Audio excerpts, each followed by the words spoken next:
Now broadcasting from the Next Gen Conservative Studio in sunny South Florida, bringing you the latest in politics, current events, and pop culture. This is the Whitfield Report with Sam Whitfield.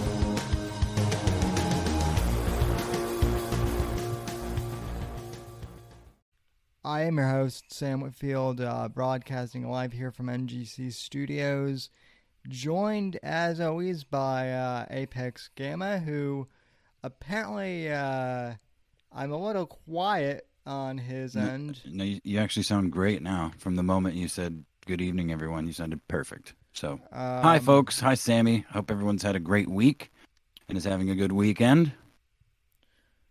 Well, glad you guys are, here for the show. So, welcome, everyone. Welcome, Saucin. Probably not Jen. Haven't seen you in forever. So, welcome back, I guess. And so, yeah, we're here tonight. And, man, it's been a shit show of a week, hasn't it? Oh, boy. Yeah. It feels like every one of, it's easy to forget about shit that happened 3 months ago, 6 months ago, much less a year ago. The chaos. It's been shitty week after shitty week, but they seem to keep topping one another in one way or another. But yeah, it's been a quite a hefty news week to say the least.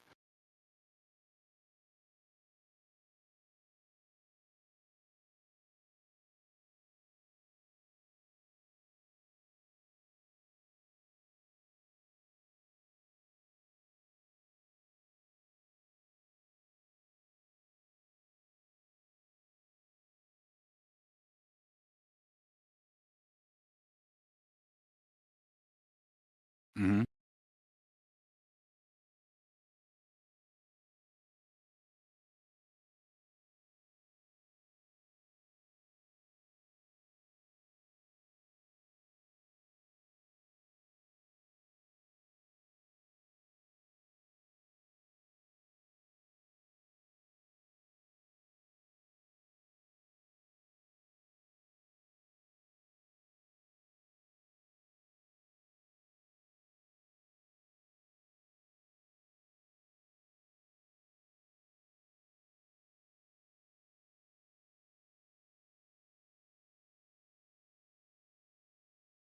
Uh, yeah, there's audio issues now. Yeah, so I guess check, mic check. I guess they can hear me. You fucking boomer.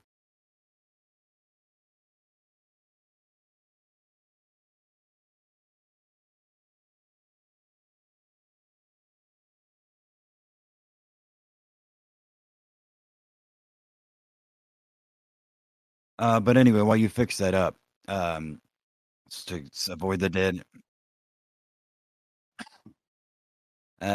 Okay. But no, I did, and it was a joke. I did say before we started talking about. Can you hear me, or am I talking? Okay, good. Now the people should be able to hear me. The other thing is, if you remember last week, I broke. Yeah, we remember you broke your mic. Yeah, I broke this little mic, so I'm using this mic instead, and I had to reconfigure OBS, which I got working again. So very cool. But to address that, I did say, quote, I kind of unironically support the Taliban, end quote. So, and I thought that was kind of pretty obviously a joke. Yeah. But the only thing that I support is that people, not just the Taliban, have the right to fucking rule themselves, and they don't need ours or anyone else's, boots on their neck.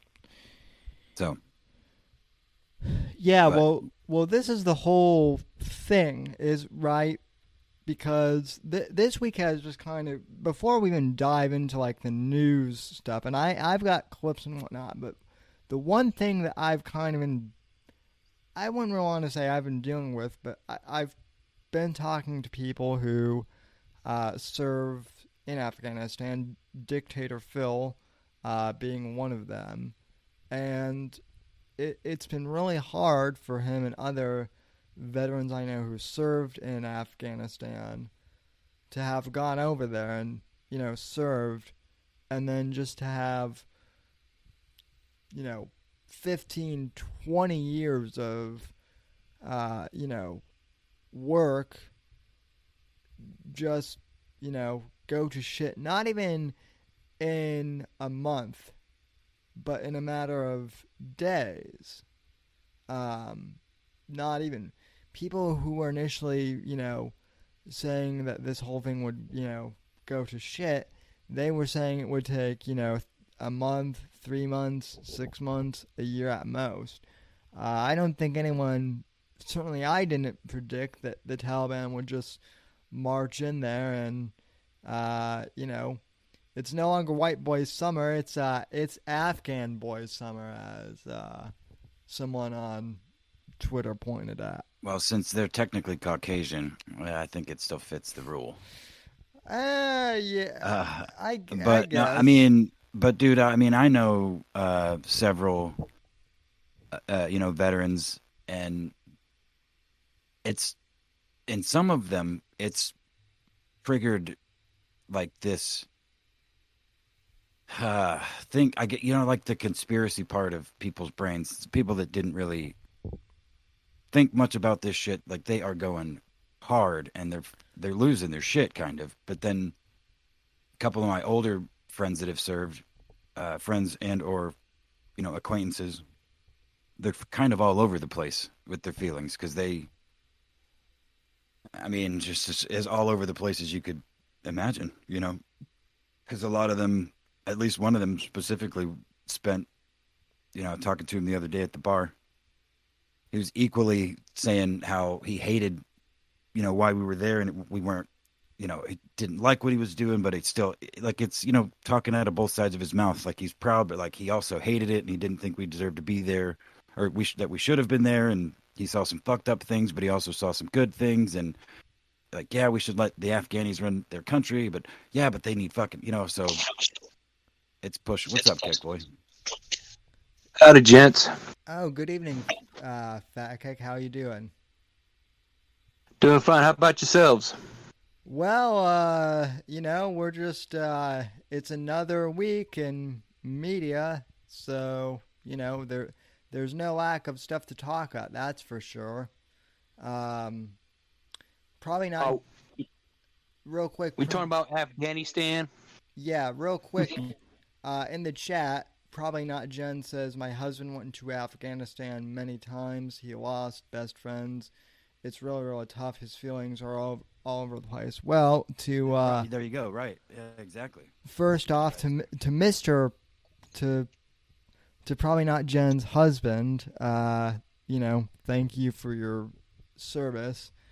And that was kind of I talked to Dictator Phil on Wednesday night. We kind of did like a Wednesday night podcast, and he was saying the same thing, like his emotions are just all over the place because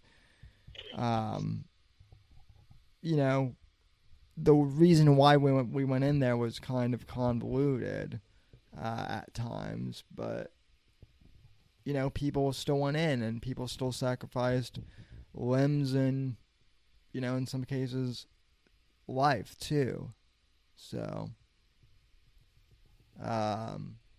indeed. But anyway, yeah. What do you got? You got some hot takes, Kick Boy? What do you think? About Afghanistan?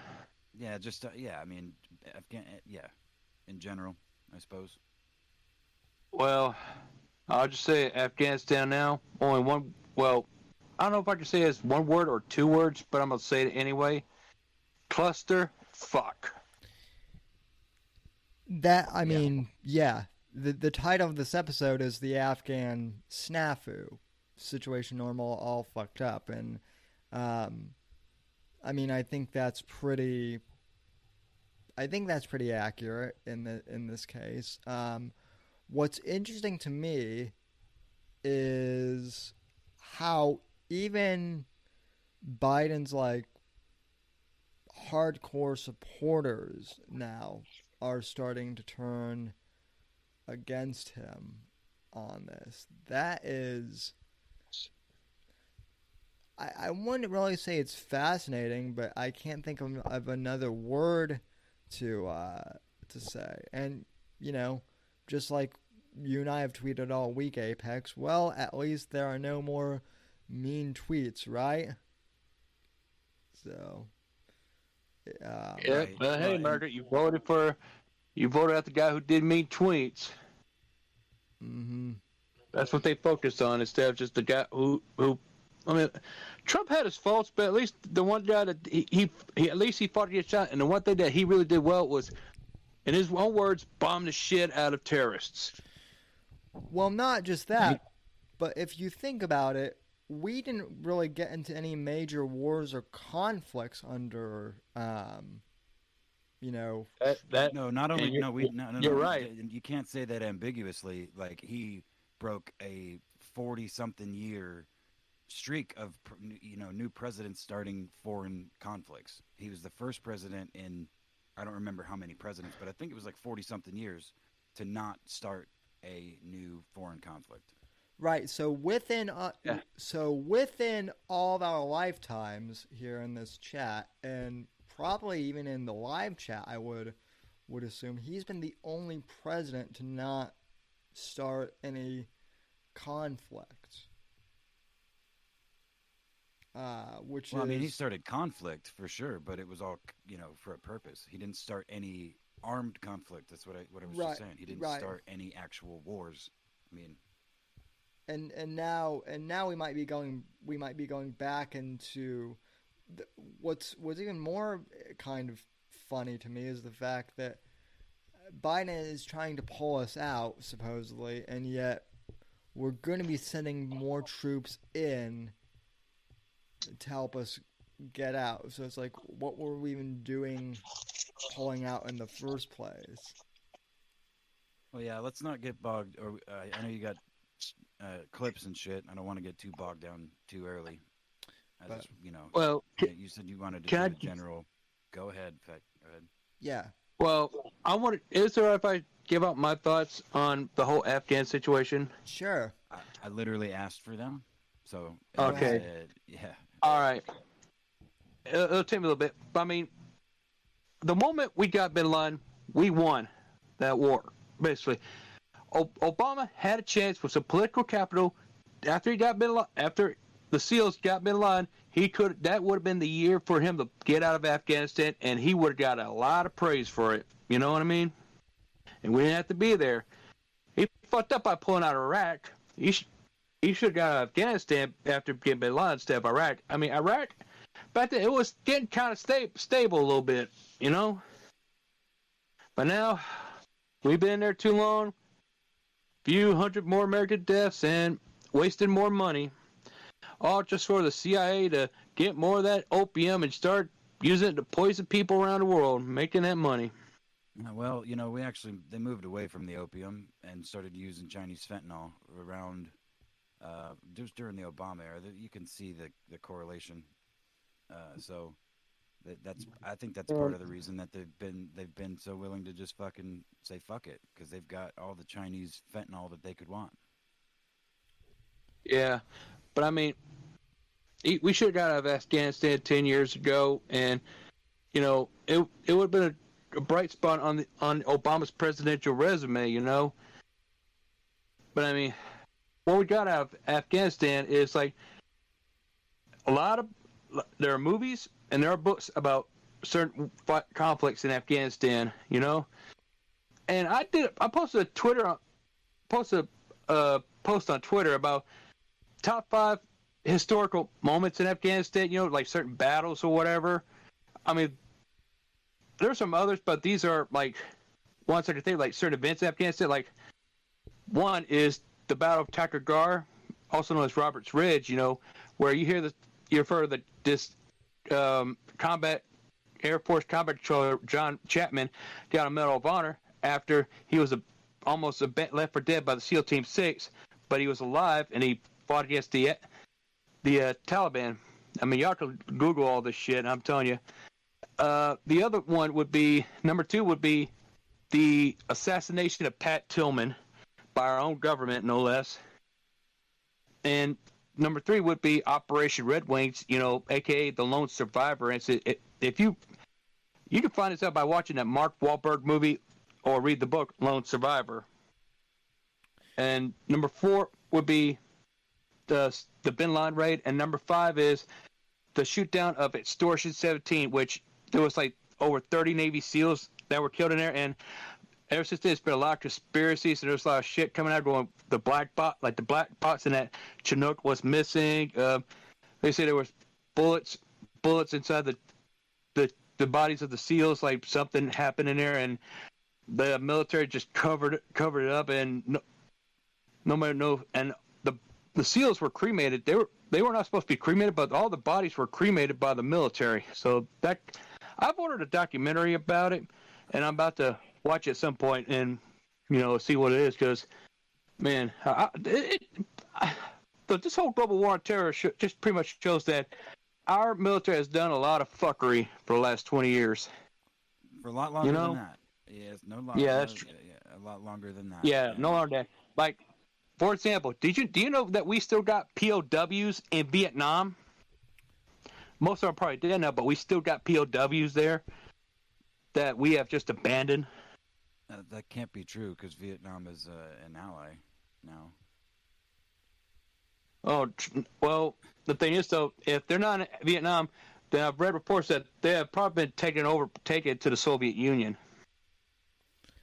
I mean, who's also, a tacit ally at this point, but but they're not going to say they got POWs. They're never going to say that. I don't mean to be rude, Keck Boy, but I don't want to trail off. I try to be the co-host here. We need to move on to the actual whatever we're going to be talking about tonight, right. Instead of just the right, Afghanistan. That's just a little side note. I just want to say, Anyway, go on. I'm sorry. You're good. No, I appreciate it. Yeah, I mean, so I'm not going to play the whole thing, but there was a clip of Biden on Good Morning America, and apparently this is what his base is starting to turn, or I guess this was the spark that, kind of caused some of his previous supporters to start turning on him, because he said he did not expect, now he's saying he did not expect the withdrawal without chaos, even though just like 2 months ago he said, yeah, it'll be fine. So U.S. troop withdrawal from Afghanistan. Trump had some sort of plan to get us out of Afghanistan in a dignified way, and Biden just said, "Fuck those plans. We're doing it my way." Can you guys hear that? For the first time, well, I don't think Keck Boy's watching. Would stay as long as it takes to get all Americans out. He was also defiant, insisting we had to get out now, admitting no mistakes. Back in July, you said a Taliban takeover was highly unlikely. Was the intelligence wrong, or did you downplay it? There was no consensus. If you go back and look at the intelligence reports, they said that it was more likely to be sometime by the end of the year. You didn't put a timeline out when you said it was highly unlikely. You just said flat out it's highly unlikely the Taliban would take over. Yeah. Well, the question was whether or not the idea that the Taliban would take over was premised on the notion that somehow the 300,000 troops we had trained and equipped was going to just collapse. They were going to give up. I don't think anybody anticipated that. Senator McConnell said it was predictable the Taliban was going to take over. Well, by the end of the year, it said that was a real possibility. But no one said it was going to take over then when it was being asked. When you look at what's happened over the last week, was it a failure of intelligence, planning, execution, or judgment? Look, I don't think it was a failure. Look, it was a simple choice, George. When the Taliban, let me put it another way. When you had the government of Afghanistan, the leader of that government, get in a plane. Okay, so I do want to point out real quick, Biden almost said it's not a failure, even though it is. And that's what people are kind of, I guess, seizing on is the fact that He said a lot more than that, buddy, but yeah. Go ahead. Taking off and going to another country. When you saw the significant collapse of the Afghan troops we had trained, up to 300,000 of them, just leaving their equipment and taking off. That was, that's what happened. That's simply what happened. So the question was... That's simply what happened. Joe, you were saying a month ago that they were like tip-top shape, that they weren't going to, falter at all. And now you're just saying, it's just what happened. And by the way, I do want to point out, I love how now we can call Biden the Orange Man. Yeah, Orange Man has fucking returned, buddy. Yep. Listen here, Jack. I don't know what they're spraying on my skin, but it makes me look great for the cameras. You see, good. I'm Joe Biden, and I'm running for Congress. In the beginning, the threshold question was, do we commit to leave within the time frame was set? We extended it to September 1st. Or do we put significantly more troops in? I hear people say, well, you had 2,500 folks in there and nothing was happening. There wasn't any war. But guess what? The fact was that the reason it wasn't happening is the last president negotiated a year earlier that he'd be out by May 1st and that in return there'd be no attack on American. Say his name. Say his name, Joe. Say his name. Come on. You can do it. That's what was done. That's why nothing was happening. But the idea, if I had said, I had a simple choice. If I had said, we're going to stay, then we better be prepared to put a whole hell of a lot more troops in. But your top military advisors warned against withdrawing on this timeline. They wanted you to keep about 2,500 troops. No, they didn't. It was split. That wasn't true. That wasn't true. They didn't tell you that they wanted troops to stay? No, not in terms of whether we were going to get out in a time frame. Yes, they did. They most certainly did, as it's come out. All troops. They didn't argue against that.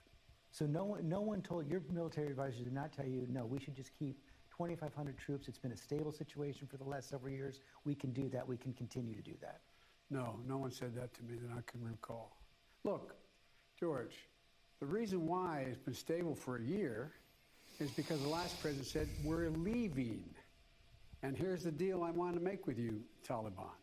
We're agreeing to leave if you agree not to attack us between now and the time we leave on May the 1st. Less than 2 months after I was elected to office, I was sworn in, all of a sudden, I have a May 1 deadline. I got one of two choices. Do I say we're staying?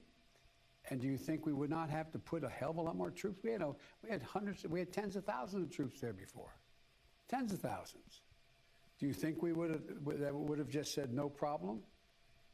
Don't worry about it. We're not going to attack anybody. We're okay. In the meantime, the Taliban was taking territory all throughout the country in the north and down in the south in the Pashtun area. So would you have withdrawn troops like this even if President Trump had not made that deal with the Taliban? I would have tried to figure out how to withdraw those troops, yes. Because look, George, there is no good time Jack to leave Afghanistan. 15 years ago would have been a problem. 15 years from now.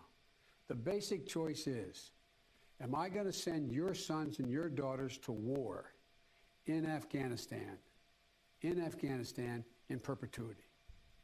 No one can name for me a time when this would end. And what constitutes defeat of the Taliban? What constitutes defeat? Would we have left then? Let's say they surrender like before. Okay. Do we leave then? Again, a good time. Oh God, look at that steal shot right there. I mean, again, That's a good one. A good time to have left would have been after Bin Laden got killed, but and also someone, I know that someone either watching this now or someone on the replay, probably Saucon, is going to make a Biden meme out of that. That is just too good. He doesn't know where he is, let alone who he is. He really, and that's what people are starting to say too. Like even the people are saying, holy shit, maybe this guy does have dementia and whatnot. Also, I don't know if you guys can see this, but look at the ratio here on YouTube, guys. 1,000 for those listening, 1,000 likes to 4.7 thousand dislikes. Oof. 219,000 views. That is 2 days ago. Yeah, that is rough. You know, and I suppose that's all domestic terrorists, but okay, Trump supporters, but I mean, there's a lot to unpack here. So, Apex, what's your kind of reaction to this whole thing? Well, I mean, I've been seeing a lot of people giving Biden praise for the way he's been handling some of this Afghanistan thing, where he's taken kind of I haven't watched very much of it actually, because I've just been too busy and lost with all the other fucking news going on. But it's basically that they're like, well, this is, Trump should have done this. Like, fuck it. He's basically answering all of whatever questions he's, been screened for that well, fuck those Afghanis. Like, not really that hard on it, but like, it's not our problem. We shouldn't be worrying about it. And we shouldn't be, but there's clearly a more tactful way to go about it. More strategic and less harmful to all of the way across the board. But I mean, I saw a big hubbub about Biden canceling a Trump era something about like emergency removal of civilians or something. Oh, yeah. Military. Well, and how short people's memories are, because just last year when COVID popped up, it was a major fucking story that Trump killed some program that was Obama era that was for some sort of rapid response infectious disease something, or I can't remember the fucking details, but yeah it was. It's not at all uncommon for this to happen, which is why it's another reason I go, why does every president kill some major thing that ends up being really important? Seems unnecessary for all the years it's in place, until all of a sudden it's not unnecessary, Right. But I mean, I like everyone else have a ton of things to say about it, but none of them are really they're not really hot takes. They're just it's just kind of sort of like, no shit. Yeah, I mean, I find one of the things I find most entertaining out of all of this is poor old Camel Toe Harris and her recent body language. She's clearly uncomfortable. Yeah, and makes me smile. Can I say something? Looking at this image here of Biden's face, do you think the Democrats are just now realizing how much they have fucked themselves by picking this old fart? Oh yeah. And worst of all, picking that fucking bitch Kamala as his VP. Well, I mean, are they that dumb? I'm convinced they're dumb. Well, it's not even actually, but they're really stupid as hell. It's not even that they're dumb. What it is there was the narrative that Orange Man is bad. Orange Man is so bad, we have to do whatever we can to to get rid of bad Orange Man, right? Right. And now that the Orange bad man is gone, they have nothing. They have nothing left to legitimately to complain about. Now, you have idiots like Keith Olbermann, I mean, Keith Olbermann is a homosexual. well, yeah, and our friend Wet Sandwich has a lot more to say about Keith Olbermann, things that probably shouldn't be repeated on a podcast, but he was trying to do like mental gymnastics, like, well, if Trump hadn't signed that thing last year with the Taliban, then none of this would have happened. And so there are those out there who are still trying to do the mental gymnastics of, this isn't Biden's fault, this is Trump's fault. And it's like, Trump's been out of office for 6-7 months now. 8 months. Biden scrapped his plan to get out of Afghanistan in order to implement his own. So, what are you guys complaining about? You got what you paid for. So. Yep. Well, no, and I think we're seeing with a lot of these people, because we're all aware of the bias against Trump, and you were just speaking to it, Sam, where so many people, effectively normies, just a lot of young people too, but older people, including some of my family members, were whipped into such a frenzy that Trump was the worst human. Like, there is literally anything would be better. They were convinced of that by not only the negative press towards Trump, but the positive press towards fucking literally everything else that he didn't, touch or speak about positively. So now those somewhat, not completely brain dead, but, excuse you. Thank you. Not completely brain dead human beings left in this fucking country that just didn't really care about politics, but it was fucking everywhere in the video games they played, the movies they watched, etc. Especially the news. And God forbid you have a friend or a family member that was politically inclined, because that's all you fucking heard about during Trump's, tenure.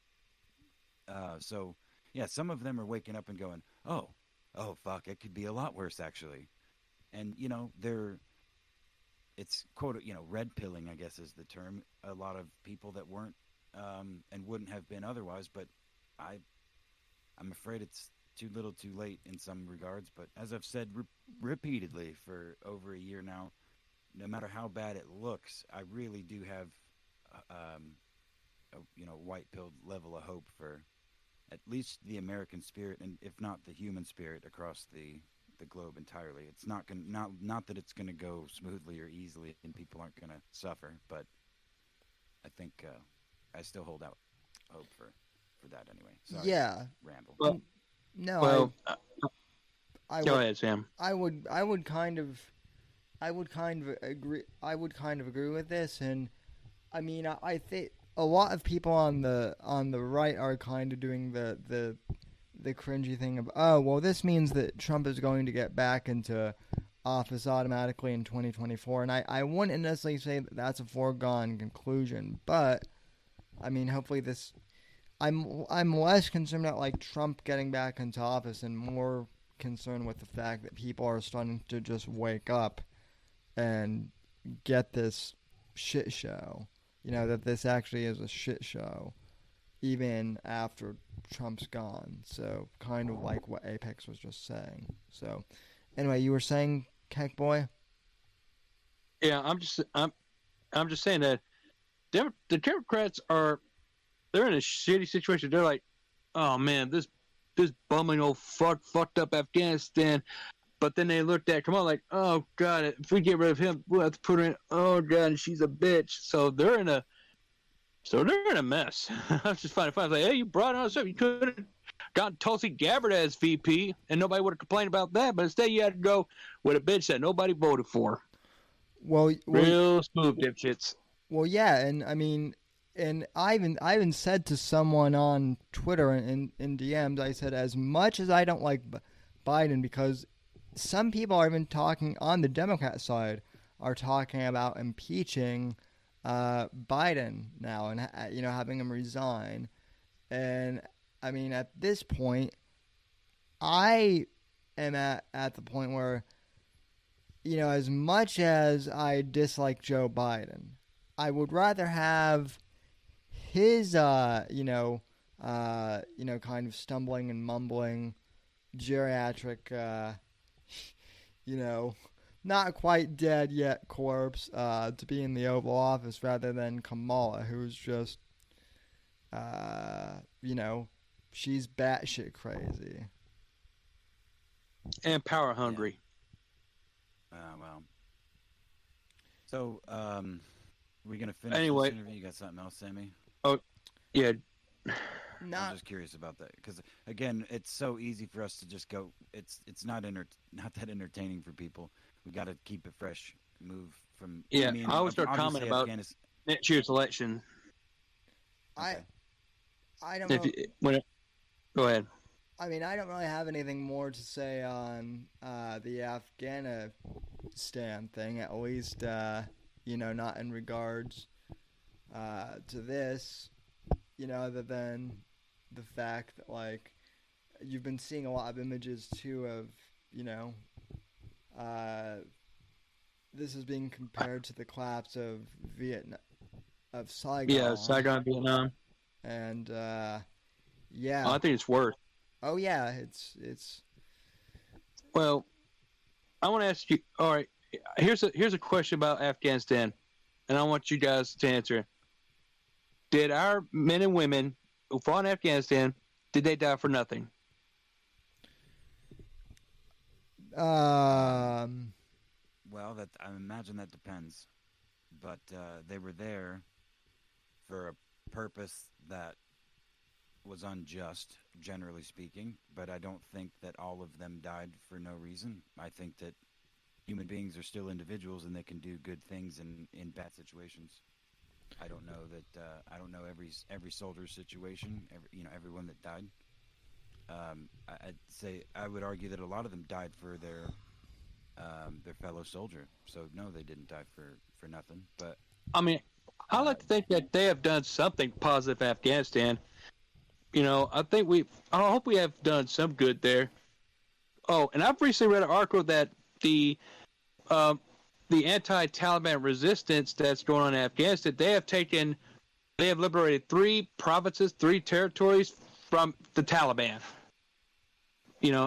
Which I think is good. It's like, good, let the Afghan people fight for their country, and if we have to help them, use special forces and airstrikes, and that's just it, really. Yeah. Well, on that though, it should be the Afghan people's choice to fight. Yeah. I mean, and for the Afghan people, I can understand why someone would choose Taliban, because look what we're trying to teach them. We're trying to promote degeneracy. Turning their kids into trannies, feminism, all this communist woke tard, LGBT barbecue bullshit. It's been poisoning our country.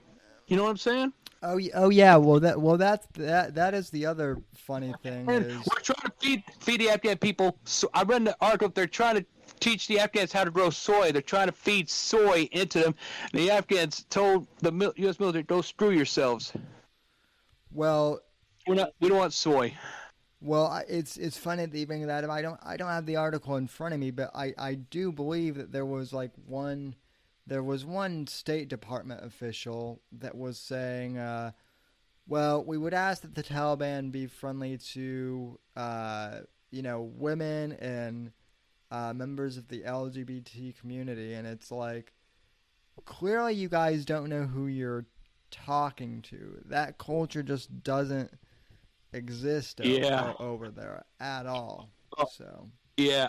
And I just saw an article put up by Breitbart saying that the Taliban set a woman on fire because she was bad at cooking. Apparently they were having a woman cook them some food, and this woman's food was so bad they just set her ass on fire. I was like, based. I saw that, and where are the feminists now That's what I wanna know. I know. If there's one thing feminists hates, it's other women. Yeah. That's why they don't say anything, because they hate other women. Well, and more than they hate men. Well, and the other they hate real women. They don't hate other women. They love other women that share their ideology. Well, and they hate real women. Well, and the other thing too is whenever you bring up the Middle East, they just say, "Oh, it's just cultural differences." Yeah, well, women should stay women should stay the fuck out of politics anyway. So good for them for not knowing what the fuck's going on. That's right. Yeah, hot take by Apex. So, not really. Well, not to you or I, but like, I'm sure you just triggered some normie somewhere, which is sure hope so. Which is fucking good because I love normie tears. But anyway, enough about any final thoughts on Afghanistan, because I have another story that I think is kind of funny. Oh yeah, the Lord Miles. I don't know if you guys are aware of that. The Lord Miles story, the British kid that went to Afghanistan. I went there on vacation. Yeah, well, not on vacation. He went to do like some charity work, but he went there specifically because he's like not afraid of danger, and he was posting on 4chan the whole time. I saw his interview on Count Dankula's backup channel, I believe. It's pretty cool story. He's like a devout Catholic. He's all smiles. Pretty cool. That's a pretty cool story. If you guys aren't familiar with that, check out Lord Miles in Afghanistan. That's the final thought that I have for this evening, Sam, on Afghanistan. I predict there'll be a movie about that kid and his experience in Afghanistan. Hold on. What did you just say? I said I predict there will be a movie about that guy. Oh, okay. You said it so fast, I thought you were doing an Apu impression. No. I don't. No, I'm sorry. I was just saying, I watched. They're gonna make a movie about that kid. This is what it sounds. Sorry, go ahead. Okay, Sammy. I guess my final thoughts on Afghanistan is, to all vets who served over there, thank you for your service. In regards to Fat Kick Boy's question of, was it worth it? I don't really think that we. I hate to use this answer because it's a cop-out, but I don't really think we'll know for sure what the end result is because we're still in the midst of this whole collapse. So yeah, I think it's foolish to. I mean, you can have ideas, but to set yourself like firm. This is going to happen. I think that's dangerous. Like at any point in time for anything, really, especially the more complicated the issue. And this is very complicated in ways we don't even have the means to understand because we're not there, But sorry. I mean, I think you are absolutely right, Gamma. My turn? Is it my turn? To say my final thoughts? Sure. Yeah. I thought you did. Okay. Go ahead. No. Okay. I just want to say is we all agree that we should have got out of Afghanistan 10 years ago. However, despite that, we should thank our service members, for their service. And only time will tell if it was all for something or if it was for nothing. And as far as what happens to Afghanistan in the future, I don't know. I just hope something good comes out of it. All we can do now is pray that we get our own civil American citizens out of there, as soon as possible. Because everybody else is doing it, but we ain't. What the fuck? Yeah. All right. What else we got, Sammy? Well, Apex, I found something on your Twitter timeline that actually led me to something that I think is funny, but not in the way that you might think it's funny. But it's it's hilarious to me, at least. So let me. So, what you're saying is you found a joke that I found, and you found a joke in my joke that I'm probably not is gonna think is funny because it's right. Is that what you just said to me? I mean, you. I mean, you might think it's. You might think it's funny. I just shared the. Keck boy, are you holding your mic next to your hand or something, brother? Hang on. Hang on a sec. Let me see what time it is. Oh, okay. Guys, I'm about to head on to bed. I'll talk to you next time, okay? Y'all fellas have a good night, okay? All right. We appreciate you popping by. So. No problem. See you next time. Peace and chicken wings. All right. Wow. Okay, so you found something in my timeline. We're just gonna move right along. I don't want to be mean. Anyway, yeah. So for the audience that is listening to this, Apex tweeted earlier, timeline poetry, and below that is a tweet from someone saying blackface.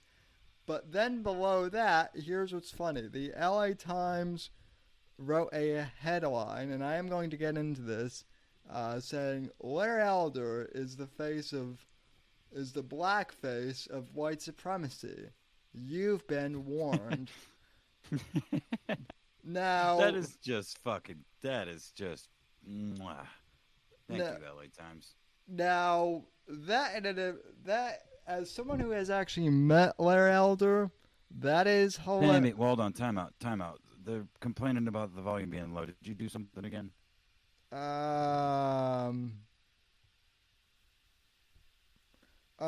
You sound fine to me, but hold on.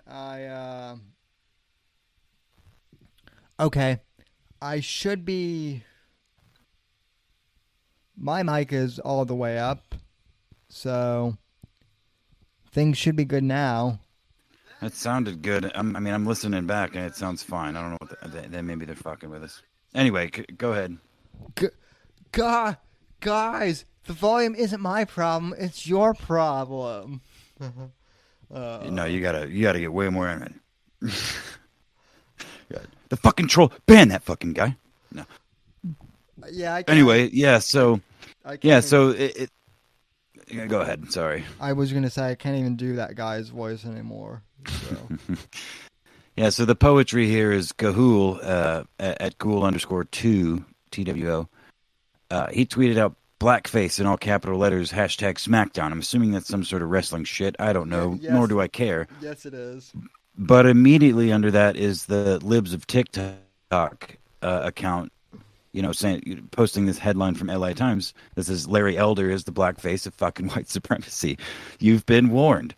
So blackface, SmackDown, Larry Elder's the blackface of white supremacy. SmackDown. Bam. That shit's funny. But you had a bit you wanted to do to that.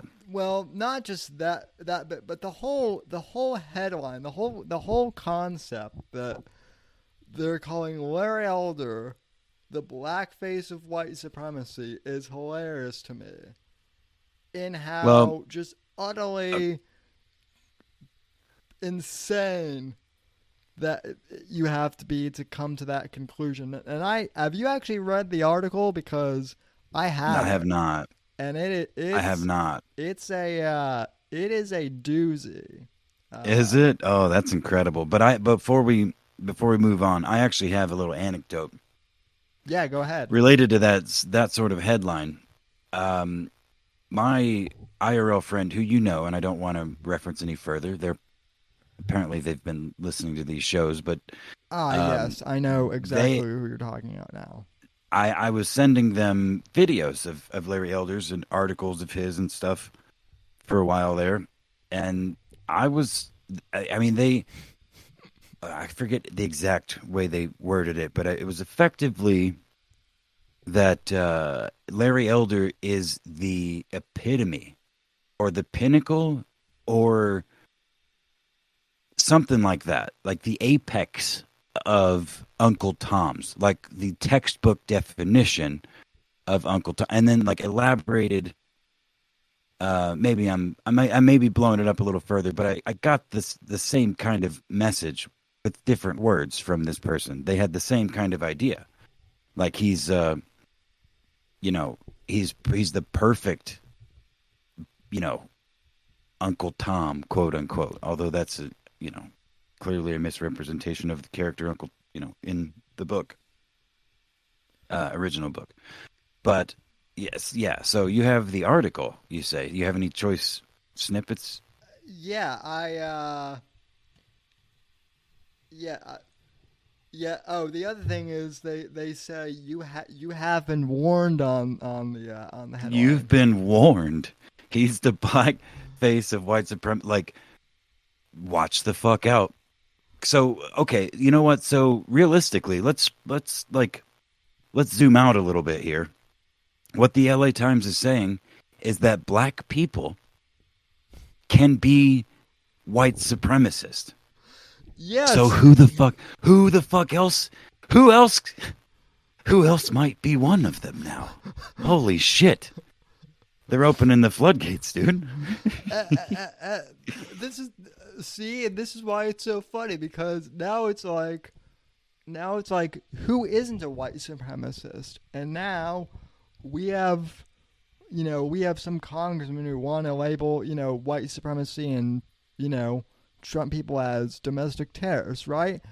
By this logic, a lot of black people are going to be,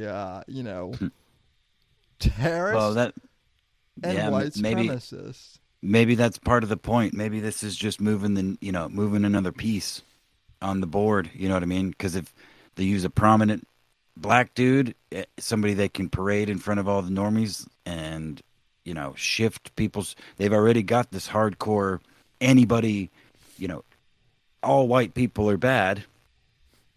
And that, yeah. I mean, I don't know, man. I feel like I had something there, but anyway, go ahead. This thing is just gold. From the headline, from the beginning of the article. Let me do a good dramatic reading. Larry Elder smiled the smug smile of a black conservative who could very well be liberal California's next governor. Ooh, so smug. Where do you start with the damage Gavin Newsom have done to the state that we both love? He leaned forward to gauge across the room of white Republicans who had come to hear him speak in Orange County. Rising crime? It's because of this phony narrative that the police are engaging in systematic racism and cops are pulling back, Elder said. When you reduce the possibility of a bad guy getting caught, getting convicted, and getting incarcerated, guess what? Crime goes up. Again, this is a no shit, statement. Yeah, well, by the way, for those listening in the podcast version, that was all in quotes there from Elder. Where do you start with the damage? Yeah, quotes of Larry Elder. But yeah, that's no shit. But they're quoting Larry Elder here in the very beginning of the article as though it's some sort of gotcha, is what it seems so far, right? Yeah, and see, this is a. I guess this is a white supremacist talking point. Then another smug smile. This one is even more smug than the last. So apparently, if I give a smug smile, that's like a white supremacist symbol now, apparently. Well, I mean, I have not seen it explicitly stated that that's the case. They're just saying that he's smug. Like he's even more smug, which smug in and of itself is a derogatory in a lot of ways. Yeah. But, yeah. I remember when Obama was being smug, they were kind of like, hey, Obama's smug, but he's still kind of cool. So, quote, can you say duh, end quote, from Elder. Now here's the columnist. I won't lie. Few things infuriate me more than watching a black person use willful blindness and cherry-pick facts to make overly simplistic arguments that whitewash the complex problem that come along with being black in America. And throughout his career as a radio host, as a talking head for Fox News, and now a gubernatorial candidate, Elder has made a point of doing just that, usually with a lot of taunting and toddler-like name-calling of his ideological enemies in the process. Now, I want to point out that in the chat, Laura said that she thought that Larry Elder was kind of a liberal at first because he came out because she thought he was too nice when she first started listening. Oh, hey, you know what though? You know what? Both Ghost of I'm sorry to cut you off, but Ghost and Nicola, what's up, bro? And Laura in the chat point out that when old Sandman was just smiling smugly in that fucking drunk idiot fucking retard bashing a drum in his face, everybody called him that smile was specifically somehow racist because he was smiling. So I guess you were onto something that I wasn't thinking at the time. Sorry about that. That is a good point though. That is a good point, Laura. So yeah, I mean he's getting the Sandman treatment here. Let's see. Back to the article. Let's see. As a longtime political consultant, Larry Elder goes out of his way to be at odds with the leadership in the black community and at odds with the thinking in the black community. So essentially what he's saying, and essentially what this guy is saying, or girl, I guess, and oddly, the LA Times here is kind of proving Elder's whole point is if you're not a Democrat, if you're not a lefty, you're racist and you're against your own kind, which isn't that racist in and of itself. Of course it is, dude. So much that's another thing. So much of this fucking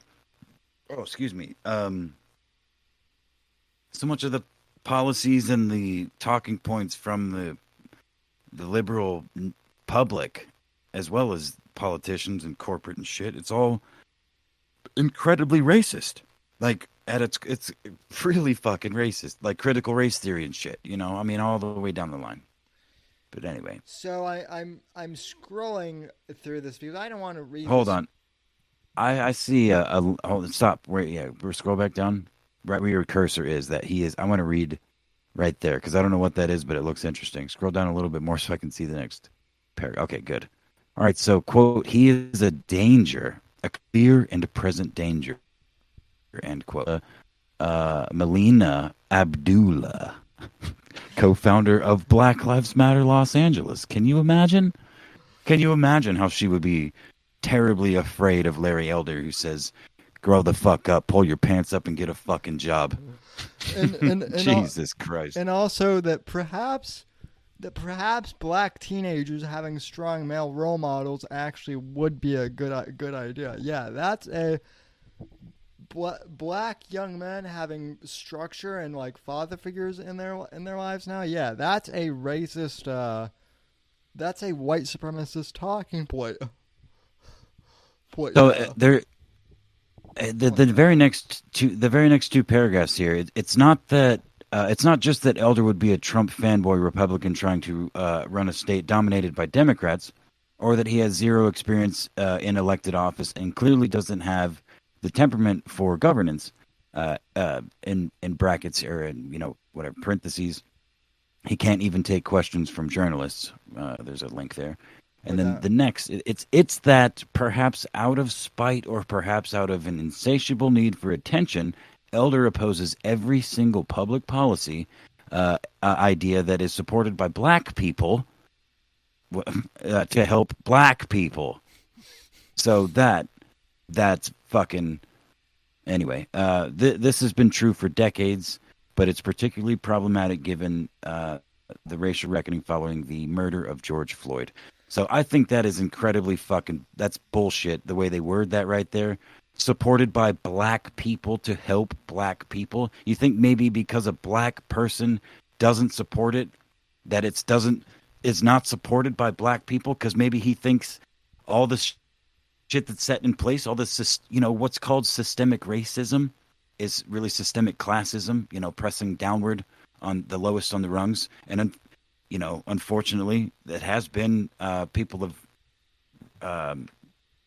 racial minorities, and not just this country, but others as well, because they're the lowest on the rungs. But in this country, at least, they had a better chance than anywhere else to rise above that, right? But I can't think of the fucking word, but it's not gaslighting, but the way they word that, opposing every single public policy idea that's supported by black people to help black people, like every black person in the country, he's against all of them, is the way that's worded, which is bad fucking journalism. Yeah, but why we're not surprised by that? We're not surprised by any of this. We're reading this for the lulz and just how ridiculous it is. The other thing I would like to know is, he says, but it's particularly problematic given the racial reckoning following the murder of George Floyd. Yeah. What exactly was the racial?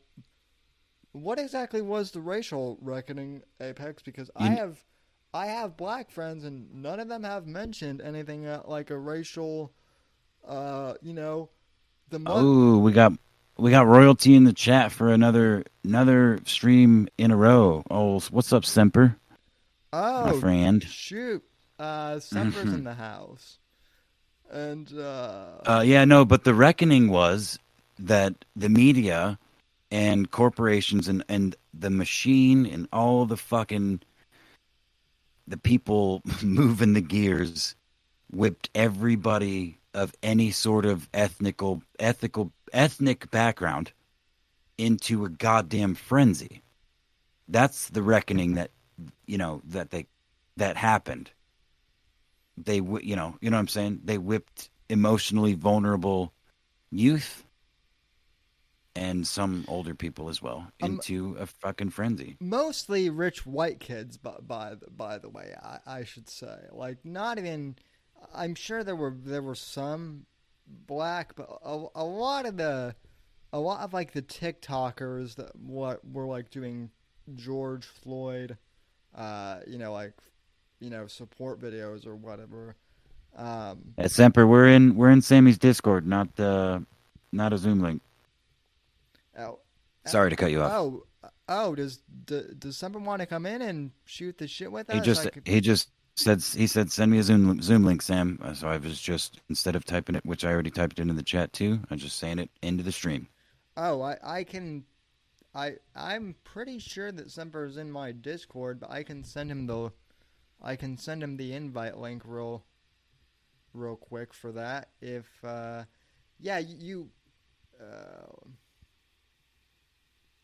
let me make sure he is.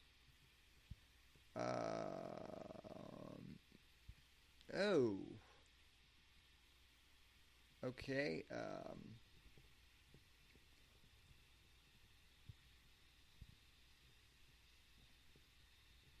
Okay. Oh, I was muted. Sorry. Sorry, chat. I was saying some very entertaining things that you'll never hear me repeat because, no, I don't see him in your Discord. Somebody just sent you the link. Shame on you, bro. How could you? He's in my Discord. I didn't invite him. Maybe he left or something. I know that people did leave my. Oh, you know what? It might have been the one that got nuked that he was in. But I just sent you an invite, Semper. So, feel free to come in. Does he need a? He says he's in your Discord, but I don't think he is. You get a new Discord and not tell me? Ah, there he is. Hi, sir. I got one after my not old account got nuked. So because my entire thing got Oh, so the server that I've been staring at for like months now is a dead server? Yeah.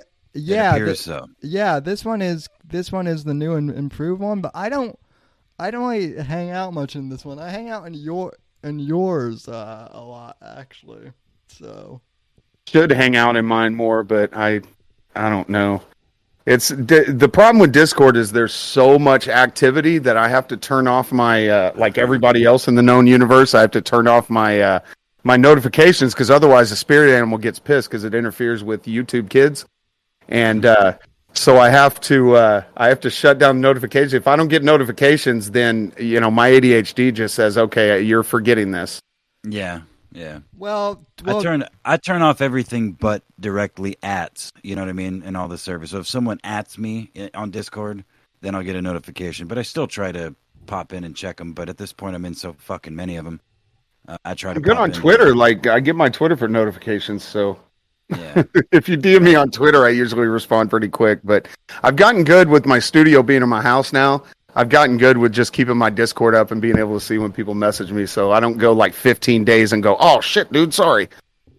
Well, and to be fair, in the spirit animal's defense, that the sound that Discord makes can get pretty annoying, after a while. So she might actually be ahead of us on that. So, hey, are we talking about how white supremacists are worse than white supremacists that the LA Times was saying? Yeah. Hell yeah, dude. Yes. Like the most racist thing I've ever heard anyone say that white supremacists might be worse than white supremacists.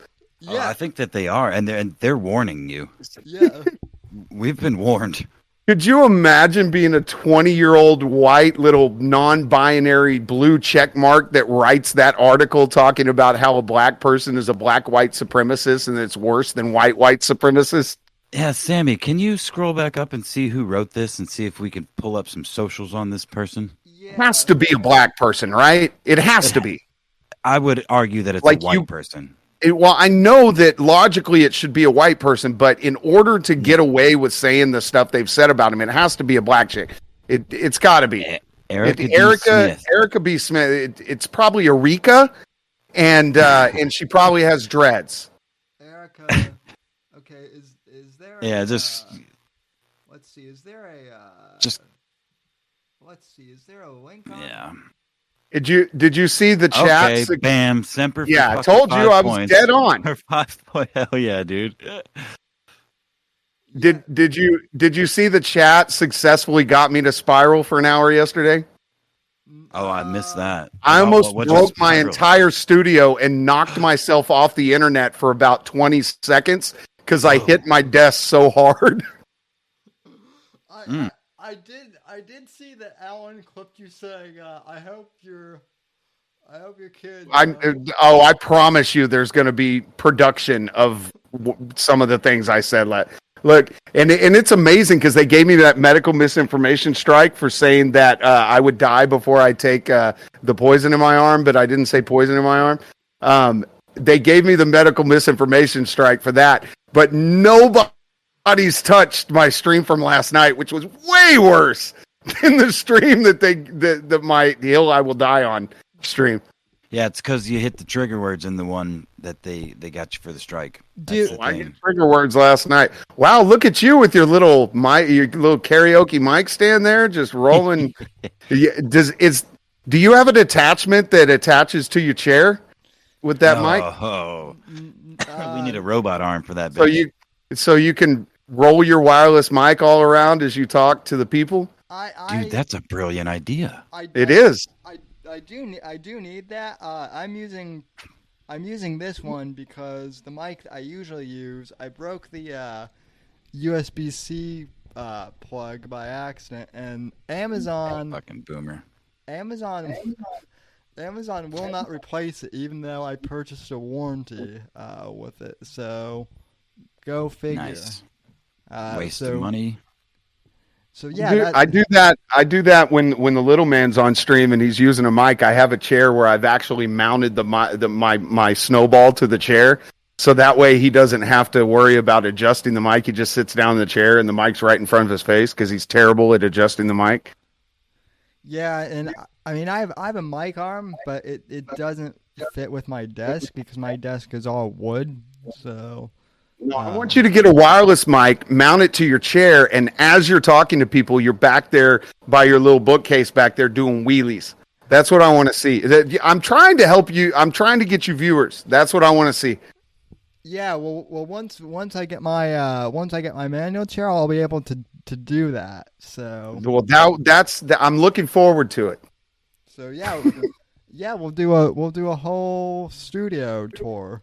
So it should be pretty fun. But yeah, yeah, and she's got the hipster glasses too. I'm noticing it here. So, you know, she's black, but she's also a hipster, which comes as no surprise. Yeah. Well, she had to be black, otherwise it would have been a statement that wouldn't have been acceptable by the masses. So since she's black, it's an acceptable statement. Yeah, but I mean, again, she's a hipster, so that kind of negates things. Although I've seen a lot of hippies the last few times I've been in Texas, primarily in Austin. They seem to congregate in Austin, from what I remember. I went to Austin to see Semper Kid a couple weeks ago, and I'm so used to the country now that I just can't do it. It's too much. And Yeah, You mean the city? Yeah, I can't do the city. I've lived in the country too long. I officially cannot. I could hear people talking outside of my hotel room, and it was making me nuts because because I have a flex base. I have like a 3-acre flex base driveway, so I can hear a car running over the flex base long before it gets to my house. So if I hear voices, it makes me nervous. Just it's almost like being out in public with the whole Kuwait thing. It's having people behind me. It's just inbred into me. And now like I can't hear people outside of my door without me needing to go look. And so I was constantly looking out the window, looking out the door like I was some like weird foil tin hat like conspiracy theorist looking for the government or something. Yeah, or some fucking method, some tweaker looking for ninjas outside or something. Yep. And I just recently visited Wisconsin to go see my dad, and he's currently staying in a little apartment. And up in Manitowoc, where I went, is actually really fucking nice, but it's a little more populated than where I've been for the last 10 years, and certainly where I grew up in Texas. But that middle point between Texas and Indiana, where I've been for the last 10 years, I lived in Oklahoma City, like a suburb. So I got like several years of that sort of city life. And I was up in Manitowoc, and this similar kind of thing, just being in the apartment where you could hear people talking. I mean, the same thing. I could hear people talking outside the window, and it woke me up in the middle of the night. And same kind of thing. I mean, my neighbors are not nearly as far away from me as you're describing, but just hearing someone talking outside the window woke me up in the middle of the night. But they're just it freaks you out outside smoking a cigarette. You know what I mean?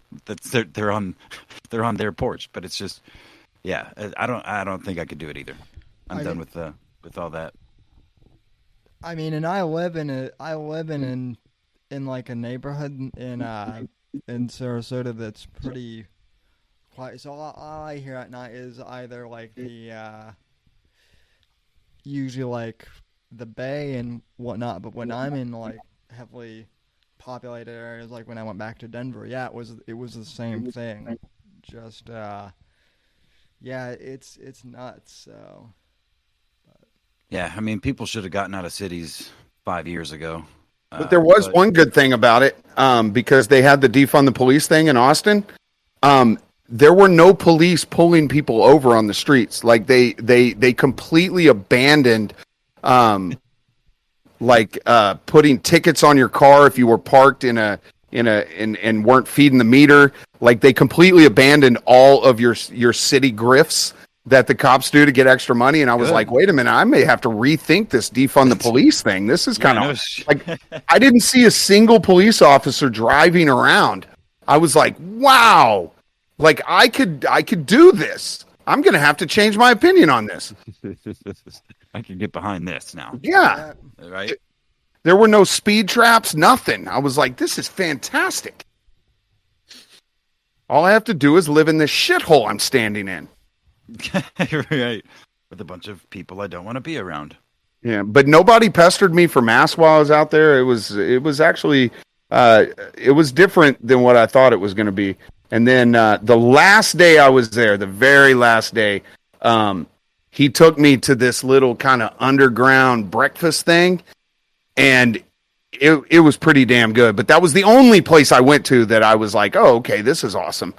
But everything else, I was like, dude, why are you here? There are too many people here. Like, stop. And then he took me to this hamburger place, and I'm like, this is more expensive and even smaller burgers than In-N-Out. Like, what is this? And he's like, oh, it's the greatest burgers ever. I'm like, no, find me a Whataburger. Stop this crap. Whataburger is the bomb. I will fast food hamburgers, hands down, Whataburger is the way to go.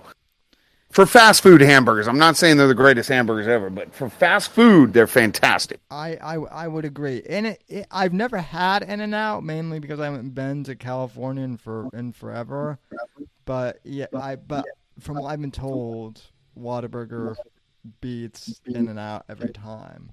Yeah, no, everything. McDonald's beats In-N-Out. In-N-Out is shit, and their fries taste like crap. And I'm not ashamed of that. You know what In-N-Out is? In-N-Out is for fat people who go, oh, I would never go to a fast food restaurant. I go to In-N-Out. It's just a status symbol for uppity fat people in California. Well, there I said it. Well, that's a lot. That's a lot of that's the majority of Los Angeles. Then it seems. Right. I know. I live there. Fight me. In-N-Out sucks dick. Fight me. And I'm just gonna say it has to. And I mean, it's a California-based company, so it has to. And I mean, I fully endorse that statement. I'm sorry we just lost all of our Los Angeles listenership, but I don't really care. So. If they're worth being your viewer, they're still here and they agree. Right. And people are like, ooh, In-N-Out's coming to Dallas, and I go, okay. Why are you excited about the shittiest hamburger place on the planet is coming to Dallas? Man, I haven't had Whataburger or Jack in the Box in almost 15 years. Oh no shit, that's unfortunate. I had Whataburger the other day. Yeah, because look, I still have my drink cup from it that I put water in. I put Whataburger in my Whataburger cup. It's Whataburger, but I used to think it was Waterburger. No, I'm from Texas. It's Whataburger. Yeah, I'm from Texas too, bitch. That's what good. I'm saying. Then call it by its fucking Texan name, which is Whataburger. You son of a bitch. Okay, all right, you're right. Apex, look, these Yankees have corrupted me, man. I'm sorry. Clearly, Apex has lost his accent. I pull that shit out when I need to, man. I'll tell you what, mine comes out when I drink. Yeah, that's right. You're at this point, Semper is actually better than Alex Jones as far as fans go. Well, I mean, I'm not an FBI shill if that's what you're saying, but you're not a pill shill either. So no, well, I get animated when I get upset or passionate about something, and it goes. I wish I could do it. I wish I could do it on my own. Like I wish I could make it happen, because I would make a fortune. Every single time. Like you were there, Sam, when I did that. Skyrim stream, and I was getting ready to get off of the Skyrim stream, and somebody asked me a question about the BLM thing, and I went on like a 2-hour rant of "We're Americans." But that's just kind of how it does. But then all of a sudden, 30 viewers show up. I start getting donos when it happens. Like Irrational Times was like spirals get money. And I'm like, I wish I could do this all the time because I would make way more money at this than I would. Yeah, that stream you came on a few months ago on Sammy's, I was trying to tell you the same thing. I'm like, bro, if you just like freak the fuck out for like 5-minute videos, you're lovable, and your rants are fucking concise. Just chop them down, post that shit on Twitter, post it wherever. People will flock to it. Some of the stuff I posted on Twitter has gotten absolutely no interactions. Like but I had so on my birthday, I posted something to Twitter that Ryan Long gave me a like on, right? Because Ryan Long follows me on Twitter. He's one of my only two verified Twitter people. But awesome. The previous year, Ryan Long gave me 2 hours on a stream. That stream only has like 260 views. Still to this day. And but he hit the like button, and I ended up getting like 120 likes on that one tweet. And it was just a stupid tweet. Like, it didn't have any meat to it or anything like that. It was just a dumb tweet. But because he liked it, it went brrr, and just went nuts. That happened to me a few weeks ago. He doesn't follow me, but I tweeted out because Nick Searcy, the actor who played on Justified, he was on like a podcast about Rush, and so I simply tweeted that like I liked hearing Nick on that podcast, and he retweeted it, and all of a sudden like I got like 20 likes and a couple of retweets and like 20 followers out of the deal. So yeah, and that's what this is, man. It's like getting in with the right group of people who, if they hit the retweet button on you, then you get like a gazillion subscribe. That's all this internet game is traveling up ladders of different controlled lanes. And it sucks. It's infuriating because I don't I like the way that Barricade Garage described it, where people think that you believe a certain thing or they agree with something you believe in, and so they promote you, but they don't realize that you're going to say what you want to say, even if it pisses people off, and then they quickly go, oh, shit, I shouldn't have promoted that guy. I love how much traction that fucking dude's gotten. I've been watching him for at least a year. Except Owen got his claws into him, and I'm just like, oh, fuck. Yeah. Owen had him on stream. I was like, oh. Oh, he did? Yes, and of course, it's an Owen stream, so it's like, oh, the Jews are keeping me down again. That's oh my God, I did not know that. That's what happened with Semper. I felt the same way a few years ago when Owen went on Nick DiPaolo's stream, because I loved Nick DiPaolo. As soon as he started like hanging out with Owen, I'm like, no, what are you doing? And then he's just sorry, go ahead. He's just laughing at all of Owen's like unfunniest bits. It was it's just but before we get too far off track though, I mean you're right. It is just like anything. It's about who you know when it comes to social media success. But another thing that I was saying, and I still think to be true, is what a lot of people flock to is, raw. Yeah, raw and contrary. Well, get ready, Apex. Of course, but go ahead. Get ready, Apex, because if they don't accept my religious exemption, I'm going to lose my job. And when I lose my job, I don't have anything to lose. And I will go full internet grifter and just go nuts. And I'll end up starting to GoFundMe to go after my company for religious discrimination. And if any of you guys know where I work, it's a pretty big name. And they're not going to want, it's something that'll garner attention. And I'm just going to go full bore into it. I'll start I'll get Adobe Premiere. I'll start making videos. I'll start pushing stuff because I'm gonna need to be able to have the funds to be able to sue these people. And I'll go on Crowder if I need to. And you guys know how I feel about Crowder. But if I need to, I'll go on it. Mm-hmm. And it'll be a story. And you want to talk about getting pissed off? Take my job at 10 years away because I won't put poison in my arm and see how pissed off I get. Yeah, I actually talked to someone IRL about that, and he was saying, well, I'm not sure. He was like, well, I'm not sure. What the big deal is. People just need to take the vax if they want to keep their job. And I said no. I said that's the same thing as the government forcing people to get the vax, essentially.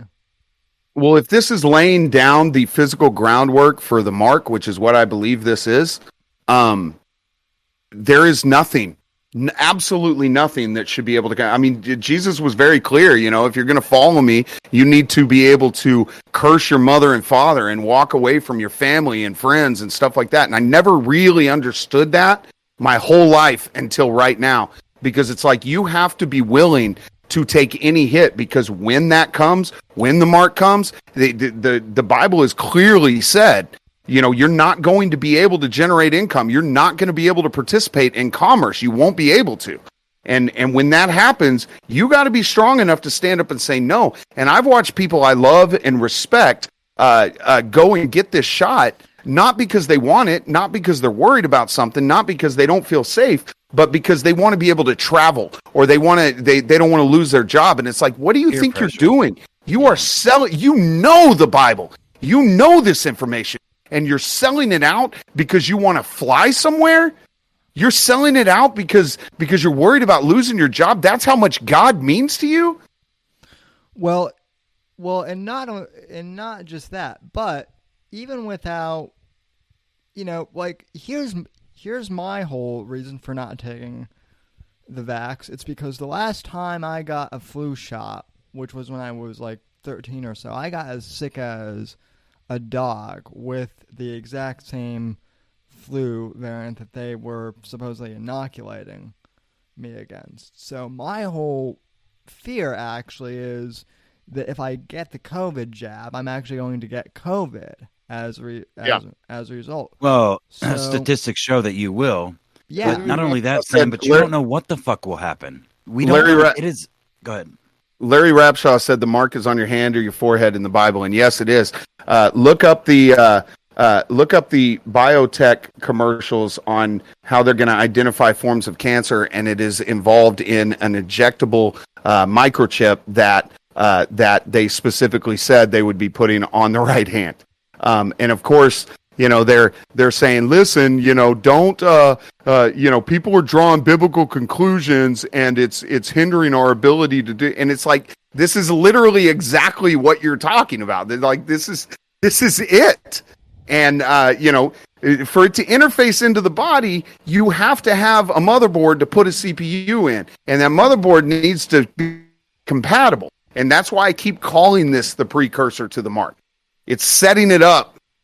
And the next thing that comes is you have to be able to identify it, which will be a chip that they'll want to put in you. And when they put that chip in you, it's just one other step to have something that's some kind of Bitcoin that's governed by a world entity, and then you will not be able to buy or sell anything because you don't have that chip in your hand that allows you to interface with the machines that allow you to buy and sell things.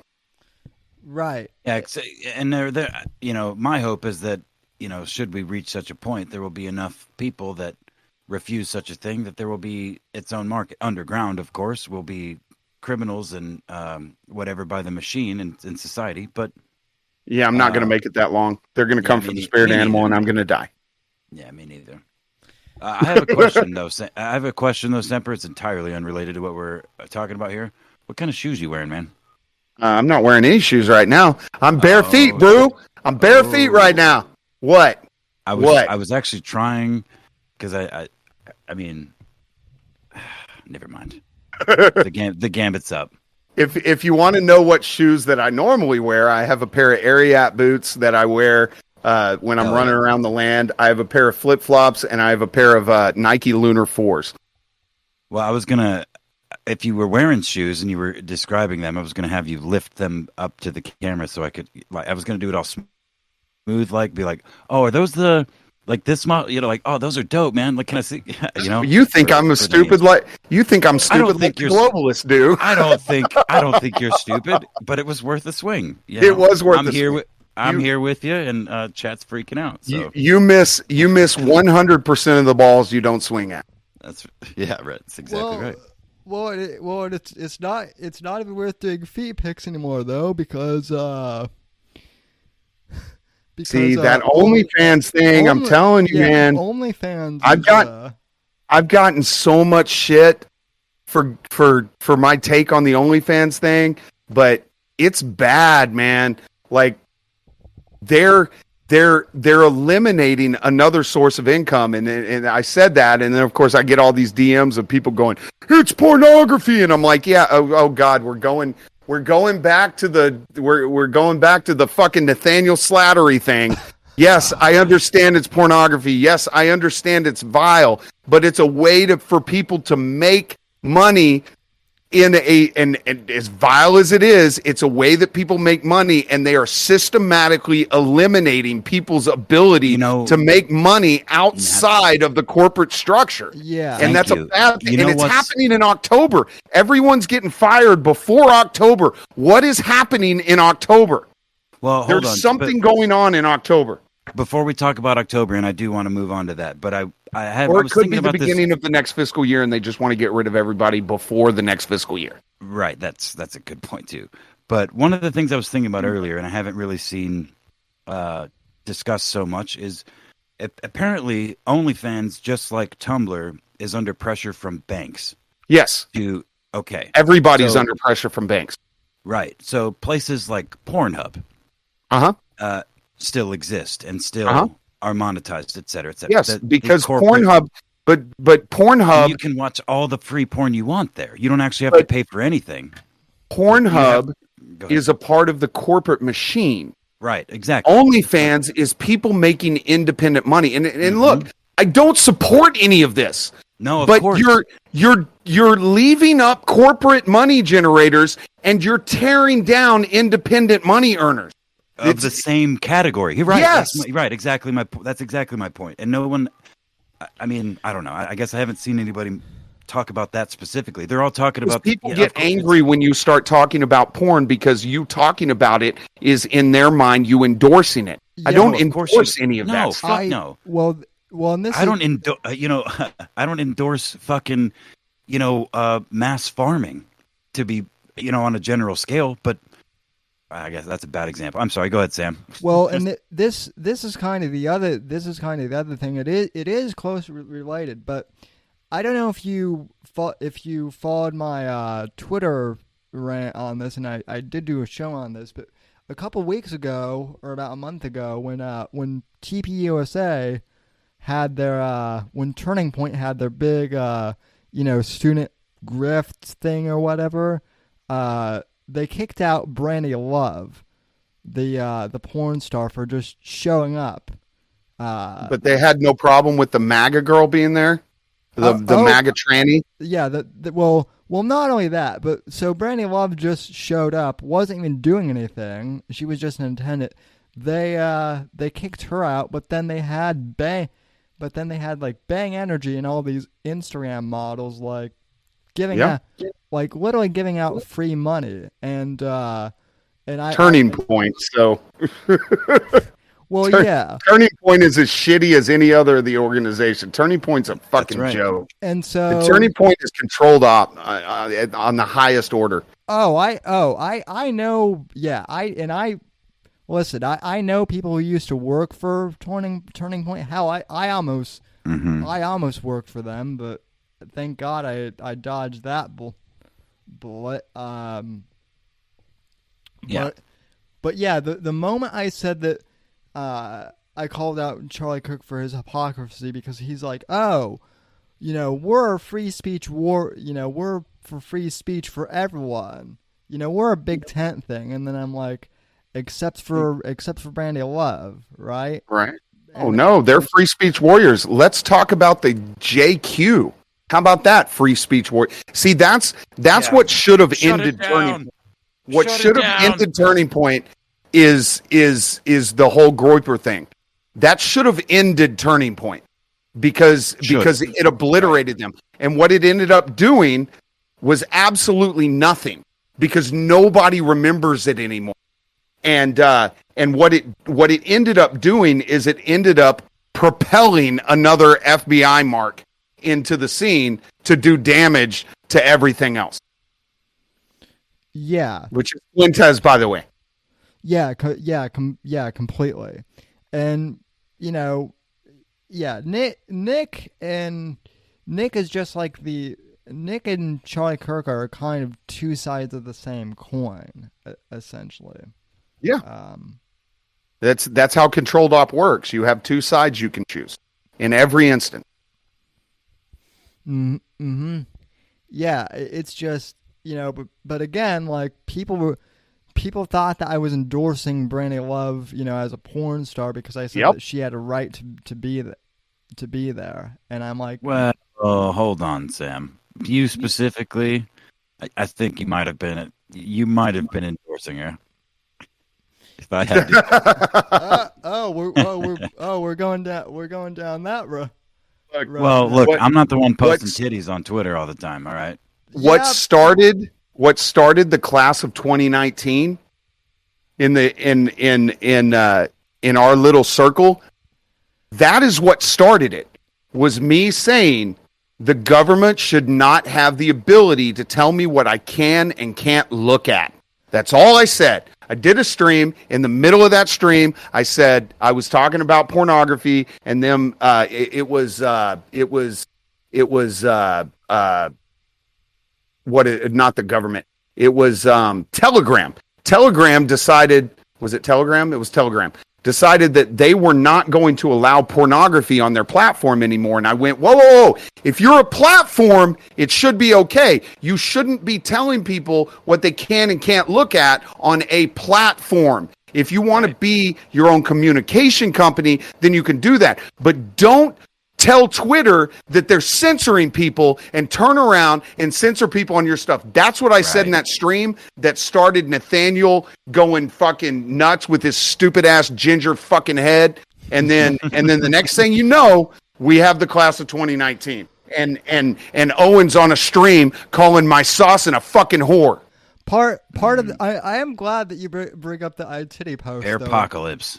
I am glad that you bring up the iTitty post though, Apex, because that is one of the reasons why I do it, is to tick those. Of course, you're glad that I brought it up, Sam.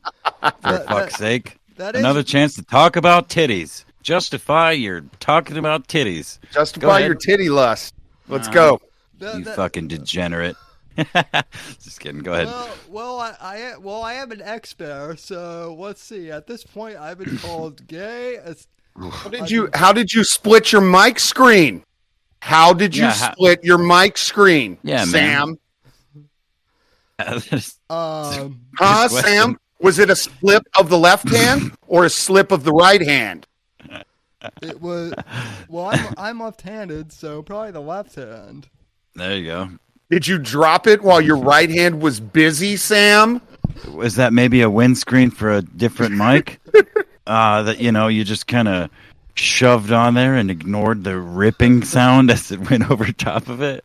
Were you too preoccupied to realize that you didn't have it all the way around the mic when you shoved it on? And what were you preoccupied with, Sam? You know what, Semper? I'm going to go with titties. It was probably Playmate from September 1999. I don't know who that is, but that's probably where he was at.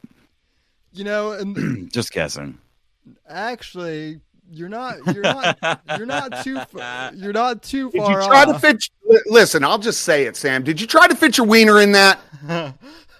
No, although now people have already memed me holding this mic. So he was trying to put the windscreen on his little wiener tip to take like a meme picture. Look, I have a black, my wiener's black. My wiener has blackface. And I did blackface on his wiener, and he ripped it. I mean, that's all I can say. That's my theory. Yeah. So. Yeah, we'll just go with that, right, Sam? No, I'm feeling bad for Sam now. Damn it. No, come on. No, let's look. Sammy's wiener works just fine. He just needs a nice young lady to come in. Now I'm gonna have to smoke on your stream, Sam. I'm upset. You already did. It's fine. I don't care. I don't care that you smoke on stream. I drink on stream. So. I know, clearly, like after sex, right? Just lighting it up, feeling bad. Semper's fucking steps after intimacy. It's like feeling bad. Now he's got to light a cigarette. You see what I got to do? You see what I have to do, Sam? Because I love you. That's cute that you think I have intimate moments with people. Look, I'm just. I'll be honest.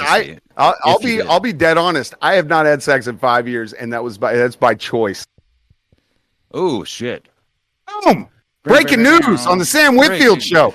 I haven't, and that's by choice because I think people are gross, and I don't know what's swimming around in people, and I don't want to have a relationship because then somebody's going to want to call or text me, and I don't want to do that. And I'm an old man. I'm 44. Shit ain't as important to me now as it used to be.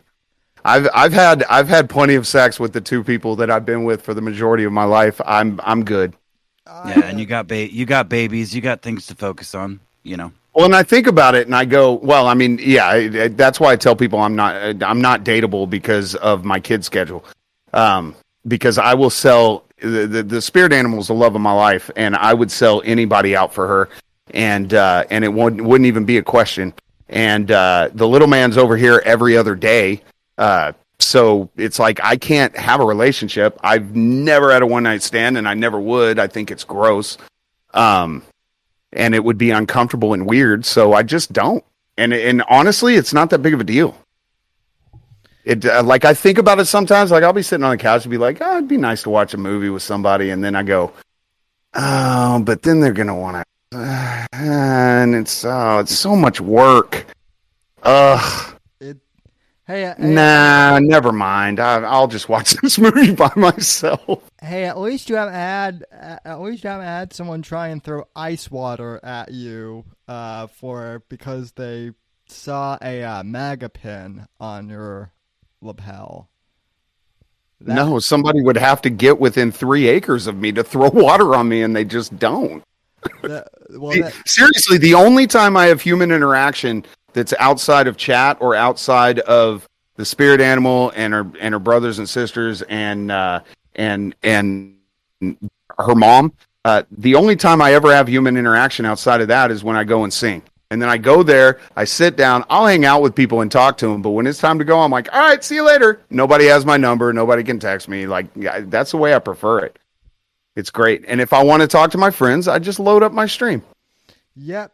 I mean, people people always say, "Oh, you need to get out more." But the thing it is people always want to bring up COVID now, and because that's everyone's hot topic now, and I'm like, I don't, you're not gonna like what I have to say about it. So hold on, I got to address Laura. Yeah, that's one of the reasons that I'm not. Well, okay, so for podcast listeners, Laura's question was, wait, don't you have to be married? Oh, sorry. No, I was just fine. No, I do believe that is the right thing to do. Now, I've always adhered to that. No, I've had sex outside of marriage. But yes, no, I believe that is the right way to do it. If I were to ever get married again, which is highly unlikely, I would have sex, but other than that, I just could care less about it. Seriously. Like, dating is the worst. You're right, Brew. Dating's awful. And I tried to date for a little while, and those people were vile and disgusting. And then I got to the point where the last person I dated was about 5 years ago, and she was being passive aggressive, and so I took the passive and left the aggressive.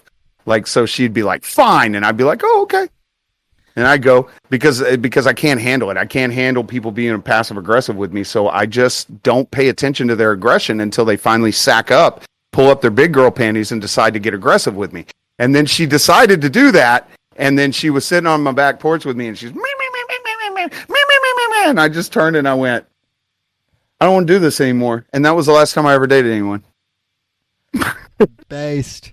Well, yeah, I mean, you know, when you talk about, or well, I guess when you think about dating as dating, like, yeah, that certainly fucking sucks. But, you know, if you do things with people, do things you enjoy with people that enjoy doing similar things, you tend to find people you enjoy being around, you know, which admittedly, especially in this day and age, is not the easiest thing, but it's not impossible. You know, when you hyper focus on shit like I have to date someone, or that's your goal, instead of just being around people that enjoy things that you enjoy, you know, you're not always going to like them. They're not always going to, actually, in my experience, you're going to dislike most of them.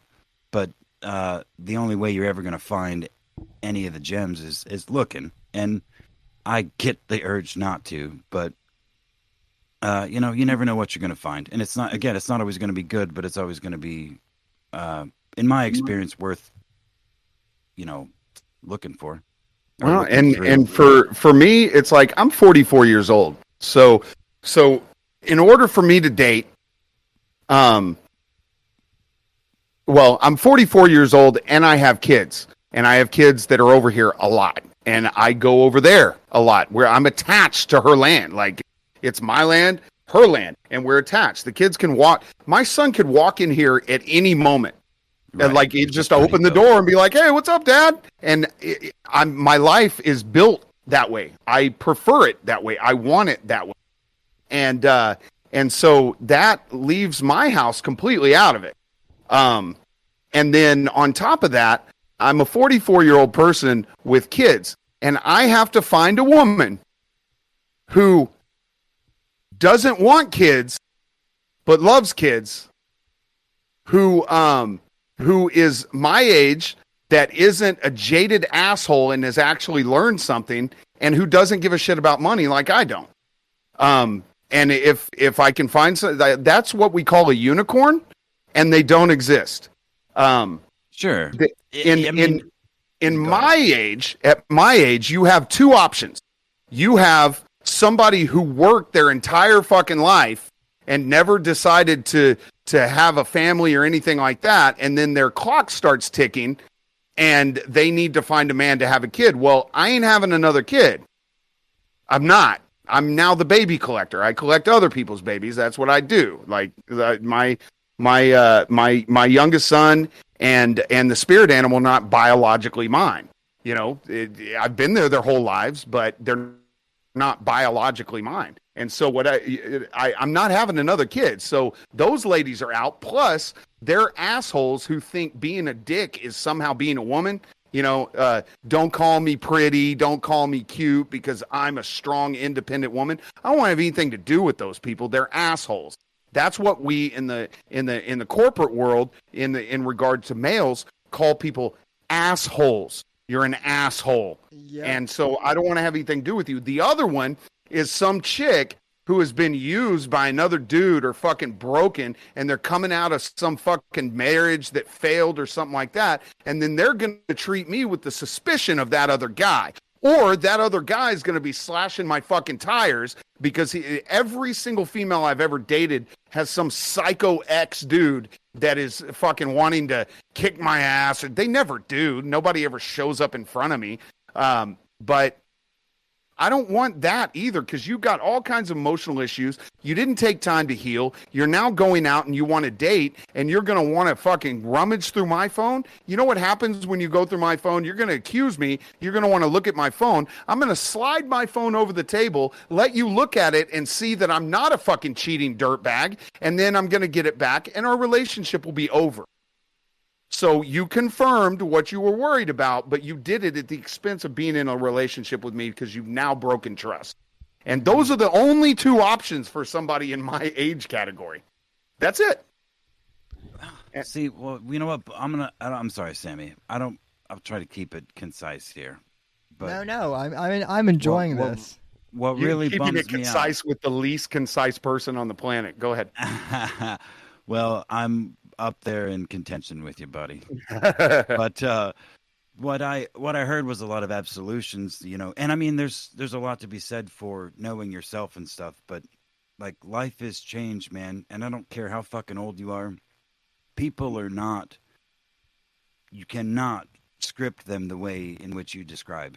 There is a rubric for sure. You can put people into categories, and most of the time you might be right, but just be careful how you put those walls, I guess, is what I'm saying. Because what I was saying is ignore the idea of dating. How about finding people that you are interested in, have similar interests with you, other people you are interested in being around, and whatever that may be.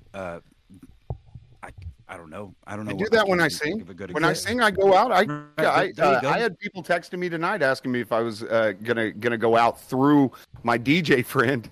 He was like, right, okay. "Hey, this person is wondering if you're coming tonight," and I'm like, "No, I'm on stream tonight," because I was on Winning TV, and then it was like 10:30, and I'm like, "Damn, it's too late. I ain't going out there." And so I texted him, and he's like, "Oh, this person's gonna be sad. This person's gonna be sad." And I'm like, "Well, I'll see him later." Right. Well, see, and I guess that's a perfect example of just, if you explore that, the times you have the chances to. Look, if I run into a unicorn, dude, and I identify that unicorn, I'm not closed off to it. I'm just saying that it's just not there. Not at my age. Okay. Well, my point that I was trying to make is I think, when you frame it in the way of a unicorn, which obviously doesn't exist, you're never going to find it. And people are a lot more flexible.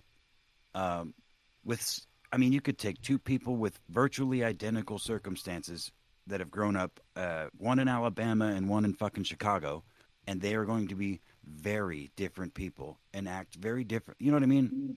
I do. We also live in a society where people don't address the problems that they go through. They go through something horrible, and then they just go, well, the reason I do this is because of this and because of this. And it's like, no, you're supposed to overcome and battle through that. And I'm not going to be the one to try to get you to recognize that, because I can't fix you. And you're going to look at me and who I am and the way I am and the way I talk and what I have and the stability that I provide and the type of father that I am. And you're going to look at me and you're going to think this person could be good for me. No, I can't fix you. You have to fix yourself. Go fix yourself and come back. I fixed myself when my wife left. I fixed myself when I had to pick my son's face up and put it back on his body. I fixed myself when my job that I was working 80 hours a week and only getting paid 40 of it decided they didn't want to deal with my personal problems. I fixed myself after my spine surgery. You need to do that shit too. And once you've done that, then you can come to me. But not only do I believe that you can't do it, even recognize it, I don't think you can go through the 2 to 3 years it's going to take you to figure it out and heal from this. And I find that I don't know. I mean, I absolutely agree with you on so many levels because of so many people that I've dealt with and just crashed and fucking burned. But the few bright spots in my life, human beings that I know still that aren't family, they come from the strangest of places, and they've come from not. I mean, having my gut, kind of not judging the book by its cover, even though the cover tells you the book. The general story, you get it by looking at the cover, but it doesn't, there's nuance in there that is important. And that's correct. You could have a gem and a shitty cover, but the thing is if you don't even have enough respect for what you wrote to put a cover on it that's halfway fucking decent, then I don't want to see it. I don't want to read it. Because 900 out of 901 times, it's going to be a shitty ass fucking book. Well, so what it sounds like is you're looking for you, man, in a female version, right? No. I dated a woman that was like me, and it was a fucking nightmare. That's how I figured out that passive aggression was a bad thing, was because I experienced it through someone else. I was like, oh my God, that is why the woman formerly known as my wife and the woman known as my spirit animal's mom said the exact same things word to word word for word to me, even though one was born and raised in California and one was born and raised in Texas. They said literally the exact same thing to me. That's why, because I said that exact same thing to that person. Right. And she was awesome, and she was hot, and you would be proud of it, Sam. She had great tits. And besides, I've got my Brew, my Laura, and my Sauce, and I don't need any other women. You fucking kidding me? Well, those are my ladies. Well, that's true, but they also hang out in my chat a lot, though too. So yeah, but they're mine, so they can hang out here. I don't care. They're my ladies. I don't mean to brag, but I edited a video of you and made a couple of songs with one of them. I'm not going to spoil it for the chat. Is it as good as the Cat and Heat song? Probably not. Oh, you didn't see the Cat and Heat song? Let me drop it in the Discord. Hold on. Uh-oh. The Cat and Heat song is awesome. I think I still have it in my copied from the last stream I was on. Hold on. I'm going to drop it in Sam Live links. Yes, that's the no show prep. I'll drop it in show prep. Yep. Let's see. Please don't be a Pornhub thing. Please don't be a Pornhub thing. I'm joking. Oh nope, that's not it. That's the Bring Donkey Kong to Life Evanescence DV rap DK rap mix up, which is awesome. What the fuck Zoomer language are you speaking right now? No, it's a song mix up with the DK rap from Donkey Kong Country 2 that's at the beginning of it, and they mixed Evanescence Bring Me to Life into it. It's fantastic. Is that what you were looking for? That was just the last link I copied. Oh. I got to go find the other one in my Twitter. Let's say Semper's trying to get Sam copyright struck. No, this won't copyright strike you. It's a mashup. So I mean, it'll get claimed, but what doesn't get claimed? So Semper, I do have to ask, and maybe this is the wrong time to ask, but here's the right one. Someone asked me recently, if I know any anti-vaxxers and yes, why. You do know one. And I am very vehemently anti-vax. I know a couple, and someone was saying that the autistic kids thing is BS, and I said, well, I've heard enough stories now. I'm not so sure it is anymore. I've heard a little bit of what you went through with the spirit animal, and it's not. But I'm not completely familiar with the whole story. So, well, I mean, look, I don't recommend it, but if you want to take the chance that there is a genetic switch in your child that could react adversely to the 60 to 80 vaccines that you give them between the time that they're born and the 3-year mark, then go ahead. I'm not telling you not to do it. All I'm saying is that once you encounter it and once you watch, and I get emotional about this when I talk about it because it makes me angry. But when you watch the love of your life, your little angel, start seizing on the ground after she gets a vaccination and she never speaks to you again, that's a very, very good indicator of you turning anti-vax.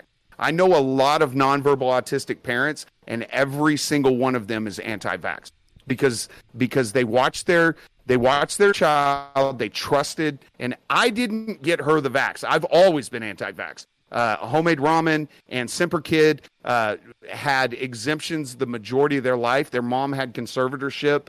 So when people started, the mumps is there's an outbreak, she ended up taking them, and there was nothing I could do to stop it. But for the majority of their lives, they were not vaccinated against anything.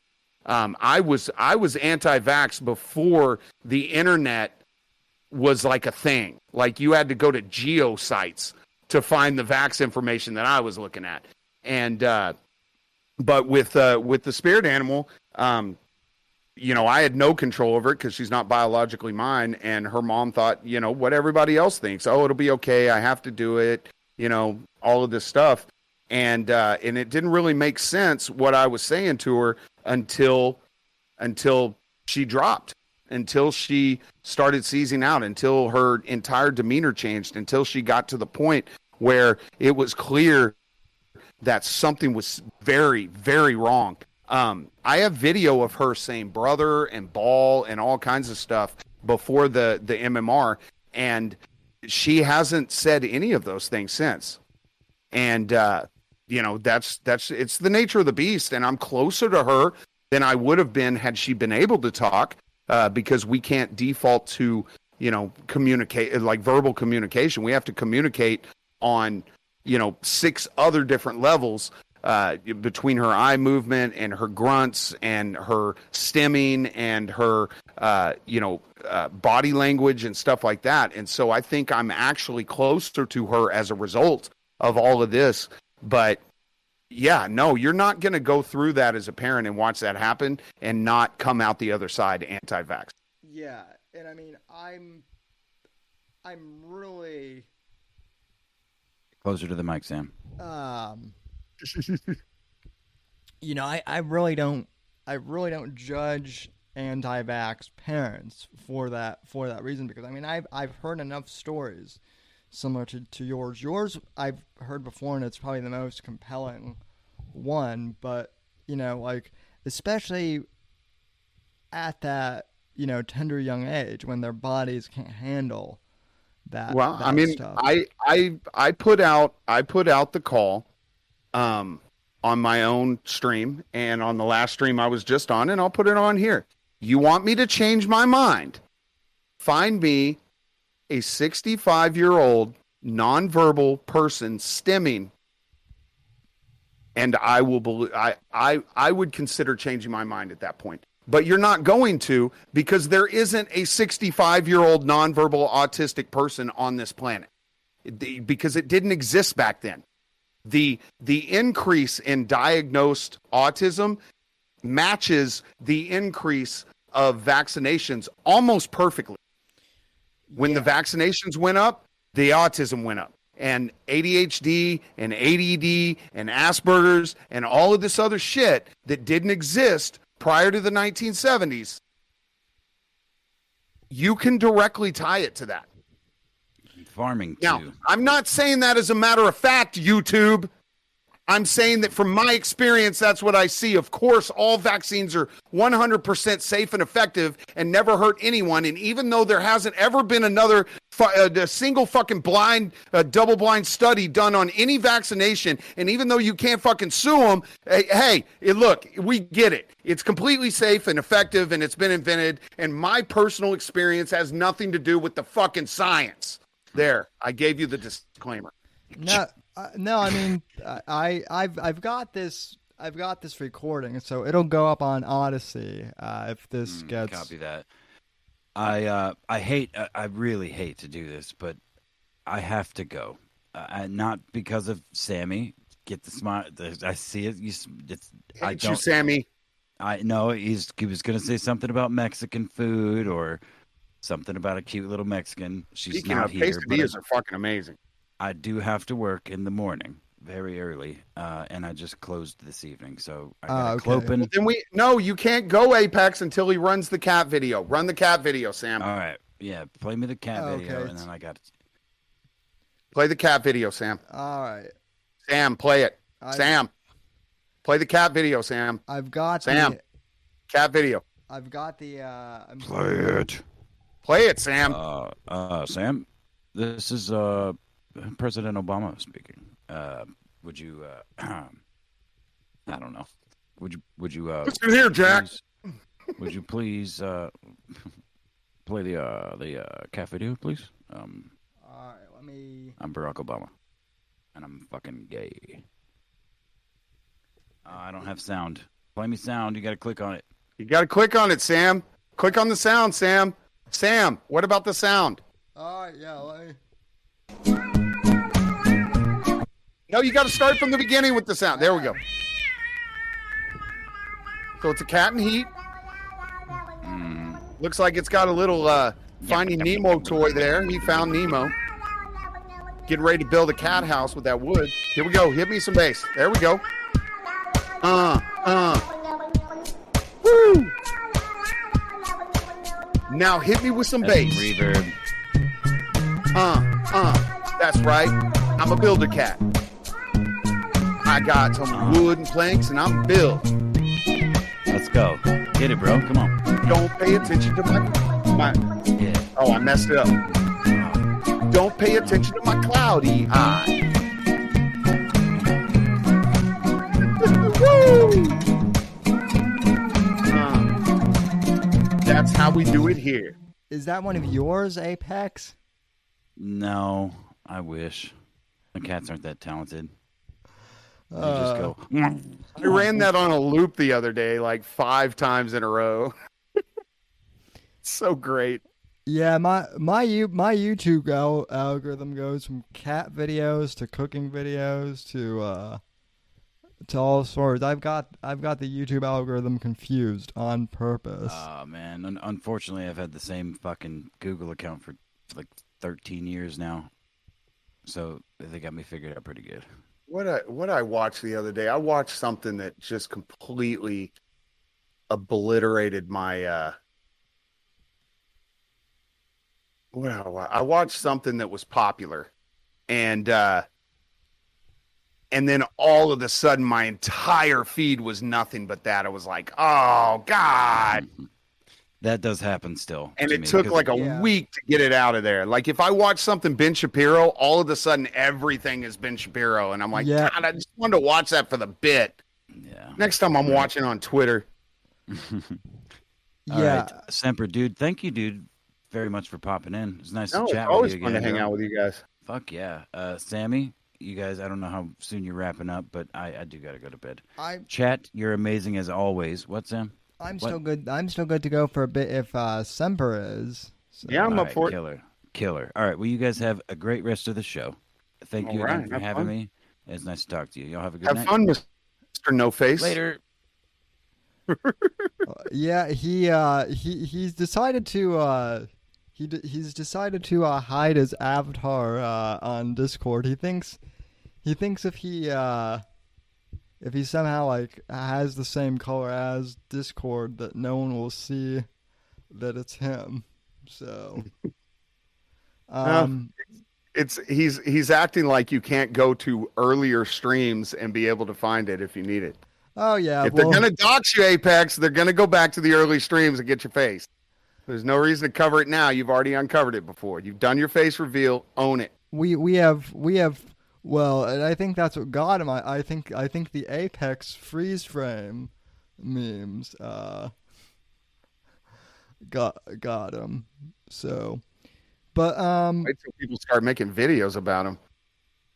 I'm just waiting for the videos that people are gonna make on me. I'm sure though. I've said so many things that could be clipped. I'm surprised there aren't more things of me that. No, I said the phrase "bout that ass," and all of a sudden, Brew's making videos on it. Alan made videos on it. I'm like, man. And now I've gotten very conscious with it. They still catch me every once in a while, but now I'm like, okay. In my head, as I'm about to say it, I go, am I going to be okay with a video being made of this? And then I'll usually follow it up once I say it with, "You're welcome, Brew." There's a video. So last year when the whole George Floyd riots were happening, I was playing like an MSNBC clip on stream, and I got so aggravated. I barely ever scream, but I just out and out, just like scream my head off. The next thing I know, Alan just pops into the chat. It says clips. The next thing, yeah. And you know what the beautiful thing about being on Discord with you is they have a perfect green screen to be able to just pull whatever the hell they want and make a video out of it. And next, I know I'm not stupid, Brew. She has memed Apex and I being gay. That exists out there. So, but yeah, it's all fun. It's weird at first when you first see it, but then after that, it's like, all right, it's fun. And see, unlike certain comedians that I use comedians in heavy air quotes. But unlike certain people that we talking about cult leaders. Yep. Yeah, certain cult leaders. Unlike certain cult leaders, I can actually take a joke about myself. Even some of the meaner ones, I'm like, all right, I don't, so. Yeah. So when I was dancing to the cat, like she could do something with that. There's the video of you dancing with that guy. At My favorite. Yeah. That guy, I love that guy. Although I'll tell you this, Christopher Williams, DC, has turned into white people need to be eliminated. Christopher Williams, DC, my wonderful cow that is in the wild that nobody touches, has decided to become militant black guy who thinks white people should be wiped off the face of the earth, which makes me a little sad. Oh boy. Yeah. Anyway, though, getting back to what you were saying about the spirit animal would, the vaccine. The one thing that drives me insane is, just from me personally, is people keep saying, "Oh, you need to get the vax because you have cerebral palsy." And I always tell them, I'm like, no, that's precisely the reason why I don't. Yep. Why I shouldn't get the vax, because if I get COVID, I know I'm fucked, but also I know that if I get the vaccine, But what if you develop Bell's palsy and it cancels out your cerebral palsy? Huh? That you ever think of that? That would be oh god. Then that would certainly be interesting. But yeah, I mean at this point the pro-vax people are just trying whatever they can to get people to take Well, it. I was saying this earlier tonight. On Winning TV's channel. Like for you guys, this tactic of what they're doing, it's new, and you're outraged by it. I've been dealing with this exact same tactic for 20 fucking years. And it has gotten increasingly harder over the years. But all of the stuff they're trying to do to get people to take these vaccines, I've experienced them all with my kids. So this is old hat to me. That's why it's so easy for me to stand back and say no. And that's why I say, don't argue with these people. Just say, I don't want to. Well, did you know that you could die? Yeah. So you're still not going to take it? No. Why? Because I don't want to. Yeah. But what about other people? Okay. That's not going to make me want to. I don't want to. I don't care about other people. You don't care about other people? No. I care about my family and the people that are around me and the people I know. I don't give a shit about anybody in another state that I don't know. I don't fucking care. I don't even know that person exists. So no. The whole narrative that you're the one that did get to me a bit was the you millennials, you don't want to get a vaccine, so you're going to cause your grandmother to die. Now my grandmother, she's old.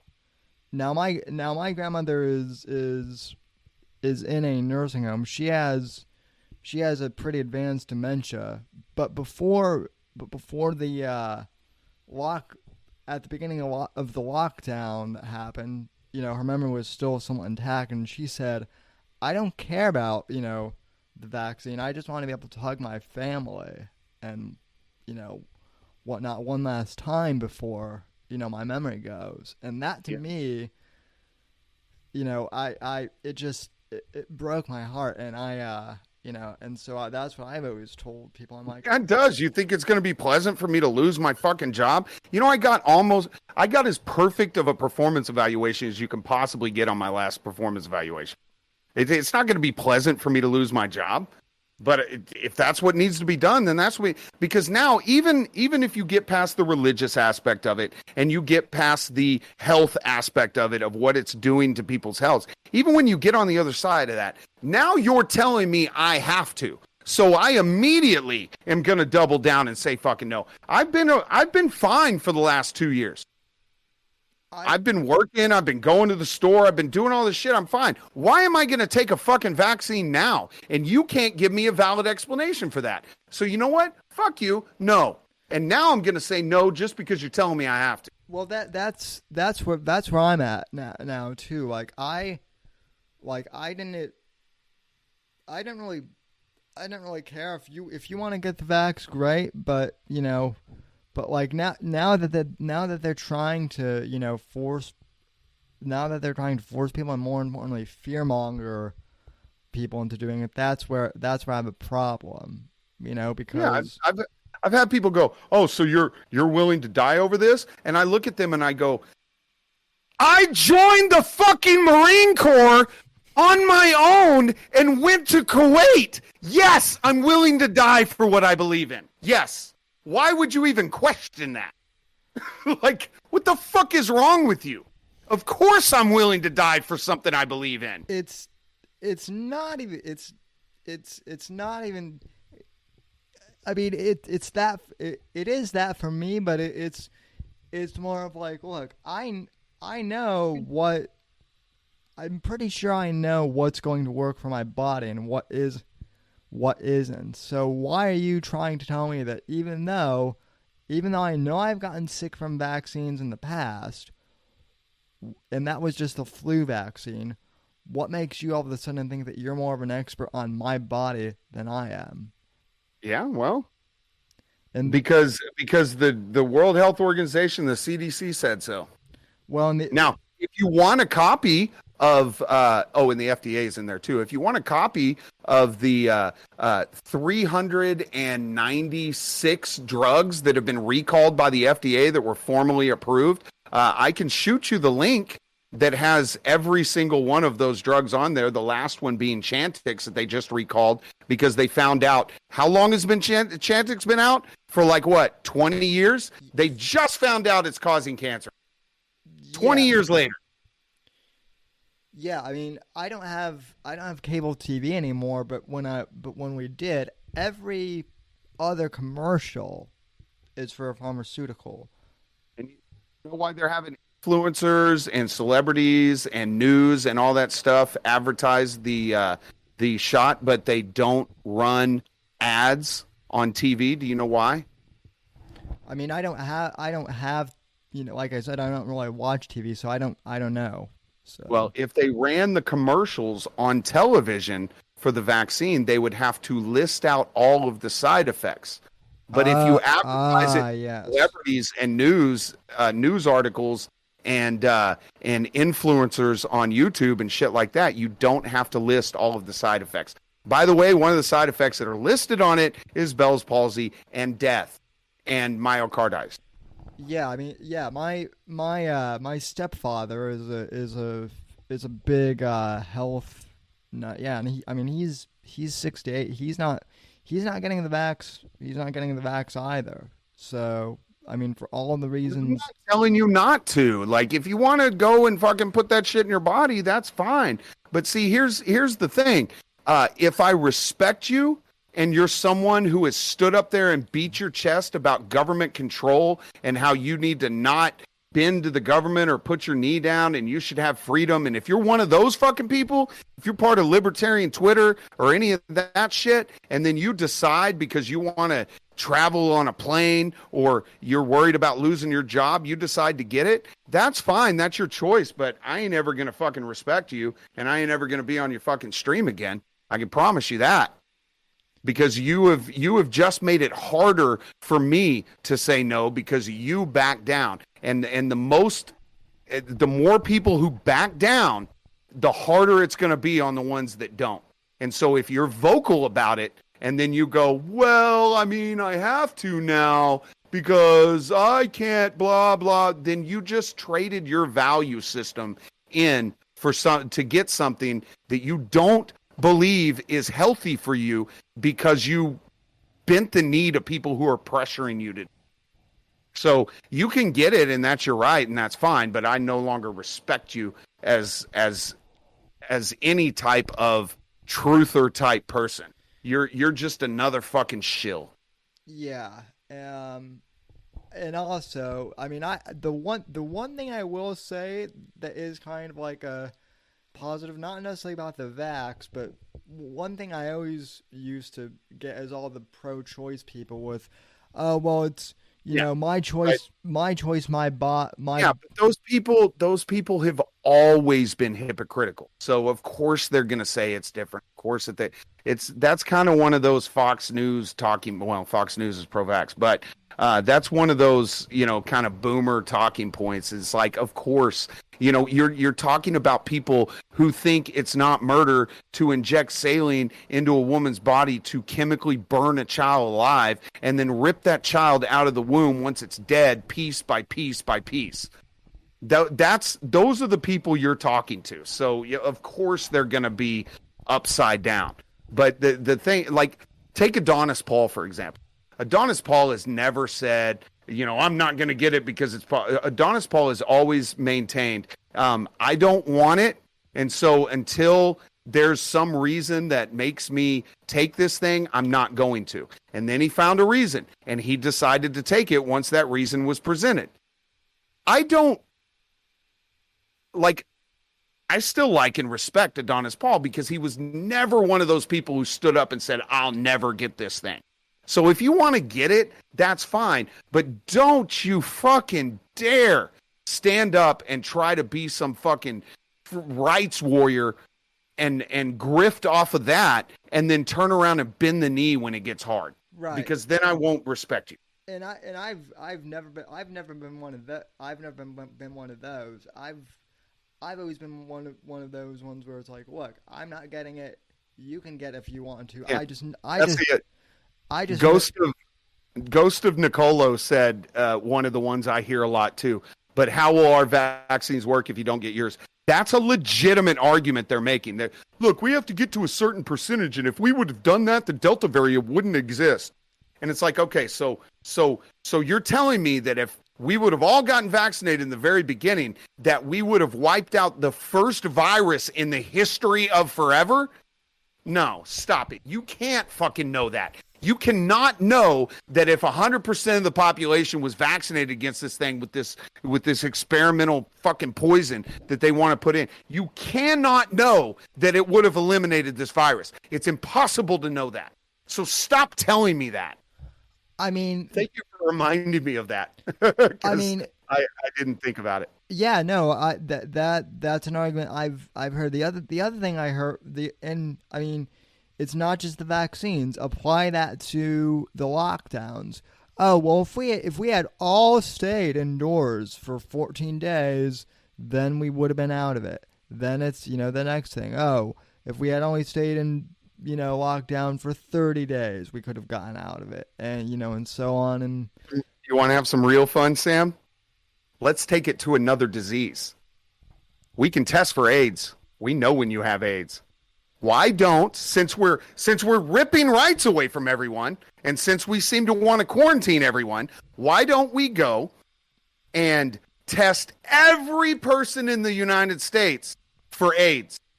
And then anybody who's positive to AIDS, we ship them to an island that is surrounded by barbed wire fence and a full fucking military, and we let them live the rest of their life on that island, never being able to get off. And guess what? We just fucking solved the AIDS problem. There's no AIDS left. Everybody in the world has been tested. If you tested positive, you get moved to this camp on an island that is surrounded by military. If you try to jump the fence, we fucking shoot you. But you can live the rest of your life on that island. It's a small sacrifice to make for the health benefits for the world. And we'll just put everybody who has AIDS on this little island, and poof, we eliminated AIDS. And you know what else we can do? We can do that for dwarfism. We can do it for cerebral palsy. We can do it for everything. Let's just gather anybody who has a fucking cold sore and test positive for fucking herpes. Let's do it. We're moving you to the AIDS island. Anybody who gets the flu, moving you to the AIDS island. Gone. All diseases are gone.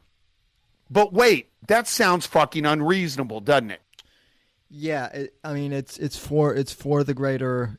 It's for the fact that people are saying. But AIDS doesn't exist. I know, Owen. Shut up. And And well, yeah, that's a whole other thing. But by the way, I don't know why, but I've been getting Revenge of the Sis clips from last year in my feed, and just for goofs, I went back and watched the whole my dad my dad F my godfather saga where he was out in the raincoat for that one. That was a bizarre. Yeah, it's all and this is what it like. Everything we're talking about is a moot point. Everyone knows it's not. All of this is bullshit. None of it's real. It's all a fucking storyline. It's all a script. But the problem with that is if we adhere to not talking about things that are part of the script, then it's, hey, welcome to the Sam Whitfield show. Nothing's real. Nothing exists. See you guys later. And that would be your stream. So yeah, talking about it is it's just kind of the nature of the beast. Otherwise, we just go to watching 50s videos and go live in the 50s and be happy. Yeah, or what I've been doing and just watching stuff from the watching stuff. Are you in the 80s? Well, let's watch some 80s shit, man. I've been talking about vaccines all night. Let's watch some 80s shit. I actually I'm sure the stream will get like taken down for this, but I saw I did not know that Don Johnson had a music career in addition to being in Miami Vice, but it is one of the cringiest, most 80s things I've ever seen. Let's go. But yeah, no, I love you. I love your 50s nostalgia stuff, and that's my entire format now, and it's not going to change because I'm sick of talking about this shit. And of course, Chad will be able to get me to spiral every once in a while. Everybody wins. Yeah, I'm going to get Royce on in the near future. I'm going to have Royce on, and he's going to go through 50 stuff with me. I'm excited. Well, that'd be nice. I've had Mersh on stream like a long time ago, but I haven't had Royce on yet. So I don't know. I don't know that I would. I don't know that I would gel real well with Mersh on a stream. I mean, we get along. Like if I went to a bar or something, I just don't think a stream with the two of us would be very compelling. I mean, and plus Alan might lose his mind. well, the last time Mersh and I were on stream together, it was early on in the whole John Arcade gummy saga. I mean, and don't get me wrong, Alan would be respectful. He probably would just leave because he's always been really cool about respecting my stream and my chat and the people I have on. So I wouldn't worry about it. But yeah, it's I don't know. I don't even know if he'd come on my stream. I don't know. I've never asked him. I've talked to him a couple of times, but never really asked him. Royce is the one I'm gel with more between the two of them. Yeah, I like them both. I watch Nightwave. No.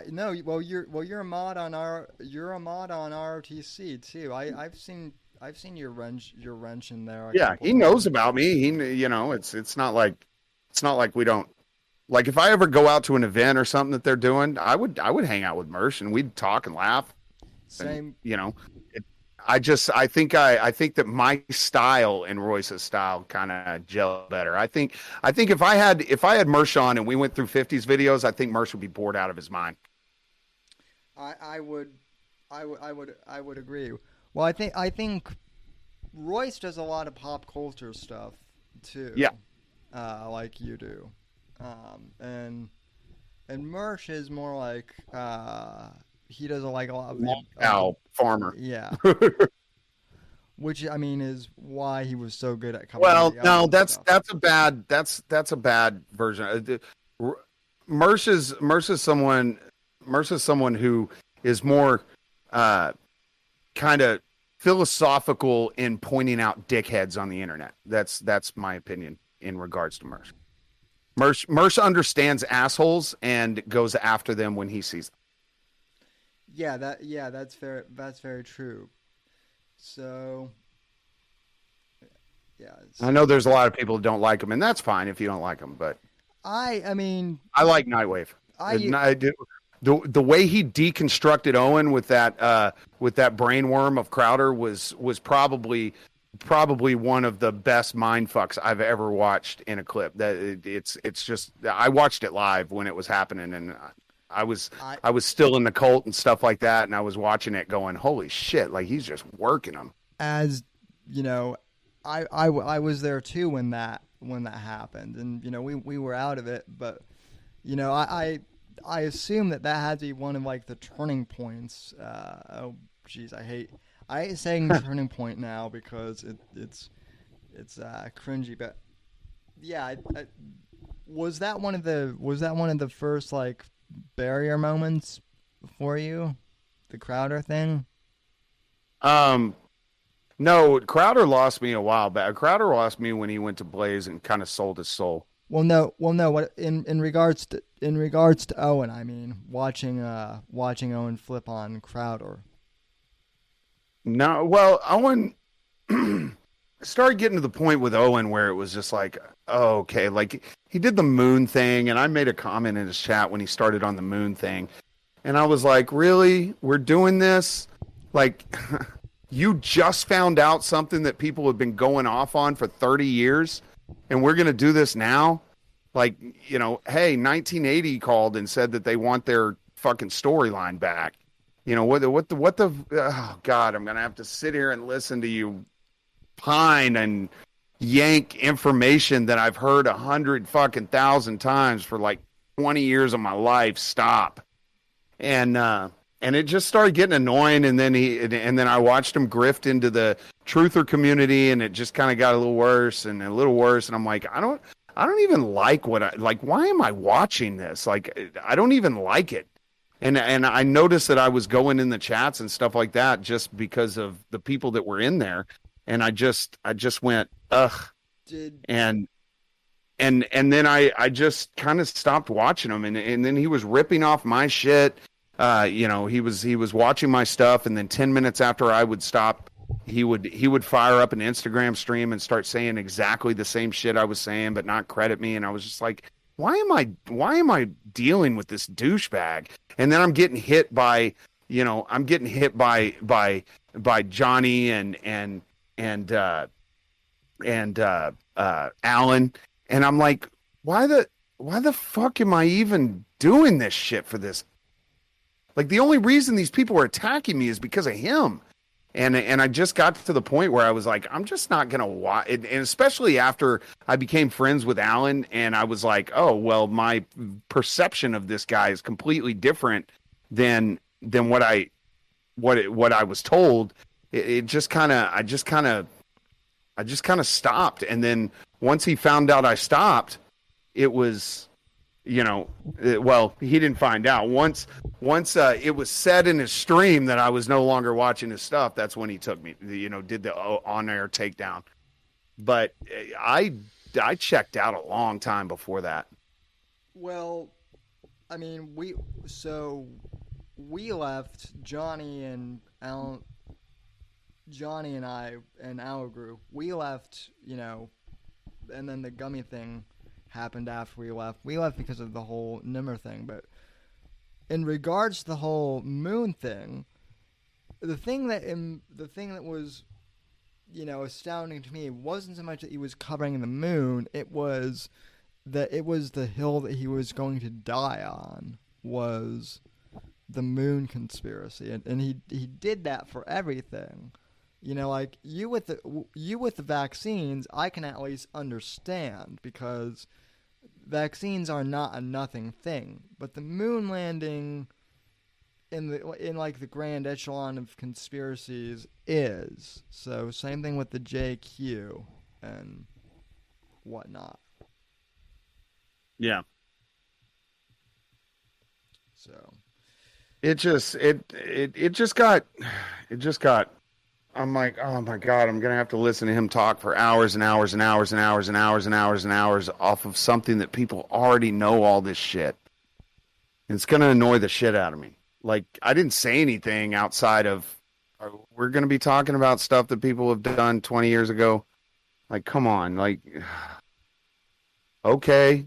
And then he just kept on going and kept on going, and then it just got to the point where it was weird, you know, when he stopped drinking and his wife had this bruise on her eye and he had these scrapes in his arms and he refused to talk about how any of it. He could have made a funny story about it and he didn't. And then he stopped drinking and then he started calling his dad gay because his dad sent an email where he said, "You're not going to try to hurt my I told you if you ever tried to hurt or take my family away or hurt my family." I'm like, why are you even saying, what could your dad have done to try to hurt you and your fan? Like, none of it made any sense. And he was just getting erratic. And I was just like, okay. And then he called Saucin a war. And so I'm like, fuck it, I'm out. Yeah, which that I mean, I didn't even know you that well at that point, but when you did the horror rant, I mean, you became, it's one of my legendary rants. You became one of my favorite. So he didn't even yell it into the camera. I was like, whore, but he didn't. He goes, "You're a whore. I'm calling you whore. How about that?" But it just kind of came out as, like, I'm pretty sure that all of us who saw that, we were all hearing him scream it. But he didn't actually scream it. He was just like, "You're a whore. You're a whore. You're a whore. How about that? I'm calling you a whore. How about that, whore?" His was more like bratty, like high school girl. Yeah, you're a whore. Click. You're a whore. Whore. But in my mind, he was screaming it at her, so that's the way I recalled it. Yep. I mean, and yeah, I mean, the other thing, the thing that I kind of became known for with him is I'm the first one who called him out on his holy squirt. Yeah, I was gone before any of the squirt shit. I was gone before his spiritual grifting. I was gone before the turpentine. I was gone before all that shit. So was I. But I mean, I didn't even know what was going on outside of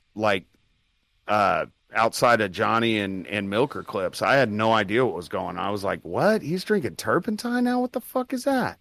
That was the first stream that you and I did together, was the turpentine thing, actually. going through together. I hadn't covered Owen in a couple months at that point, and then when Johnny was like, "Dude, he's drinking turpentine," I'm like, "He's doing what now?" I did enjoy the barrage of bear comments when I left. After he did the takedown and I did still, by the way, unquestionably my most viewed video, when I did that response to his little takedown, the comments were just fucking unbelievable. And I was like, they would come in and then I would speak bear back to them. And I'm like, yeah, I can speak retard, guys. Get the fuck out of here.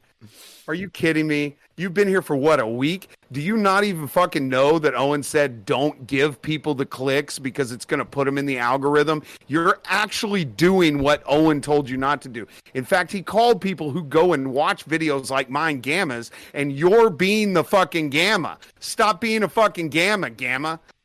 Go get your gravy elsewhere. Yes, I can speak retard with the best of them. And then they just all kind of went away, and I've never heard from them again. Yeah, same here. When the thing that really amused me was there were a couple bears that were coming on to my videos and making like bad wheelchair jokes, like. Are they? Like you're like, I think wheelchair jokes are funny. How about them apples? Well, yours was just bad. It wasn't even that. I was more like, okay, I'm not insulted by the fact that you guys are making wheelchair jokes. I'm insulted that you guys are part of a quote unquote comedians, group, and you're writing jokes, and yet you can't even make like a good wheelchair joke. They're like the most basic, like middle school level, insults. I was I was more insulted by the lack of creativity. So when you become so dull and boring that not even Milker Nation is posting about you, you got a problem. Like you're just so boring that Milker's still going into your history and posting videos of you and James True because the shit you're doing now is so unbelievably fucking boring that there's no value in clipping it. someone asked me where Owen's at now, like where you can find him, and I literally said I don't know, and I don't really care. He's I think he's on Odyssey, if I remember right. When I watched the 10-hour documentary of the when I watched the 10-hour thing for Bear Tardia, he said towards the end that you have to pay $15 a year or $15 a month for the Bear app. So, and they post links in that, but all of his streams were coming from Odyssey back the last time I saw anything on it. Yeah, the 10-hour documentary. Yeah, I'm not downloading malware onto my phone, which is what the Bear app is. So. Oh, I don't know. I wouldn't give anything to them anymore. And I don't like, you don't ever see him and what's that fucking goofy ass motherfucker? Him and Vox Day. You don't see them being pals and talking about each other anymore either. Well, Teddy's blog spot got nuked. And I don't agree with it getting nuked. Neither do I. But neither do I. But I mean, what I'm surprised is that it took them this long to do it. I mean, it is a blog spot blog, so it's not necessarily high up on the list. It's it's one of those things that nobody goes to anymore and reads. So.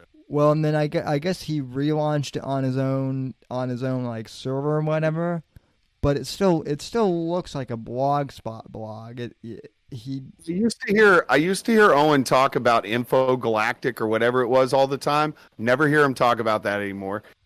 He's got his little thing, and I think Telegram he talks about, but I never hear him talking about the their version of Twitter. I never hear him talk. What about that fucking movie? Remember the movie they were going to make? Oh yeah, the superhero movie. Yeah. Do you know what happened to that movie? That was supposed to get like released back in 2019. I think. But no, they did that generic trailer, and then there was nothing. And like, I'm honestly asking, did they ever talk about it again or anything? I don't know. No, I mean, the last I heard from what Scorpio posted, apparently it's basic coming on the YouTube side. What? Apparently, it's still on the back burner, I guess. But I don't know. I don't know. I was watching some show and I saw a car pull off with dust coming out, and it sparked my memory. And I was like, wasn't Owen supposed to be in a movie that Vox was making about superheroes, and there was a car scene? Which is like, I wonder what happened to that. Which, by the way, the thing that Vox is ripping off, I mean, writing, is actually Rebels Run. Did they announce that they weren't doing it later on, Laura? Because I never heard them say anything either way. But then again, I haven't watched Owen in years. Yeah, Rebels Run isn't happening, but Rebels Run, I think, is also, if you want to know what it is, it's a ripoff of the Amazon show The Boys. That's what the yeah, but they announced that before The Boys. The Boys didn't exist when they were talking. They were talking about that years ago.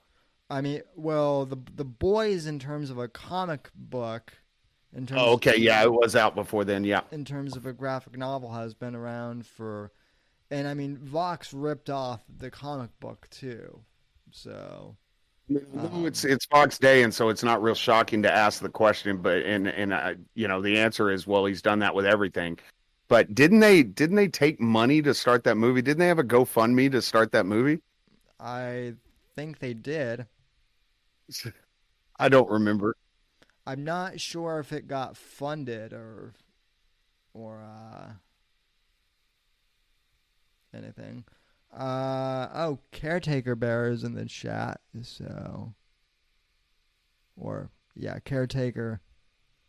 Yeah, I saw that Caretaker. I saw him talk about that a couple times in that 10-hour Bertardia documentary with paraplegic, whatever his name is. Paraplegic Bear. Yeah. I don't know. I've been so out of it for so long. Like, I used to know everything that was going on in that community, and now I'm so out of it. And the thing is I don't give a shit. So it's not even worth. I'll watch a Milker video because I think they're hilarious, and I like to kind of see what's going on over there. But I'm kind of on the ROTC side of the house, which is I'm kind of bored with it. Yeah, and I mean ROTC has been doing lots of like news related stuff. Yeah, and so unless he starts, burning books again or drinking some fucking toxic substance or something like that, I could care less. But I guarantee you that motherfucker's worn a mask. I know he says he hasn't, but I guarantee you he has. I mean, I'm not even sure what's happening with his stalker at this point. She left and she went away and she's fucking boring now. I just recently unsubscribed from her because all of her streams sucked. It's like if you're not tracking down Owen and stalking him, I have no interest in you. Well, she was kind of boring to begin with, except for the fact that she was stalking Owen. Stalked Owen? Yeah, no, that was fun. So the Bears don't even really bother me in it anymore. I'm actually but if he's making money off of it, Laura, he ain't going anywhere. That's why I told Anchor Bear, because Anchor Bear came into my YouTube channel and started talking shit about me, and I was like, dude, you have no fucking clue. I said, what you do, he promotes you. I said, you come and talk to me the day he starts ripping off your songs and calling them his own and not giving you credit for it, and then you'll understand what I'm talking about. But until then, go back to licking Owen's asshole and leave me the fuck alone, because you have no fucking clue what it's like to have your content stolen by this fucker and not even given any type of credit for it. So stop. Yeah, he went away. The last time I had really heard anything from Owen, and I don't even know if this is really true, but you should be wearing masks in a hospital. I agree with that, actually. Yeah, I think that people should wear masks in airports too, just because. When I went into my hospital, I wore masks. That's where you're supposed to wear them. Yeah, masks are hospitals. That's why when everyone's like, "Oh my God, Donald Trump was wearing a mask," and it's like he's in the fucking hospital. He should be wearing a mask there, you retards. You know what's weird about that is back when we were allowed to fly, I used to wear masks on airplanes just because of the recycled air thing, and I would always get strange looks from people for wearing a mask. Now it's the reverse. I get strange looks. Well, not so much here in Florida, but anywhere else, I get strange looks for not wearing a mask. So. Yeah, no, I know he did, Tangent. And it was obvious. You could tell when he started stealing stuff. Like when he would grift into a new area and people would be like, "Oh my God, I'm getting all this attention from people." And then he ripped off all their stuff until he didn't have anything to rip off. And he's like a fucking locust. Like he's like a cloud of locusts. And he descends on fields and he eats up everything in that field. And right when he gets done eating everything, he just goes to the next fucking field. Owen did try to bait me back in February of this year, and I know that he was trying to bait me because as soon as I finished my tribute to Rush Limbaugh stream, he goes on and I guess says something like, I'm greater than Rush Limbaugh. He was trying to bait me, and I just laughed and I was like, well, you can think that, Owen, but that's just it's. I'm not even mad. I'm just more amused that you're that delusional.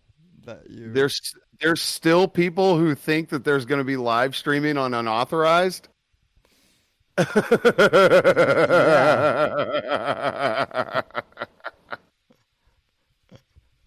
Oh man, cognitive dissonance is a bitch.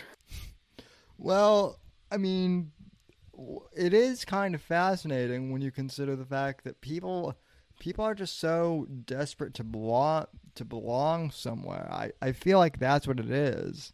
That they're so desperate to belong somewhere that they're just willing to glom on to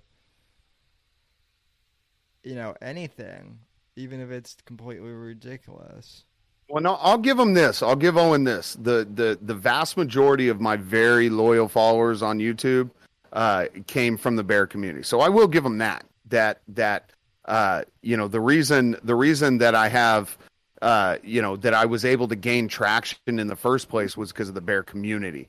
But other than that, there was no value in me being involved with him in any way, shape, or form. I mean, I would agree with that, and I mean that's one of the things. That's one of the reasons why Owen is so mad at John Arcade, was because in Owen's mind, Johnny basically poached all of Owen's best people and got them to leave because of the whole Nimmer thing. And I mean same thing with you. When I joined Owen's thing, it wasn't even necessarily because I liked him. It was because I found Owen on Rogan, and I felt bad for him that Kurt Metzger talked over him the entire time. So I wanted to. Oh, that was the third one. Yes, I was there from the first one. No, I got in on the third one, and then what happened was I tweeted that out, and someone from the Bears, I can't remember who it was, found me on Twitter, and I found my Ben Shapiro interview that I did from a long time ago, and told someone, was like, because Owen was still big into Shapiro at that point, and someone told Owen, like, Owen, this dude interviewed Ben Shapiro, so we need to get him into the thing. And at first I was happy to be there and help, and at first Owen was like, Alan coming into the chat. Owen was like, this kid is awesome, and and then, as soon as I was like, okay, well, thanks. But, I never really I was there more for the community, not so much for Owen and and Nimmer at that point. And then once Johnny left, I was out too. So yeah. Well, Laura said she wanted to change the subject. How did they word the application for the religious exemption? They didn't. I said I have a religious exemption, and they responded back to me that I need to give them a detailed explanation of my religious exemption. And yes, they did say they would have to approve it. And yes, they said they were going to look at it very closely, and they were going to make determinations of whether your religious beliefs were valid or not, which is great because if they don't approve my religious exemption, I'm going to ass rape them in court. Because that means that they are going to approve some religious objections, and they aren't going to approve some others. And if they don't approve mine, but they approve others, then that means that that is literally the definition of religious discrimination. So we'll see. They basically told us that most churches don't have a problem with it, indicating that you have to be connected to a church. So we'll see. I live in the middle of nowhere. You think I can't find a church of people that are anti-vax? Oh, I know I'll win in court. But they won't even let it get to that. With as big of a name as the hospital I have and some of the stuff they've been through in the past, they're not going to want to get it that far. And if they offer me, enough money to where I don't have to ever work again, then I'll just go away. But yeah, I'm going to get real loud, Alan. I'm going to need your clipping abilities if this thing goes south. So I'm hoping that the job that I love at the hospital that I love decides not to fire me because I don't want to put poison in my body. But if they do choose to do that, I'm going to get extremely loud, and I'm going to need your help, Alan. Well, you're always welcome to, if you need to come on a show, you're always welcome here. I'm going for the big boys at that point. I will dedicate all of the hours that I put in at work will be dedicated to increasing this channel and the volume that I put on this channel going after that. It'll become the only thing I do is going after this organization. So yeah, well, we'll see. Well, the guys who took over for Rush, they're that because it's terrestrial radio, they kind of have to skirt the line a little bit in terms of what they say about the vax. But I mean, they're pretty pro. Like, if you want to get the vax, do. But if you don't, you shouldn't be forced to. So maybe you can get on a couple radio shows too. I don't know. They've had no problem. They've had no problem with me going in and touching stuff and touching people and being around other people this entire time. And now, in a matter of 2 months time period, they've decided that I need to be vaccinated. No. And by the way, from the time they told me I needed to be vaccinated to now was several months. So you're not worried about me infecting people during that several months? You're giving me until the end of your fiscal year to do that? Trust. Ask my ex-wife what battling me in court feels like.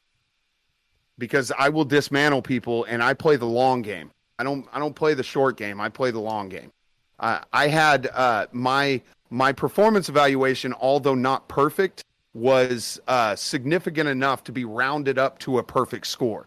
So you're telling somebody who literally was entered in as a perfect score on my performance evaluation just a few months ago. You're telling me that you're wanting to get rid of that person for no other reason than the fact that I have and you can sit there and you can tell me transmission and transmission rates and all that stuff, but you never seem to have a problem with that until you decide to mandate this. And now all of a sudden you have a conviction against transmission rates. Well, I'm going to lose my job. And so my ability to stand up and say what I believe is real and valid, my religious beliefs are valid enough for me to have my job of 10 years go away because I won't do this thing because I believe that much that it's against my religious beliefs. I'm putting my money where my mouth is, and you guys are the ones that are hypocrites. So hopefully they won't deny it and I don't have to go through all that, but I will. I mean, well, I'm also threatening to weaponize yours as well, Alan. I'm not even playing. When you find out what hospital I work for, if it comes to that, you're gonna want in on it. Promise you that. I mean, the thing that's interesting is you're supposedly in Texas, which is rah conservative country. No, it's not. No, it's not. Everybody needs to stop fucking saying that. I Greg Abbott. Greg Abbott is a subversive piece of shit that is all talk. Oh, but he gave you constitutional carry. Yeah, did you read that, Bill? Did you read what he put in place? It says specifically in there that cops, if they suspect you of carrying a weapon or you are carrying a weapon, they can stop you and search you at any time. He basically handed the police of Texas the ability to search anyone they want, anywhere they want, anytime they want, and blow right through the Fourth Amendment. Oh, but he said that you can't mandate vaxes if you receive governmental funds or you're a part of the government. No. That's not what he said. What he said is that you can't mandate vaxes until FDA approval, which, by the way, is coming. It'll be here before September 15th. I heard that they're gonna approve it Monday, but that was from an unverified source in chat. But I promise you, it's going to be FDA approved by September 15th, which is when everybody's saying you need to have your first shot and then have your second one before the 27th. So they can get rid of you before the fiscal year. What do you think of Ron DeSantis and what he's done? Well, I think it's like any other area of government or any. I think he's put there for a reason. You know, you can sit there and you can talk about rights all you want, but he was for he was for red flag laws, and he was the one that instituted the don't talk about the JQ. Yeah, that thing was. He was say what you can think what you want, but here's what I know. He is a governor of a state, and you don't become a governor of a state without owing the elites something. So, yeah, fair enough. I mean, it is a little weird to me that he. I mean, you would think that Texas. What I was saying earlier is obviously I know that Texas isn't the conservative bastion that people think it is, but that's still the main kind of normie perception out there. Well, of course, yeah, but that's the problem with talking about this stuff and it really puts your stream in a real fucked position when every single person is in the place that they're in for a reason, and every single political action that happens is something that's planned. It leaves you with nothing to talk about. it's just a really shitty position to be in, because you can sit there and you can argue between all of the little controlled argue points all over the place, but you know, controlled oppositions, so you fight about the things that they want you to fight about, but you don't fight about the things that they don't want you to fight about. And that's how controlled op works, and that's why people are put in the places that they're being put. But you don't get to be the governor of a state without owing people something. You just don't. Well, that's... You don't even get into Congress now without owing people something. It used to be you could slip into Congress. But it's not even that way anymore, because even your crazy, your Boberts, your Greens, all of those people, they're there to make everybody look crazy so they can point to them and identify, oh, look at all these crazy people. Occupy Wall Street, all of it, everything. Oh, yeah. Everything is fucking planned. Everything is written. You're not getting outside of that. If you do get outside of that, they're going to fucking shut you down or shut you up or not promote you. You won't be able to get in any lanes because all of the lanes are controlled op for streaming. So you either have to go Gamergate, or you have to go lib, or you have to go conservative, or you have to go, pro-Zionist. You have to fit in those lanes, and those lanes are not diverse. So you can't believe one thing from one lane and then also believe one thing from another lane. You can't have friends in one lane. A part of the reason that Owen took me down in the first place was because I was friends with Alan, and he was in my chat, and Owen knew that. So automatically, that's the one thing I can give. I can give a lot of things to Revenge of the Sith, but one of the main things that I can give to Royce and Mersh is that they both know that Alan's in my chat. They both know he's a mod in my chat, and they still come on my show, and they still, they don't kick me out because people they don't like are mods in my stuff. And no, people don't do that. And so you can't get in lane. And so it's hard for me to go up that lane, because when I go up every single lane I agree with or get into, eventually Alan hates those people. And I even said that on my stream one time, Alan, just one fucking time, Can you have a larger creator than me that you don't hate just once? And he's like, no, because they're all fucking grifters. And I'm like, shit. But that's what it is. It's like you have to like all the people they like and hate all the people they hate. And if you don't cut somebody off because they had an issue with them, then you're fucked. And so you don't go anywhere. If you don't fall in line to some narrative, you won't get any publishing. You won't get any exposure. I've been doing this shit for what, 2.5 years now? And I'm barely over 1,000. And I'm good at what I do. But I don't fit with any lanes. There is no universe where I would kick Alan out of my chat because somebody else didn't like him. Right. Same here. I mean, look, I love... He didn't do anything to me. In fact, it was the opposite. Sorry, go ahead. Well, the thing with Alan, because there was beef between him.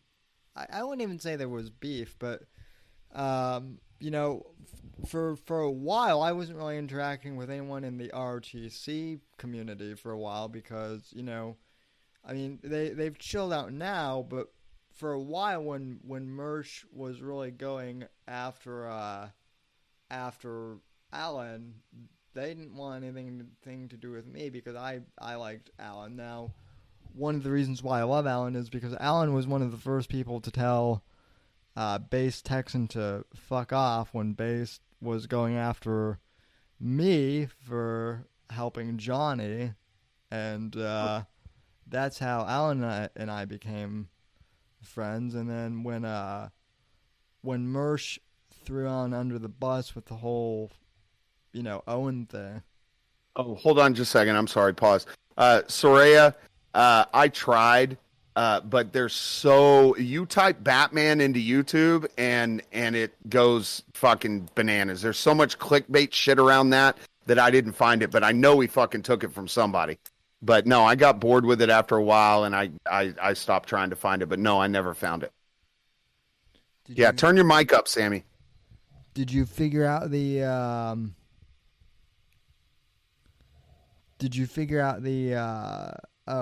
the Batman? No, well, so Owen did this movie. So basically, Owen ripped off what is his name? He doesn't do movie stuff anymore. What was his name? The black-pilled guy. Black-pilled was the name of his channel.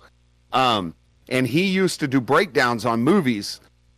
Where he would point out all of the subversion in movies.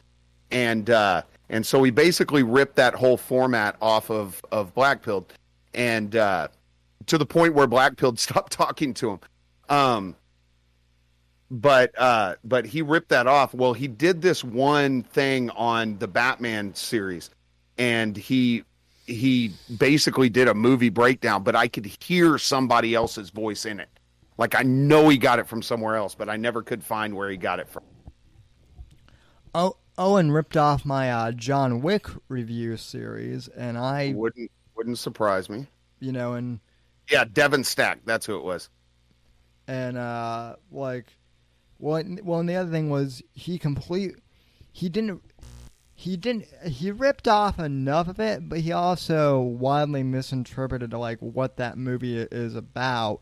And he made John Wick into something that it's not.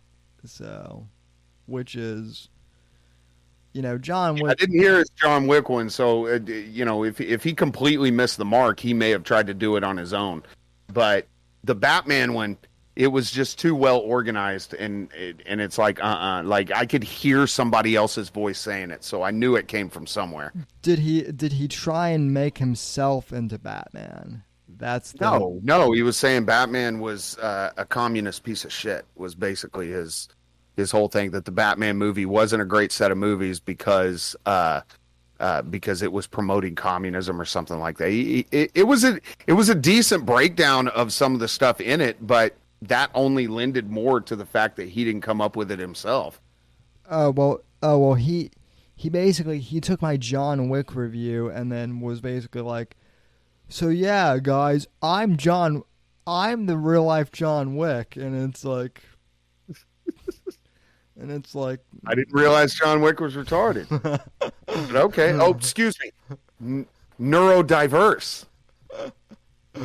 Is that what the new phrase is? Neurodiverse. Oh, to which I submitted I sent a super chat to Adonis Paul, and he had this girl that was talking about being neurodiverse, and she worked at a preschool, and so I sent him a super chat that said, "Neurodiverse is to retarded what preschool is to daycare." Well, there's people that are going to college for 4 years, and then they go and start working in a preschool. Well, preschools are fucking daycares. I worked at a preschool when I was 18. Like, they're fucking daycares. And you've got a 4-year degree walking into a fucking daycare? Get the fuck out of here. Well, what the hell is wrong with you? Well, my favorite phrase is that my favorite phrase that I get a lot is, "Oh, Sam, you're not handicapped. You're differently capable." No, not even that. You're differently abled. Differently abled. So the next time somebody says that to you and you go, "Oh, wow, well, you're not just offensive and stupid, you're retarded. I got it. That makes sense." Fucking retard. Well, yeah, retard's a great word. It's a universal word that I will never let go away. That my friends and I call each other retards all the time. Of course. That and faggot are two of my. Ooh, throwing out the F slur on YouTube. Damn. I'm at 750. I'm at 753. It was a good run. I'm probably not going to make it to 1,000 subs. So. Well, I'll tell you what, I sat between 600 and 1,000 for almost a year and a half. I'm not Chuck I'm not Chuck Boris where I can I haven't had my Nimmer moment yet where I can go from like 300 subs. See, that's the other thing with me is I'm never going to have a Nimmer moment because I just don't care enough to go after people. Like I don't go after it. It's not my thing. You know, some people are good at it. You know, there's some people that they're good at going after people. It's just not my thing. You know, my thing is to sit down with a group of people and have fun and maybe throw some really good life advice every once in a while. But I have a feeling that, again, if they don't accept my religious exemption, this getting fired thing may end up being my quote unquote Nimmer moment. And I'm not going to be shy about it. Yeah. And I'm not going, you know, the grifters are going to want to scoop that up and grift off of it. And my ability to communicate that is going to appeal to people. And so, you know, I'm not going to have a problem at all talking to grifters. Even if I know they're a fucking grifter, I need to get the word out. I need to get incoming money to be able to actually sue the people. And, you know, if I need to go on shows of grifters, then I'll go on shows of grifters. I don't give a shit because my story doesn't change and the impact of that doesn't change whether I'm on a grifter's fucking show or I'm on somebody who isn't.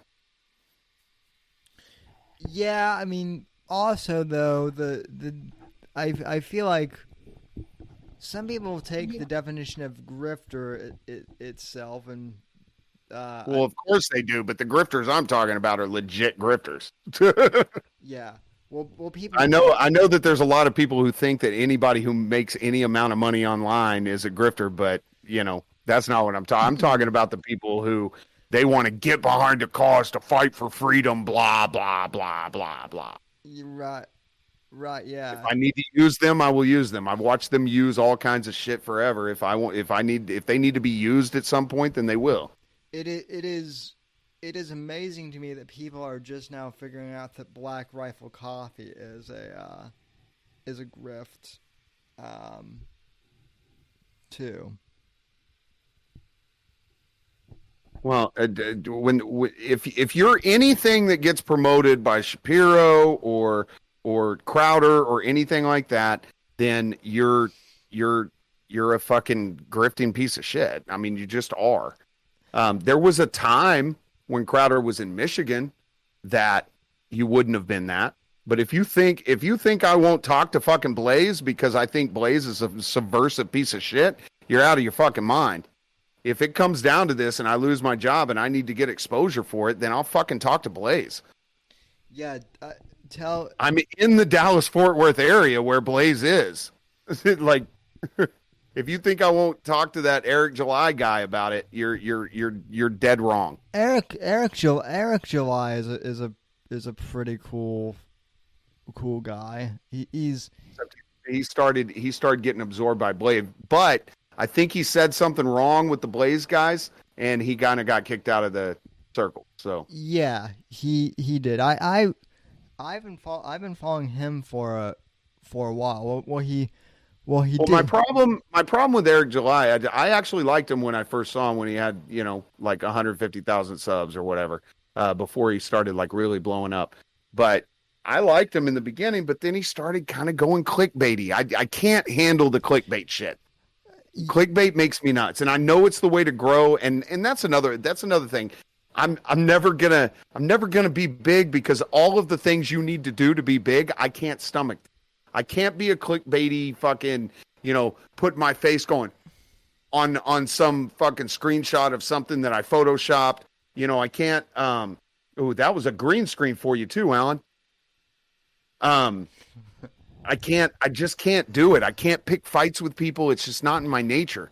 I can't go and I can't put destroyed in all caps. I can't mislead somebody to what my video is going to be. Like if I bail out of something and start ranting for 2 hours, I did that with a couple of streams ago. I was 5 minutes into a video and then I just went on like an hour and 45-minute just absolute rant. And I went in and I changed the name of the video so people wouldn't be misled clicking on my video, And it's just I can't bring myself to do that shit, and I don't like it. Makes me uncomfortable when somebody else does it. I just don't like it. It can't do it, and he does that a lot. He does the clickbaity titles with the little icons, and I'm not talking shit about him. I don't think he's a bad dude or anything like that. It just got to be too much. The interesting thing is, Semper, is that whole thing, that type of like communications. That is what I have my degree in. So I understand how all that stuff works. But in terms of like my personal brand, I can't do that type of stuff either. And part of it is for the same reason you can't. The other part of it is I just don't have. I would rather put my energy into talking to people and actually producing the show. All that. Well, there's a guy on Twitter, Castillo, something like that. I think he works for Blaze or something, but he actually has pretty good breaking news tweets. But it's like every single one of his fucking breaking news tweets, he puts a fucking My Pillow ad in every single one of them. I'm just like, dude. Like, I can't. I unfollowed him on Twitter because I just can't. It's like you just invalidated everything you said by putting some fucking stupid go buy a pillow from fucking My Pillow guy. I actually you're gonna love this. So the podcast platform that I use. Yeah, July is on Young Rippa. Yeah.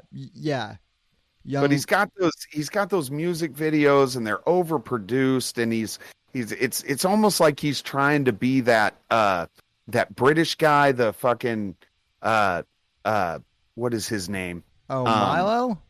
No. The British rapper music guy. Zuby. It's like he's trying to be it just I don't know, it's just too much for me. I mean, I'd probably get along with the dude if we hung out or whatever, but it's just it's like flying a flag and an eagle screech, and being like, yeah, America. I can't fucking do it. But Semper, you're a veteran. That's what all veterans do. Yeah, except for I'm a veteran that says we shouldn't be in any fucking country and that it's none of our fucking business. That's what I was saying with Black Rifle Coffee though, is I think people are starting to wake up because their whole thing is I'm a veteran, bruh. What did you? So my opinion is more important than yours. You can crush puss. Do you do sport? I bet you can't crush push. I bet you can't crush puss, bruh. Those types.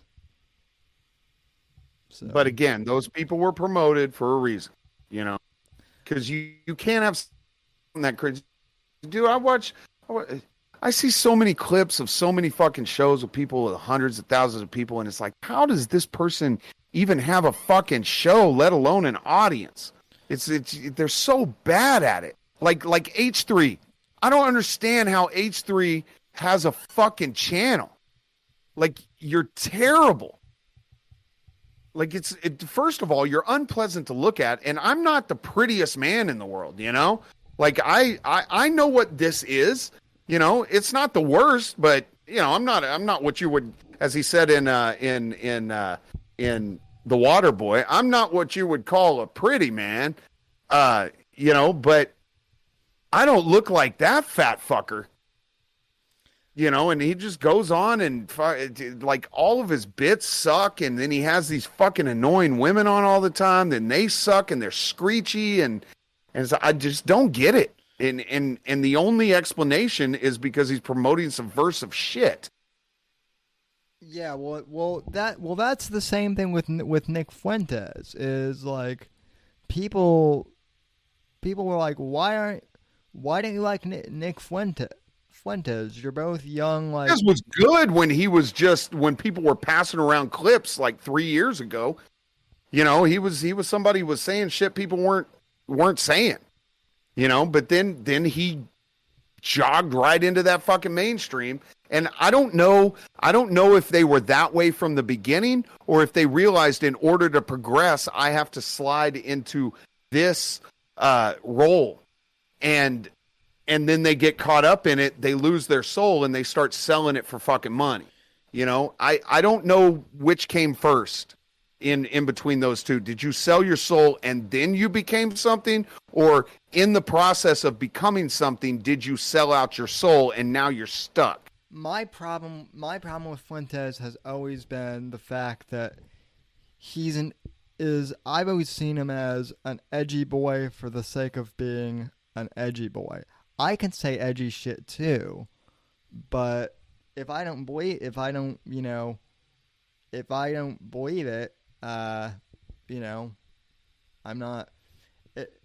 not gonna do. Also, the edgy thing isn't. Really I know, Ghost.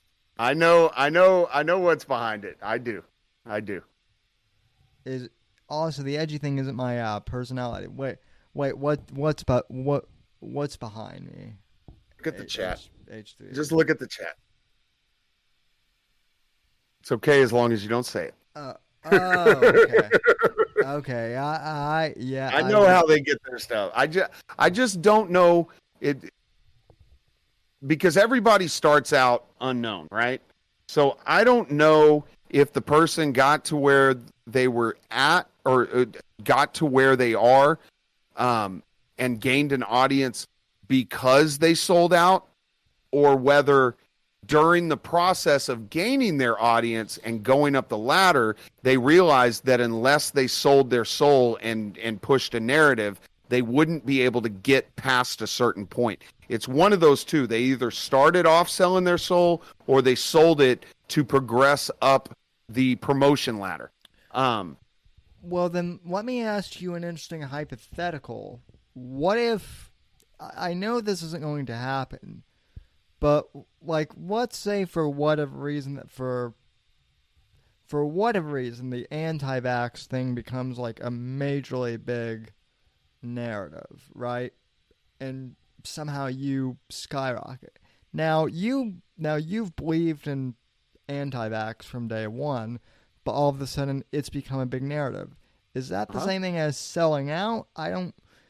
I don't think. No, what happens is when you start speaking, when you start saying things that you clearly don't believe.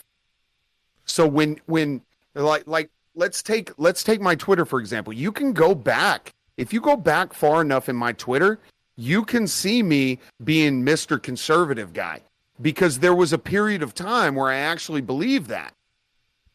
But I didn't wipe it out when I realized it was all bullshit.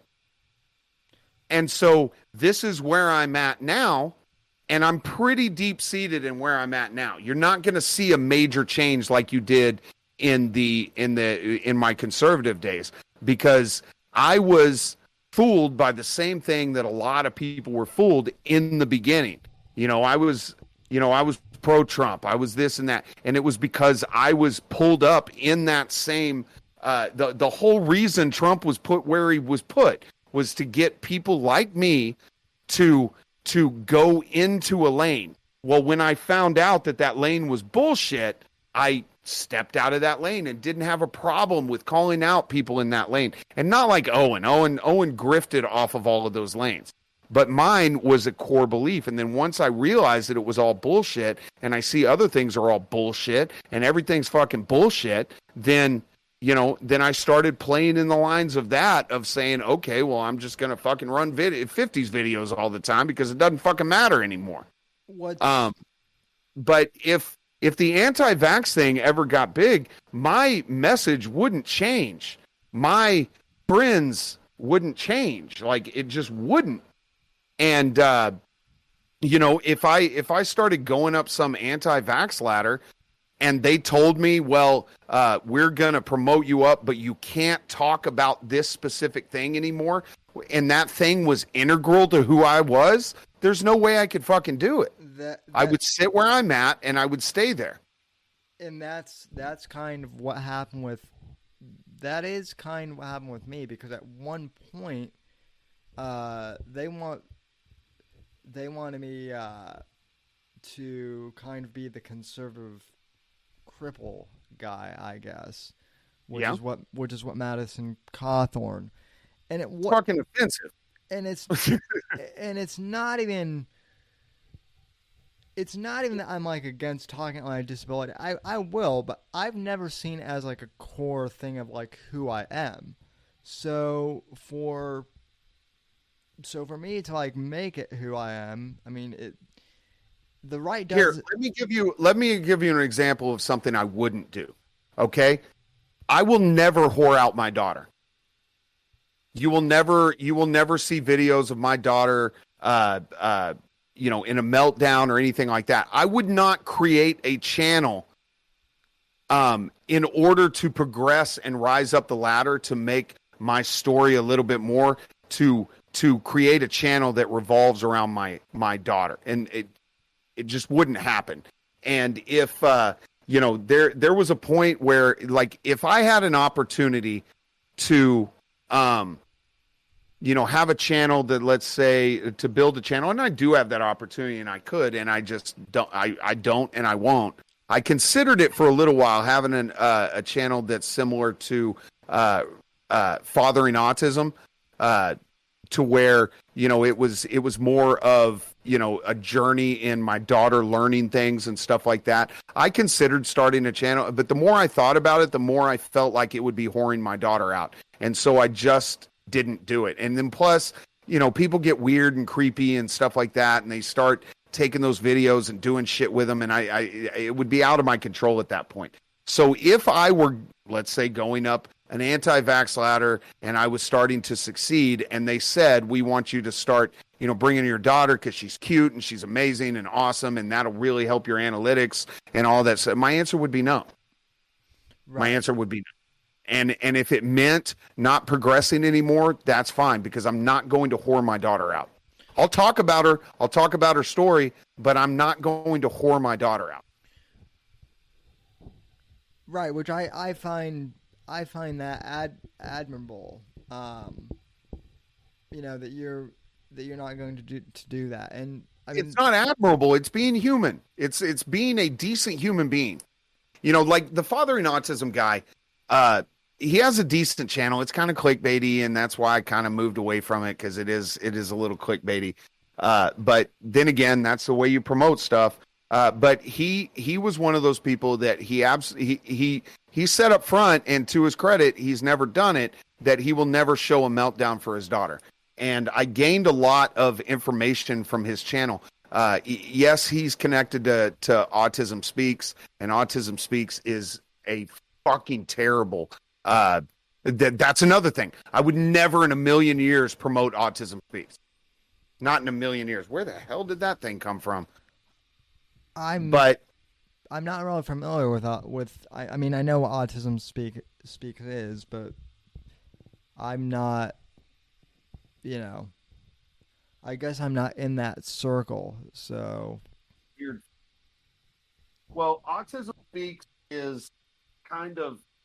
It's the charity that is kind of the Red Cross of the autism world, but there are videos out there that they made as promotional videos and stuff for Autism Speaks, where they, like, these documentaries they made of autistic parents, and literally they have parents crying, saying that they wish they had gotten an abortion, and just, it's so hard raising them, and they're just shitting all over their fucking kids. Oh yeah. And it's like, you guys are fucking gross. If you want to see it, if you want to see a good breakdown of Autism Speaks, Sinatra Says, I don't know if it's still on his channel, but if you go to YouTube, let me see if it's there.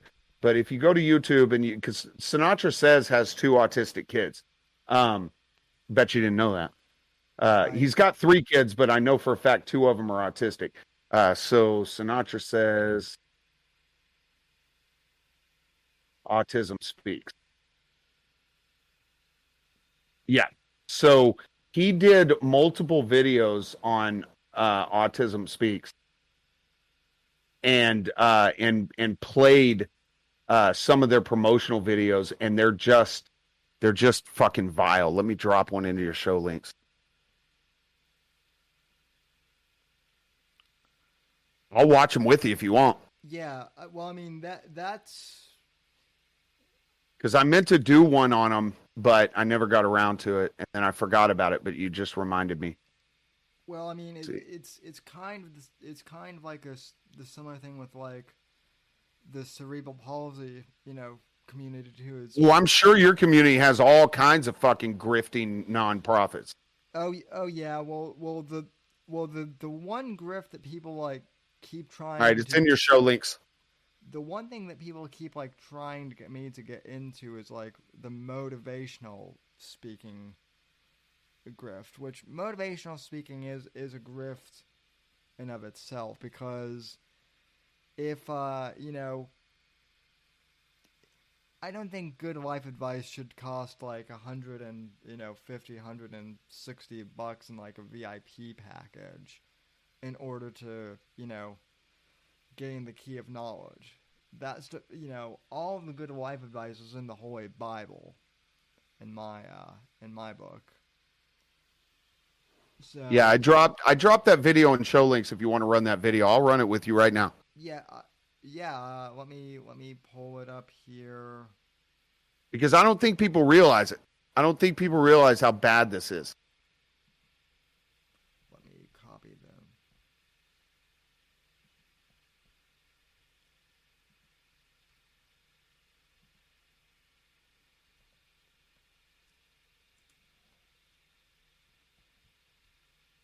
Yeah, I mean, if you really wanted to, you could find a couple pictures of me as a spirit animal, but I don't throw them out there, and I certainly don't throw them out there lightly, because she's a beautiful little girl, and there are a bunch of sicko people online. Oh yeah, absolutely. This video subject was brought to me by one of my subscribers named Raz, and this subject means a lot to me, so I'm going to try to model this video after Jeff Holliday's video he did about Alzheimer's. This isn't going to be a happy-go-lucky, take the piss out of some crazy feminist video. This is going to be a serious video. Now, listen to how subdued he is about this, and So you'll see why in a minute. Background, like Jeff said, like you're seeing now, you'll get this. And if you want to help Jeff's cause, there's a program you can use called Folding at Home, where it takes your unused computer's processor You weren't subbed to Sinatra Says already? Keyboard and uses it to fold proteins. It basically does math. If you get a new Prime number, you get a reward. I've seen it happen. But to today's topic, it's Autism Speaks. Now, being autistic doesn't necessarily mean you're mentally retarded or you're a bad kid. But what it means is that you understand things differently, and you communicate differently, and you handle emotions differently. I know this because my 2 boys are autistic, diagnosed and all. But autism is different things to different people. Some people are incredibly brilliant and creative and just they have a different working brain altogether, and that's not a bad thing. That's a good thing. When it's not. These people are... Bill Gates was autistic. He had Asperger's. Steve Jobs was thought to be autistic. Albert Einstein was thought to be autistic. So just saying that you're autistic or knowing that someone's autistic does not mean they are an unfunctioning, an unmovable object in the fucking community. It means that they are just a little bit different. You see how pissed he is just at the idea of talking about this? People need to remember that. Oh, yeah. But especially with such small children like I have, under 5 years old, what's really hard about autism is that they can't express themselves. They have a hard time communicating, and they have a hard time dealing with emotions. It's really challenging, but it also... And you would, like, you could see how frustration would... pause it for a sec. It was just too much. Uh-huh. Think about this. Let's say you're talking to somebody and you're giving them information and they're just not fucking getting it. And you're telling them over and over, and they're just the simplest little thing, and you're going, motherfucker, like, I've told you this. Like, how can you not understand? So let's say vax or some political thing, and you've broken it down, you've given them all the documentation, you've given them everything that they need to understand it, and they still just don't fucking get it. And you're like, God damn, how do you not see this? That's the equivalent of what my daughter goes through every fucking day when she's trying to express herself to someone and they're not getting it. Like when she does melt down and even I can't figure out what it is that she wants or what it is that she needs. It's a level of frustration of I'm communicating something to you and you just simply don't fucking understand. Right. And so she gets upset, and anybody would, but everybody likes to point at autistic kids and say, "Oh, look, they're melting down." How many times do you melt down a day? How many times do you get frustrated and get pissed off? What, just because they express it differently? And so, yeah, it is. They have a different way of communicating, and yes, they get frustrated when you don't understand, just like you would. And that's what he's talking about right here.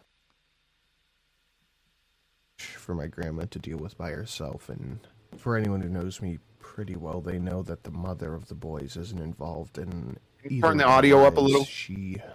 Well, I don't want to talk about that. It's another video for another day. Nope. Thankfully, I've had amazing support on YouTube with this and everybody involved, and I owe you guys a million thank yous. You'll never understand it enough. You're keeping my family afloat in this incredible hard time. Having 2 boys with mild autism it faces its own challenges. We all do with it. It's something I've never dealt with before. We can turn mine up. But what I really hate is when someone takes something as affecting as autism is to a family and turns it around and tries to use it for profit. Now, while I'm making this video, I want everybody to keep it in their head that they call it the autism spectrum for a reason, which means you can be very low functioning where you need constant care 24/7, or you can be very high functioning where you are like a genius. So remember, unlike gender, autism is an actual spectrum, okay? But I want to talk about the charity called Autism Speaks. This was brought to my attention, and a lot of the research was done I think he may have been sick when he did this. Patrons named Raz, who is autistic. Yeah, he seems a little And she brought it to my attention that this company is a fucking sham. Autism Speaks is dedicated to promoting solutions across a spectrum and throughout the lifespan for the needs of individuals with autism and their families through advocacy and support, increasing understanding and acceptance of people with autism spectrum disorder, and advancing research into the causes and better innovations for autism spectrum disorder and related conditions. What they say is that they are here for families and to fund research for autism to find the solution. Now, I don't know exactly what they mean by finding the solution, but I don't like the way that sounds. Now, more importantly, even more so, is let's take a look at their financial records from 2016. If you look here, $3,280,353 was their total amount donated to science grants, awards, and research, family service grants, awards, and research. $3.2 million out of $95 million total spent. $3.2 was donated to families in science research. Wait, 95 million was their total? Yep. And only, wow, jeez, that in and of itself. Oh no, it's big business, man. Oh yeah. Which they claim is their main thing. Now you may ask, where's the rest of that money? Well, it went to salaries, media, legal fees, meetings, printing, occupancy, software, and other. Maybe it's just me, but if your whole charity is built around you saying that you help autistic people, maybe you should actually help autistic people instead of 3% of everything. Yeah, and that's not 95 million. That's 108 million. They gave 3 million to families. So it's just like the Wounded Warrior Project then, where yeah, it's like any of them. Yeah, gee. Yeah, I mean, I used to donate to the Wounded Warrior Project until a veteran friend of mine told me not to because anything that's a national charity, you're throwing your money away. Salvation Army, Red Cross, Autism Speaks, Wounded Warrior, anything that's a nationally syndicated charity is you're wasting your money. Yeah, well, and I mean. And the Boy Scouts too. The Boy Scouts bent the knee, but that's a whole nother stream. $1 million on media. What could they be putting out there that costs $42 million? Well, it's disgusting ads like "I am autism." If you don't want to watch this ad, I completely understand. Skip about 3 minutes and 45 seconds ahead. But I suggest you watch it, just to see where that millions and millions and millions of dollars are going.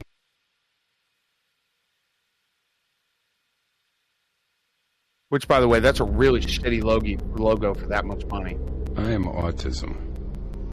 I'm visible in your children, but if I can help it, I am invisible to you until it's too late. I know where you live, and guess what? I live there too. I hover around all of you. I know no color barrier, no religion, no morality, no currency.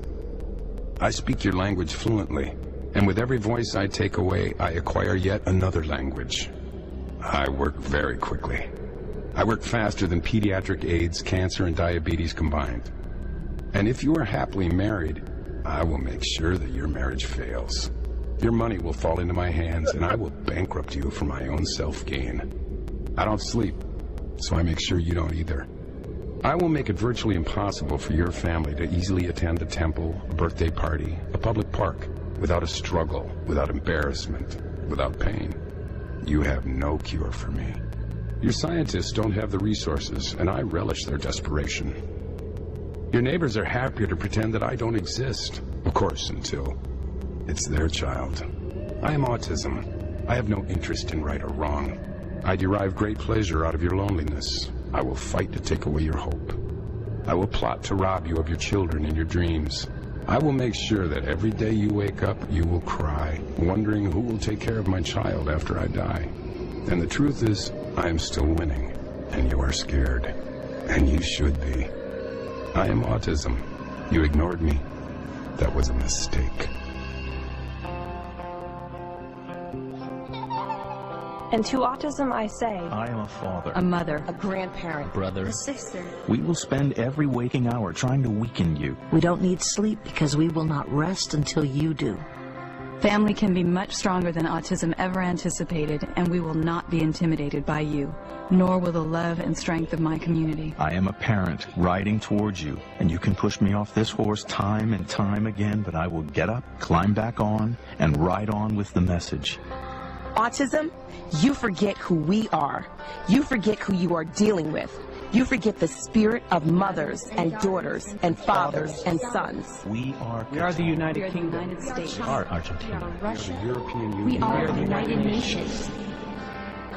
We are coming together in all climates. We call on all faiths. We search with technology and voodoo, prayer and herbs, genetic studies, and a growing awareness you never anticipated. We have had challenges, but we are the best when overcoming them. We speak the only language that matters, love for our children. Our capacity to love is greater than your capacity to overwhelm. Autism is naive. You are alone. We are a community of warriors. We have a voice. You think because some of our children cannot speak, we cannot hear them? That is autism's weakness. You think that because my child lives behind a wall, I am afraid to knock it down with my bare hands? You have not properly been introduced to this community of parents and grandparents, of siblings and friends and school teachers, therapists, pediatricians and scientists. Autism, if you are not scared, you should be. When you came for my child, you forgot. You came for me. Autism, are you listening? Jeez, that was... Yeah. Yeah, it was a bunch of parents thinking that their kid is going to destroy their marriage and their lives, but they're going to be stronger and they're going to beat it but they're acknowledging that your kid is a destructive force into your family. And the problem is that it's not the kid that's the fucking problem. It's you. If you're weak enough to fucking to lose your marriage or your family because you can't put up with the meltdowns and stuff like that, then something is fucking wrong with you. Not her, not him, you. Yeah, that's the general mentality that autism speaks at. It gets worse. He runs other things. I'm sure it does. I'm not even autistic, but this is insulting. Ugh. Treating autism like it's some demon that lives in your child is fucking disgusting. Like I said fucking before, disgusting. With children with autism, they're not demons, they're not hellspawns, they're not even unaware of the world around them. They just understand things differently. But I mean, how much better of an ad can you buy with $40 million? But if you think that's bad, if you think that advertisement was disgusting, I'm about to one-up the fuck out of it, because this next one has a mom who talks the next about one, you want to fucking piss everybody off. Play the next one. It's about 7 minutes, but I really need you to watch it, okay?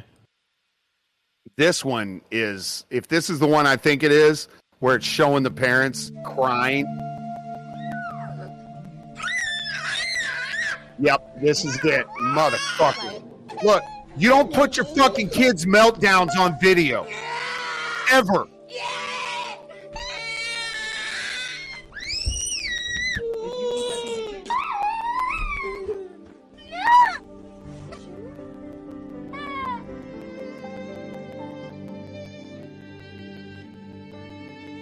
You can't really take a day off of autism.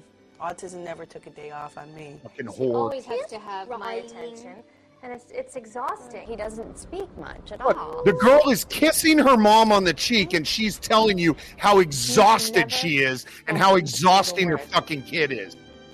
Everything about Daniel's life that seems normal for a typical kid, like going out to dinner or going to a park, all that for us is work. Yeah, this type of shit is why my mother was never in any support groups, because this is what they were all like. So. Oh, it's so much fucking work. Have you ever heard me speak about my daughter like this?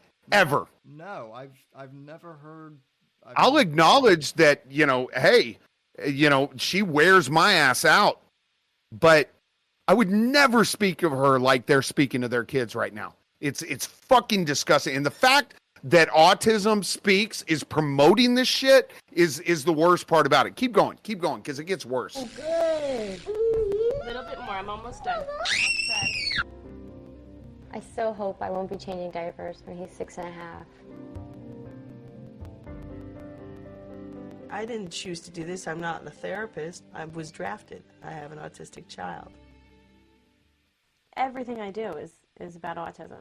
I have to stay home with him because I have to facilitate the therapist, going here, going there, the medication, the constant medical appointments. The parents of autistic You have to children be a often fucking stick parent. together, and we have to. Because they understand if your kid is having a meltdown and there's no judgment, it's just that's how it is. They have no idea how easy it is compared to this. Your heart is breaking all day long. You think about his future. Heart is not breaking all day long. I don't think they can understand that. And the parents who are going out for bagels together and are like, oh, do you want to come for a bagel? And I think, yes, in another Hear what life, they're saying, Sam? I'd love to come for a Me. bagel. But right now, I have to write down what he's doing so we can...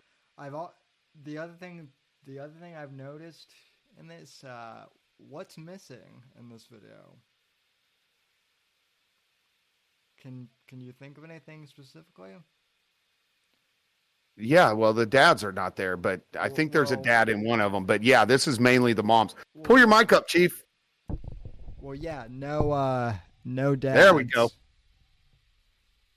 No dads up in this. Yeah, I don't think there's a dad in this commercial. I don't remember. It's been a long time since I watched this. Go home and work on that. And then I have to take the other two to therapy. So, no, I can't go for a bagel. Yeah, I can't go for a bagel. Ran out the door himself, which was absolutely terrifying. It was freezing cold, no shirt on, and no shoes on. Daniel had walked at the front door. He got away from me, and he was running down the middle of First Avenue. She took off. Yeah, that happens. That's why they call him a flight risk, and you stay on top of him. Look at traffic. Running, and the one time she got out of the yard was fucking terrifying. I feel like I'm playing this game, which is life or death to me. Can't you just keep your child quiet? No. People have no idea what it's like to have a child with autism. We're just judged more harshly and more constantly and expected to do things that no human being should be expected to do. Why is he hitting himself? It's always heartbreaking. When Jody was on the swings and crying, the other moms were sort of looking and wondering why this 8.5-year-old girl was screaming and carrying on because she didn't want to get on a swing. Then don't put her on the fucking swing. A little bit more understanding, a little bit more compassion, and show that to your children as well. We're freaking out on the swing. It's her telling you she doesn't want to swing. It's not that fucking hard, whore. Calling you saying she had bitten someone, or she had kicked a kid, or she had hit a teacher.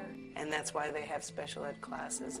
They don't want Daniel to be disruptive. They don't want a lot of times for their kids to have to deal with that. He can't go to kindergarten. My school district doesn't have, they don't have anything appropriate for him. There are parents who are forced to put kids in schools that are completely overcrowded and 12 kids and one teacher, and the kids don't make progress. But I remember that was a very scary moment for me when I realized I had sat in the car for about 15 minutes and actually contemplated putting Jody in the car and driving off the George Washington Bridge, and that would be perfect. You hear that, Sam? Yeah, what the fuck, bitch? She considered murder suicide because her daughter's fucking autistic. And by the way, let's point a couple of things out. First of all, the girl going up to her is the girl trying to communicate that she needs something. Yeah. Also, that room is not the room of an autistic kid. I will tell you right now, the spirit animal would immediately walk over to that little fucking pink house and take everything in it and toss it to the other side of the fucking room. And then she would probably turn it sideways, drag it over to the window, stand on top of it as she watches out the window. And if she can find paper, she would take the paper and start ripping it up into little pieces, throw it up in the air and going, "Ooh!" This whole fucking thing is stupid, but you have a little girl who's trying to get her mom's attention, and she can't even stop fucking recording long enough to fucking pay attention to her daughter. You got another woman that's trying to put her kid on the swing. The kid is clearly saying, I don't want to swing right now. I want to go do something else. And the mom's shoving her in the swing, and of course she's going to have a meltdown as a result of that. And the mom isn't worried about the fucking kid. No, the mom's worried about what the other moms think about her. Because she's a fucking whore and a shit-ass mom. Yeah, it's all about perception.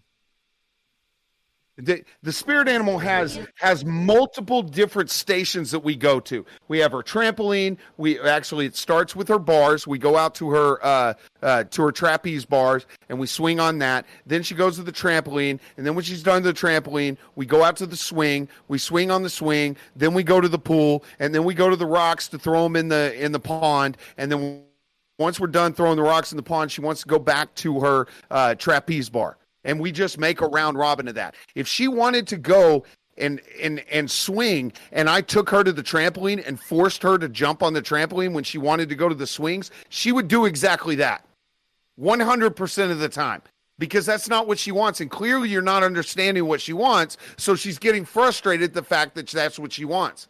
It would be the equivalent of that woman going up to her fucking husband or her boyfriend and saying, I need this from you, and him just ignoring her and then giving her something that is the opposite of what she asked for. You think she wouldn't be a fucking bitch to him? You think she wouldn't tell him, you don't understand what my needs are? You think she wouldn't cry? You think she wouldn't stamp her little feet and say, you don't really know me, you don't really love me? Of course. But because she can't say it verbally, it's invalid for her. Fuck that bitch. Go ahead. Tears off your hands. I love you. Say bye. Bye. It just took a lot of. Who wants to drive her into a fucking lake? Go suck a dick. Out of the equation because we were always filled with fear. Bye. When you have a child with autism, I think the rate for divorce is like 80%. I didn't give that marriage. Oh, are you gonna blame your divorce on your children? Yeah. Wait. This is a commercial for Autism Speaks. Yeah. So you're essentially saying that your kid is a burden. Yeah. Yes, a burden that causes you to consider killing yourself and your child.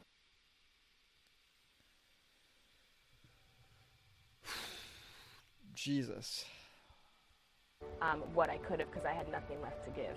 It's very hard to manage the emotional issues, the financial issues. Is it hard? Is it hard? Huge. We had to borrow money from my parents. We had to borrow money from my sister. The $50,000 that we're in debt is all about the autism.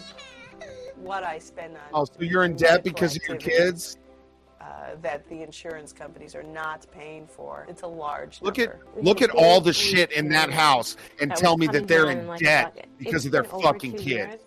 And those holes are still there because we don't have any money to fix that. We keep saying that we're just sending, Daniel to Harvard over and over again every year for the rest of his life. So you just keep borrowing and you just keep trying and you just keep being disappointed and you just keep going broke.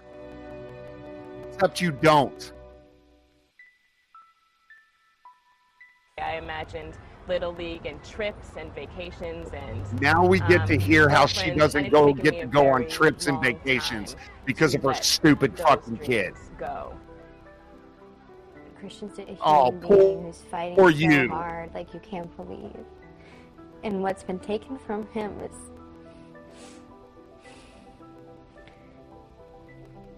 You're going to cry? You're going to squirt some fucking tears because your life didn't turn out the way you wanted it to? Boo fucking who? I'm never going to get married and never going to have kids. When I'm at somebody else's wedding and they're dancing with their mother, what I would do... Oh, she's sad because she won't be able to get to dance with her son at his wedding.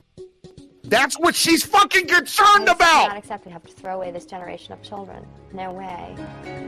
I know that science is making great breakthroughs, and my hope is that we'll have a cure or we'll understand how to prevent autism. No, I'm never going to say you know, I quit. Say, I love you, Mommy. I love you, Mommy.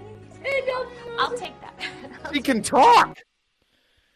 But you wanted to kill yourself and your kid, and your kid can communicate verbally. 5 minutes ago, you were just talking how you wanted to do murder. Yeah.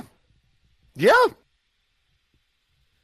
Gee. And this is an Autism Speaks commercial. Holy shit. Yeah. That's a cute little girl, though.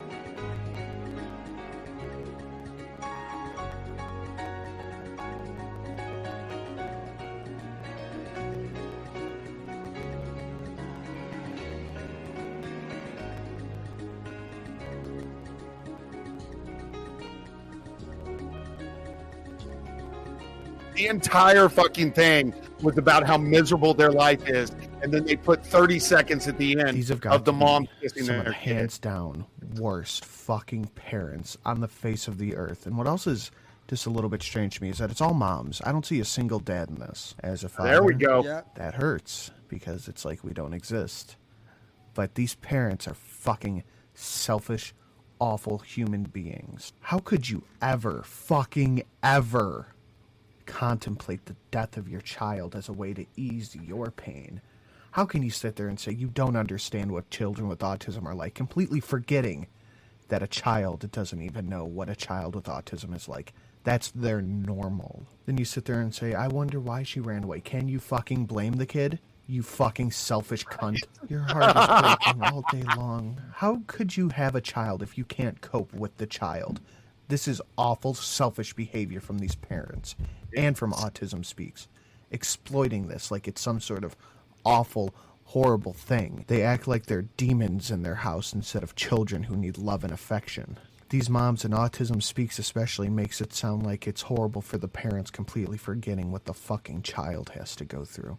What disgusting fucking advertising and disgusting fucking people they have in this video. An article from the Odyssey lays out these points. For the why I like focus you, Sinatra. of space conservation, I will put the link to the Odyssey in the description, and they have their sources for their article in their article. I'm trying to retain the attention of the viewer here, so I'm going straight for number 1 and number 2. The rest you can read on your own. Autistic individuals do not like Autism Speaks. This by far is the most important item on the list. Before considering any nonprofit organization, it is important to ensure that they are effectively serving and supporting the community they seek to serve. If the majority of people with autism do not feel as though Autism Speaks adequately represents them or their needs, it means Autism Speaks does not adequately represent or serve a majority of them. Therefore, this organization does not fulfill its purposes. Period. As you can tell from those advertisements I just played, how would you feel if you were an autistic person, high-functioning autistic, or even low-functioning autistic that can understand the world around them? How would you feel if you saw that on television, that that's how these people portray you? Number 2, Autism Speaks caters to parents of children with autism rather than the children themselves. Autism Speaks remains successful despite the lack of support from people with autism because it caters to the parents of children with autism. I'm not saying helping families with autistic children is not necessarily important, but if Autism Speaks only focuses on programming for the parents, it abandons the children who are certainly in equal, if not more need of Autism Speaks' help. In addition, the children are not aware of the problematic nature of Autism Speaks for obvious reasons, but the parents are also not necessarily aware of the problematic nature of Autism Speaks because they are new to the community. This means those who are most supportive of the organization are those who are not educated on the issue. Does it sound familiar? Especially considering that. Sounds exactly like the Bears, huh? Well, and it's interesting that he brings this up because I will tell you, as someone with cerebral palsy, all of the literature regarding cerebral palsy is all about pediatric, cerebral palsy, children's cerebral palsy. But like in terms of like resources for adults, sorry, you're on your own. Which is no, your face isn't selling shit, Sam.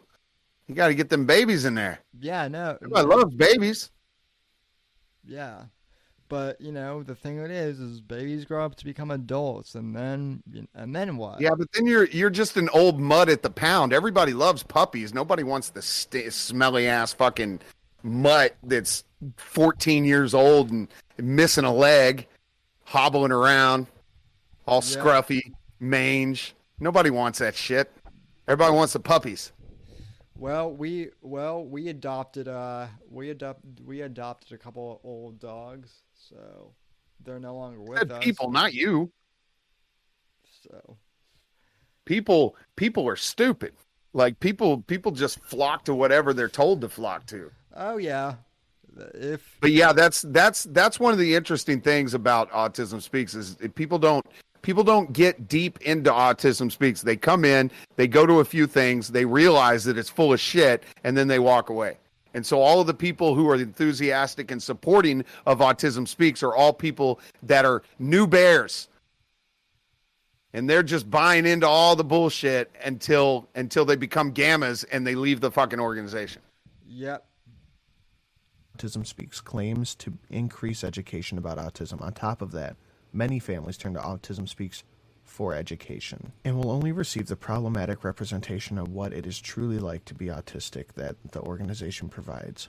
Their scare tactics help keep families grateful for their services and encourage them to continue to use their services. This problematic representation will affect the way these families raise their children, which in turn could increase stigma. I think anyone should be suspicious of an organization that takes in support from vulnerable families but cannot keep the less vulnerable families or more informed members of the community. There's a list a mile long why you shouldn't support Autism Speaks, whether it's a lack of autistic people on their board of directors or at all, their gross misuse of donations for salaries and advertising rather than grants and donations to families, the recommendation of the Judge Rodenberg Center, which used electroshock therapy in 2012 as a way to possibly cure symptoms of autism, their search to end autism by any means necessary, which was changed after they received backlash from it. Their disgusting ads like I played before, such as I Am Autism and Everyday Autism, which focuses on the parents instead of the children. As usual, all the links I used in this video will be in the description. A special thank you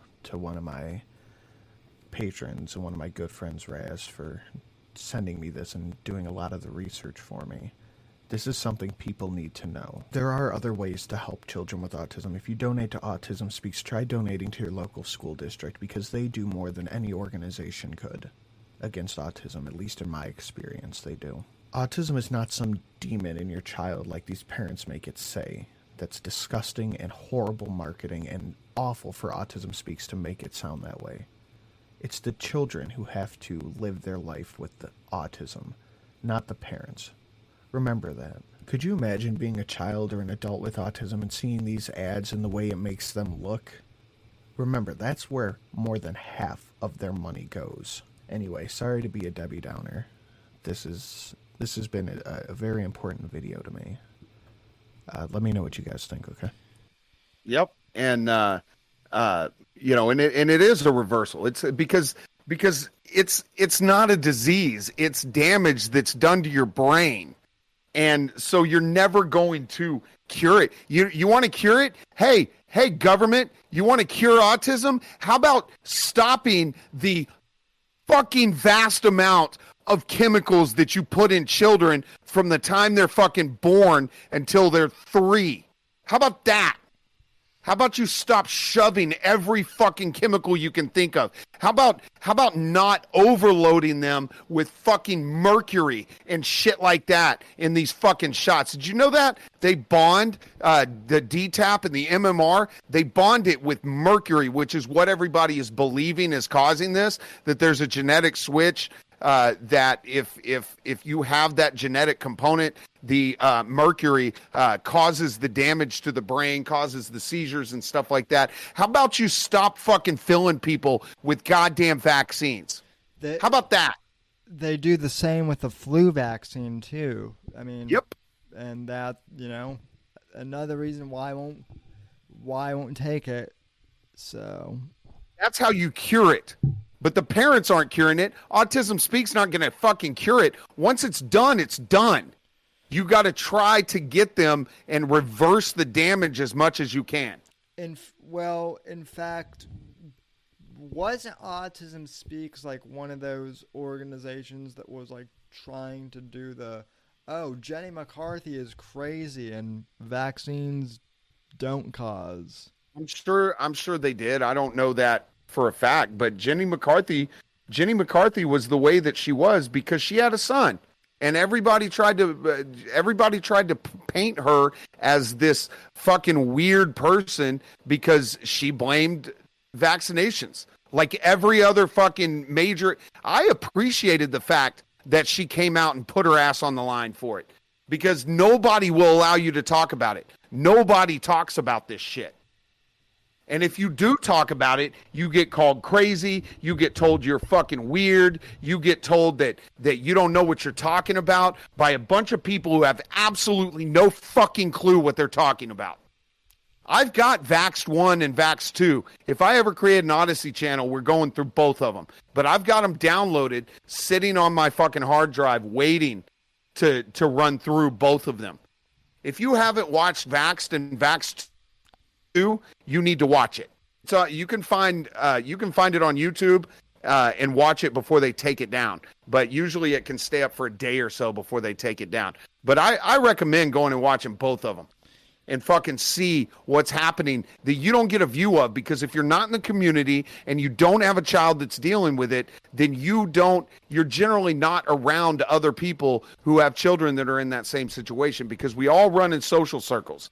And so when something like that happens, you start running into other parents who have had that happen. You start talking to other parents online that have had that happen to their kids, and you start to find out that this thing that you thought was some fringe on the outside, on the borders of shit, you start finding out that there are a lot of people this shit's happened to, and there are a lot of people who attribute it to the thing that everybody calls fringe and fucking crazy.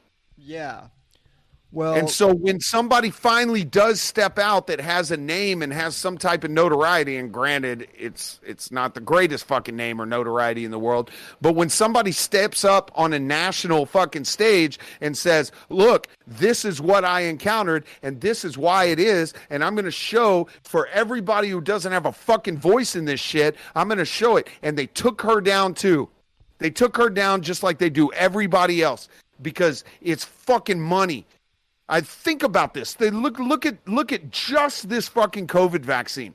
You are talking about a company who is literally having 7 billion people. Is that what we have on this earth now? 7 billion people. They are trying to get it to where every single year they are having governments of the world buy 7 billion vaccines at $30 a pop at the lowest estimate I've ever seen. Yeah, that's a lot of fucking money every single year. Yeah, and for something as a 97% higher than that, even 97%. Tried 99.96 or something like that. Yeah, I mean, survival rate for COVID is fucking just astronomical. the outrage over this. I mean, like, I remember when mad cow disease was, a thing as a kid, but people didn't even freak out over Ebola this bad. Ebola was the one thing that scared me, but THR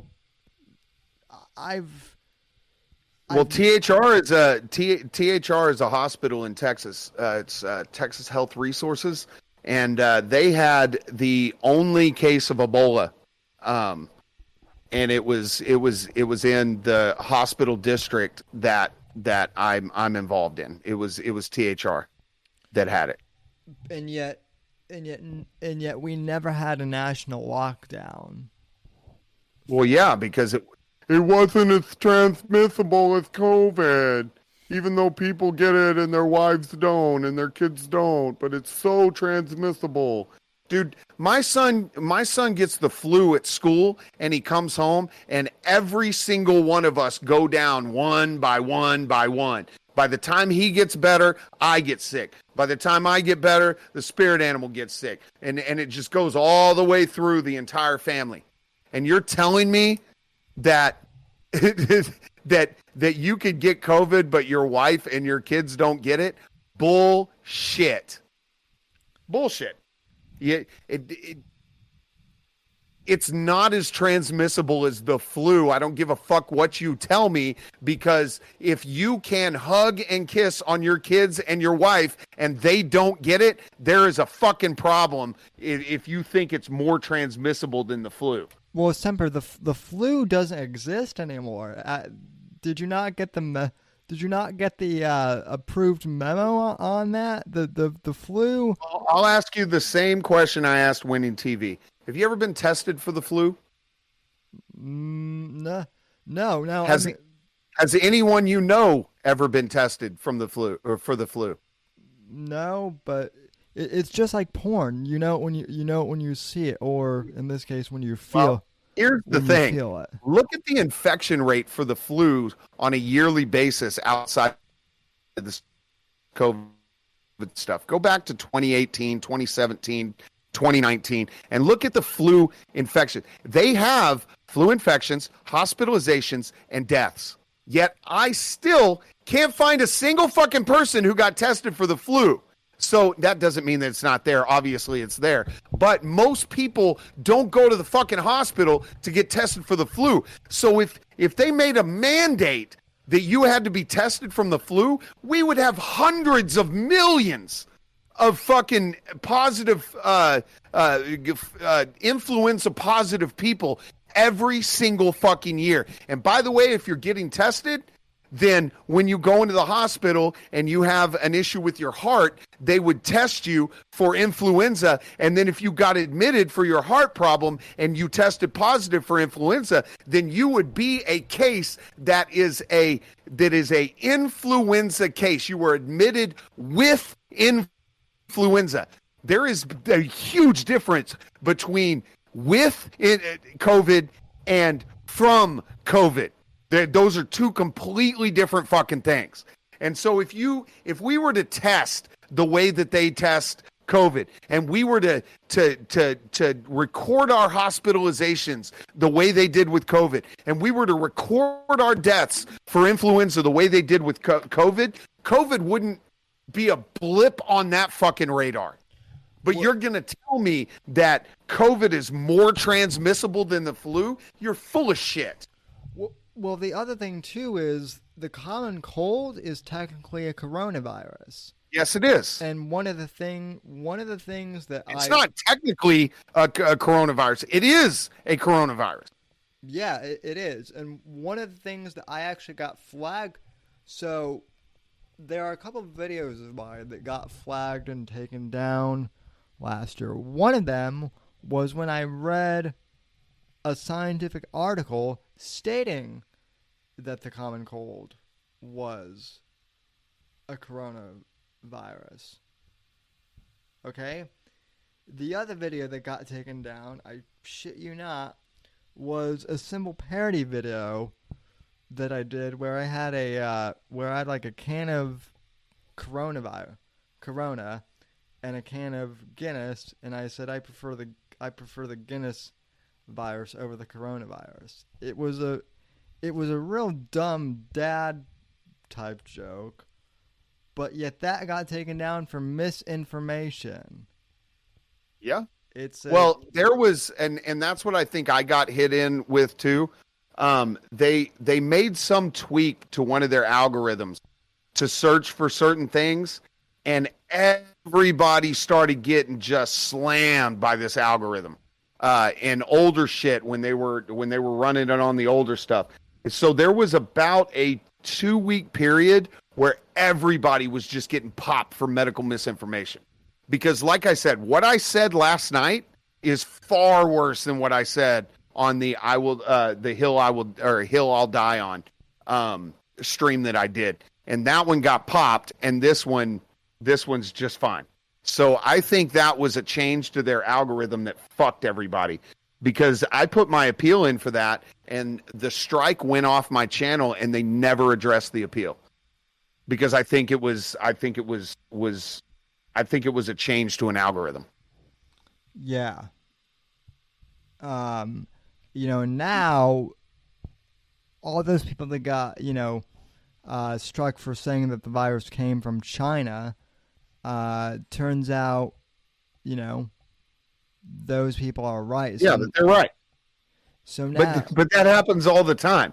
Everything we say, it ends up turning out that it's right, which is why I tell people all the time, like, yeah, I can point to you so many fucking things that they've gotten wrong.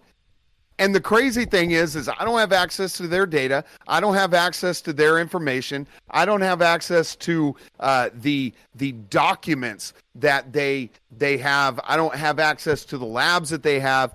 But we sit down here and use simple logic to say this is how a subversive government would try to take freedom from people. This is what we saw in 2001 when they were going to do this. And so here's the direction it's going to go. You're going to find out this. You're going to find out that. They're going to turn around and say that once enough people get vaxxed, they're going to say you still have to wear your fucking mask.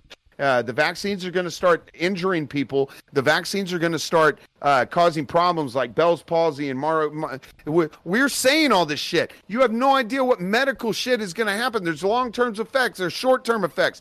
And at every single fucking step, everything we've said has come to pass. Right. And they still look at you like you're the fucking crazy person. Meanwhile, everything Fauci has said has pretty much been proven wrong. But hey, he's the medical expert, right? Well, how many times do you have to fucking be wrong, and how many times do I have to be right? Unless it's all bullshit and you're doing it for a different reason. You guys aren't that stupid, okay? You get into this mindset where you think they're all stupid. These are people who have unlimited access to analytics that I would only dream of being able to have access to, with the best analytic minds on the planet looking at this stuff. They know exactly what's going to happen, when it's going to happen, where it's going to happen, and them getting up and going, oh, mask, no mask. They want you to think they're stupid. And you know what? When I go to court, because if I don't get this religious exemption, I go to court, I want the organization I work for to think I'm fucking dumb. I want them to think I'm stupid, because then they'll underestimate what I'm capable of. And that's exactly why you have your Pelosi's, and you have your fucking Greens, and you have your Boberts, and you have all of these fucking people that just walk around, your AOCs and your Feinsteins. Oh, look at me. Oh, I'm just a fucking dummy. Oh, because then you will underestimate what they're doing. And by the time you realize that they know exactly what they're doing, it's too fucking late. Yeah. And you can't stop it because you underestimated them like a fucking idiot. Yeah. Yeah, people underestimate. I mean, even with like locals like Owen, people underestimated him. But like he's not 147 IQ, but he knows what he's doing in terms of the grift. His handlers know what they're doing. If you haven't noticed, Owen never left Hollywood. He's got somebody that runs all of his technical stuff, all of his money stuff, all of his prep stuff. He goes to other streamers and steals their shit for his show prep. He's got a wife that takes care of all of his financials. He doesn't do shit, and he admits it. He's a Hollywood starlet that has handlers to do all of their shit. And if one of those fucking people decided to take all he has and walk away, he wouldn't know it until it's gone, because he doesn't do shit. He can't fire up a live stream on his own. He can't set that shit up. If he were doing it to multiple areas, he wouldn't be able to fire it up on Restream and connect it to his YouTube and shit like that. He doesn't know any of that. He doesn't even know how to fucking unban people. Right. Well, my Boddington does all that shit for him. Well, my point in bringing him up, though, is there must be several others, like him. He's obviously the one that we know. Like all these, all these TikTokers that are promoting, the vax now. They obviously have handlers, at least the big ones. No, what they have is they have an understanding of how to capitalize on incentive programs. So they understand, like everyone understands. I understand it too. If I decided to change my tune and pick up one of these fucking lanes and go up this lane, I would know what to say and what not to say and what to do and what not to do to easily go up that lane. You don't have to be in on it to serve them. You can serve yourself, but as long as you understand how to climb that ladder, or you have a company that is in charge of your getting you sponsors, in charge of promotion, as long as you have something like that and you have some bit of talent, then they'll send you up. The problem is you have to sell your own fucking belief system out to stay in that lane. If somebody comes up to you and says, hey, Semper, you can't fucking say that. What you said yesterday, you can't say. You need to come out today and apologize. And if I don't come out today and apologize, then I lose everything. So the question is, do I apologize and can you continue to keep what I have, or do I stand there and hold on to what I believe is right and wrong and lose everything? And that's not a hard decision to make. It just really depends on whether your soul is intact or it's not. And what they do is they vet people out at this level to find out whether they will play the fucking game. And then as they go up, they keep vetting people out. The higher you get, the more scrutinized you are. And the more scrutinized you are, the more you have to stay in line. And at some point, you're going to drop out, or you're going to get to the very top where you literally can't take one step to the left or one step to the right without fucking permission. And they're not in on it. They just understand, oh, well, if I want to continue to make money and I want to continue to be promoted, I can't talk about this. Even though it's something that I believe, even though, I want to talk about, I can't say this, or I can't say this word, or I can't say something, because otherwise these people who are promoting me will stop. I have to agree with them. That's kind of like, there's this old movie. It's probably like 24 years old now, called Wag the Dog, that is pretty much like all about media. Just recommended it today. It was actually, it's a movie that Stanley Kubrick made to show the he put some that was, I think, the last movie Stanley Kubrick made before he died.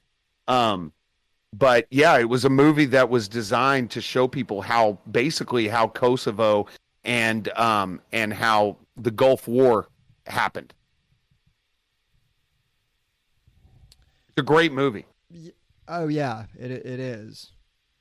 And I mean, yeah, there's the thing that was amazing for me to watch was just how afraid everyone became of COVID overnight. One day I'm attending, classes and everything, things normal. The next day they're literally shutting everything down overnight.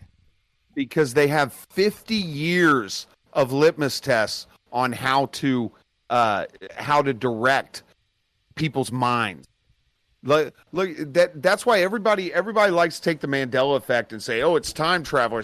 No, the Mandela effect is them testing to see how fast can we change the mass collective's memory of something. So say for Luke, I am your father, right? He never said that. He just said, I am your father. But you can get clip after clip after clip after clip of celebrities being on talk shows and news and different commercials and stuff where people are going, Luke, I am your father. Luke, I am your father. Luke, I am your father. So when you think back to the movie, you remember it being Luke, I am your father, because of the fact that they've drilled that subliminally in your head. And so they're doing all of these different litmus tests. Can we make a building appear that didn't appear before? You know, can we make people believe a certain line? Like, can we make them believe that it was hello, Clarice, instead of just good morning? Can we make people, can we use mass media to change people's perception of the past? Can we gaslight people? And all of that Mandela effect was a litmus test, just getting to the point where they become more and more and more and more and more efficient at gaslighting. And now they're really fucking good at it. And they can also change their minds on a whim and then say, "Oh no, I never said that." I mean, I got into an argument with someone the other day because I brought up the fact that Fauci originally said that wearing masks would not be helpful. And someone said, "Oh, he never said that." And it took me a while, but I found the fucking clip of him saying that masks. It doesn't matter. They're still not going to believe you.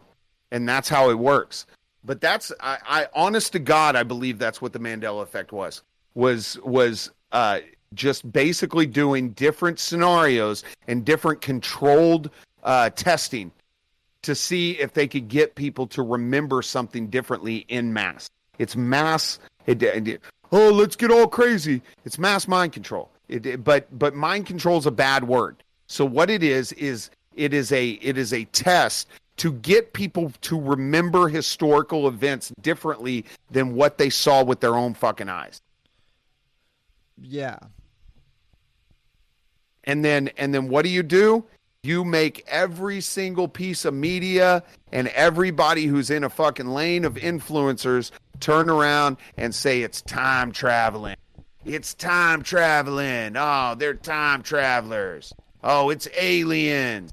So that way, anybody who talks about the Mandela effect ends up sounding like a fucking crazy person.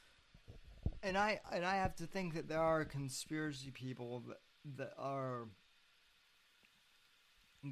proved kind of to make the last time I talked about the Mandela effect on stream, I had people in there go, "Oh, you're wrong. It's time traveling." Okay. I had someone in like an Odyssey chat room a couple of weeks ago go the complete route that the vaccine, is actually like an alien technology to rewrite your genes for the aliens, and it's like, okay, that's not. I saw that. I was cracking up about that. That it's modifying your DNA to make you a sufficient host for a symbiote alien to reside in. I watched that. I've mentioned it several times on stream. I think it's fucking hilarious. But here's the thing: it's just as plausible as anything else at this point. Maybe, but also, if you think about it this way, that narrative is so far out.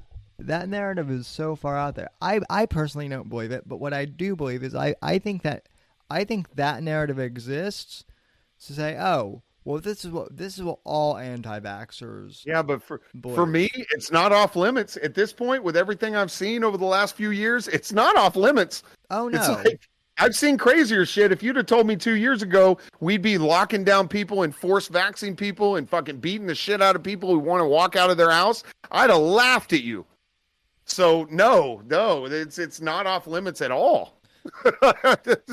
No, I don't think it's probable, but it's definitely nothing goes off the table. No, nothing is off limits. If a UFO were to appear and little green men wanted to come and come down, that wouldn't surprise me at all. But what I'm saying and the answer to that, Ghost, is control of the media. Because the media is what controls the government. Well, big money owns the media that controls the government. But Go ahead. But what I'm saying is, they take like the most outrageous of the conspiracies, which may be plausible at this point, but they paint all of us in that, broad brushstroke. Well, there is the hollow Earth theory, Ghost, which is demons that live in the center of the Earth that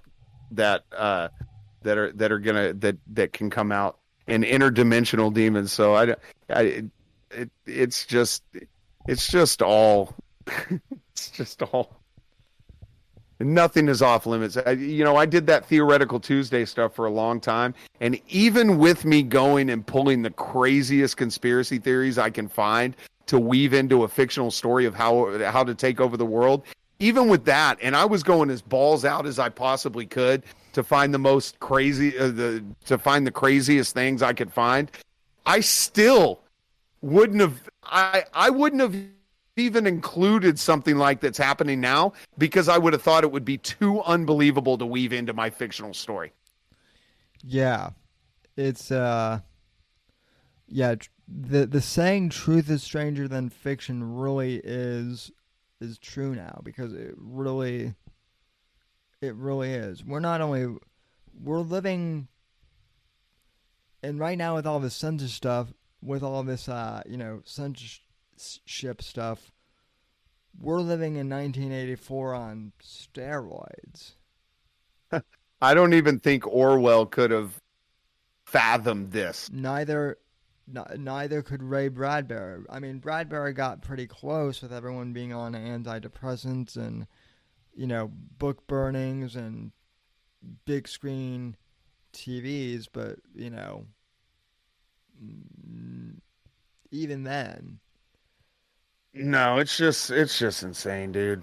But hey, it is 2:30 in the morning over in my neck of the woods there, Chief. Yeah, it's 3:30 and people are starting to crash here. But yes. So I am going to get out of here. I appreciate you hanging out with me today. Oh, I really appreciate you coming in and hanging out with me today too. I was going to message you, and then I kind of figured, well, he's probably already got plans, but I appreciate you popping in and picking up on my mental telepathy. So I was on Winning TV stream until about 10:30 my time, and then when we got off of it, I looked down and I saw you were live. I was like, fuck that. I already got my shit open. I'm already on mic and cam and all that stuff. I was like, I might as well just kind of go over there, see if he wants me to come on. So oh sure. Well, I appreciate it. Anything you want to plug before YouTube gets rid of? No, everybody in here knows where I am. It's Semper Reloaded on every single major platform except for Odyssey. Actually, I'm on Odyssey. I synchronize all my streams over to Odyssey, which is actually kind of a cool feature. But yeah, just I'm on Twitter, I'm on YouTube, I'm on Trovo for some fucking reason. I'm still on D Live, and I'm not 100% sure why. There's like 3 or 4 people that watch me on D Live, so I keep it on just for that reason. But Twitter and YouTube are my 2 main. I'm on Twitch, so if it's here, I'll post the link. Hold on, let me grab my link. I'm on Twitch too, but I rarely use it. I would dig a set of I would like to cultivate my Twitch a little bit more, because I do play video games and stuff like that. Yeah, I play COD. I play COD Mobile on occasion. On yeah, Twitch. Caretaker. If I did Theoretical Tuesday nowadays, it would get every single one of my channels nuked, even though it's a fictional story. Yeah, although shit. I mean, there you go, Ghost. That's my channel. I mean, you're a good storyteller, but shit, the the elites have outdone you with reality. You can't. No, you can't. You can't come up with this shit. So, Ghost, if you want a suggestion from me, watch the last one I did. Watch 50's Fun, and then Not of This World. Those are the two they got me to spiral on. So I appreciate the sub. Thank you. Not of This World. I mean, I was there for that one, and that was one of your most intense ones. But I enjoy those, especially. That's the one. That's the one I had to change the name of it because I bailed like in the first 10 minutes of the first video. I just went off, and it just never stopped. And so I went in and I changed the name of it. And then 50's Fun. There's about I would say 45 minutes to an hour worth of me just going fucking ballistic right in the middle of that stream. So yeah, I don't know what's going on with my views, dude. I used to get on average anywhere between 200 and 250 views, and then for like the last year, I've been averaging probably 150 to 200. It's I don't know what happened. Like the more subs I get, the fewer views I get. It's really weird. That's been the same thing with me too. Is I mean the only thing that I really get views on anymore is the whole, interesting enough, the whole Owen, thing. But like I said, I don't like talking about Owen. So, for some reason the the YouTube gods will let me talk about that. But if I want to talk about even Afghanistan, God forbid, that's not going to show up. Yeah, so if you go back a year ago, I was averaging probably like 200 views a stream, anyway up to 200 views to 600. Like I've got my Theoretical Tuesday for predictive programming is at 644. My Gear Up for War Gents is at 664. And then there was just this time where it just decided, okay, we're just going to stick you between 100 and 150 views. And that's going to be it forever. Yeah. And that's kind of where I've been. Yeah, when I was doing like early election stuff before COVID really hit, I was getting around like 500, views just doing like reading the news type of stuff. And then once COVID, became a thing and I started talking about it, my views just plummeted. So now I bet if I decided to do nothing but Owen rant streams, I bet I could get my views up, but I'm not willing to do that. Yeah, no, neither am I. Well, not just that, but like, what is he doing anymore that would be worth that amount of time? He's not even. I don't know. Yeah, he's not even doing anything that's even interesting anymore. But anyway, well, like I said, I appreciate you coming on. So, problem. All right. Well, I'll catch you later, brother. All right. Thank you for coming on. All right. Have a good one. All right. And folks, that'll do it for the show from my end as well. So, I want to thank Semper Reloaded for once again coming on and joining us. And also, I'd like to thank Apex for popping in as well. And from all to your NGC Studios, good night, God bless, God save the Skate Nation, God, freedom, legacy, in that order. Be sure to follow me on all the social media links down below, and for the podcast listeners in the show description as well. And I'll see you next time on the Whitfield Report.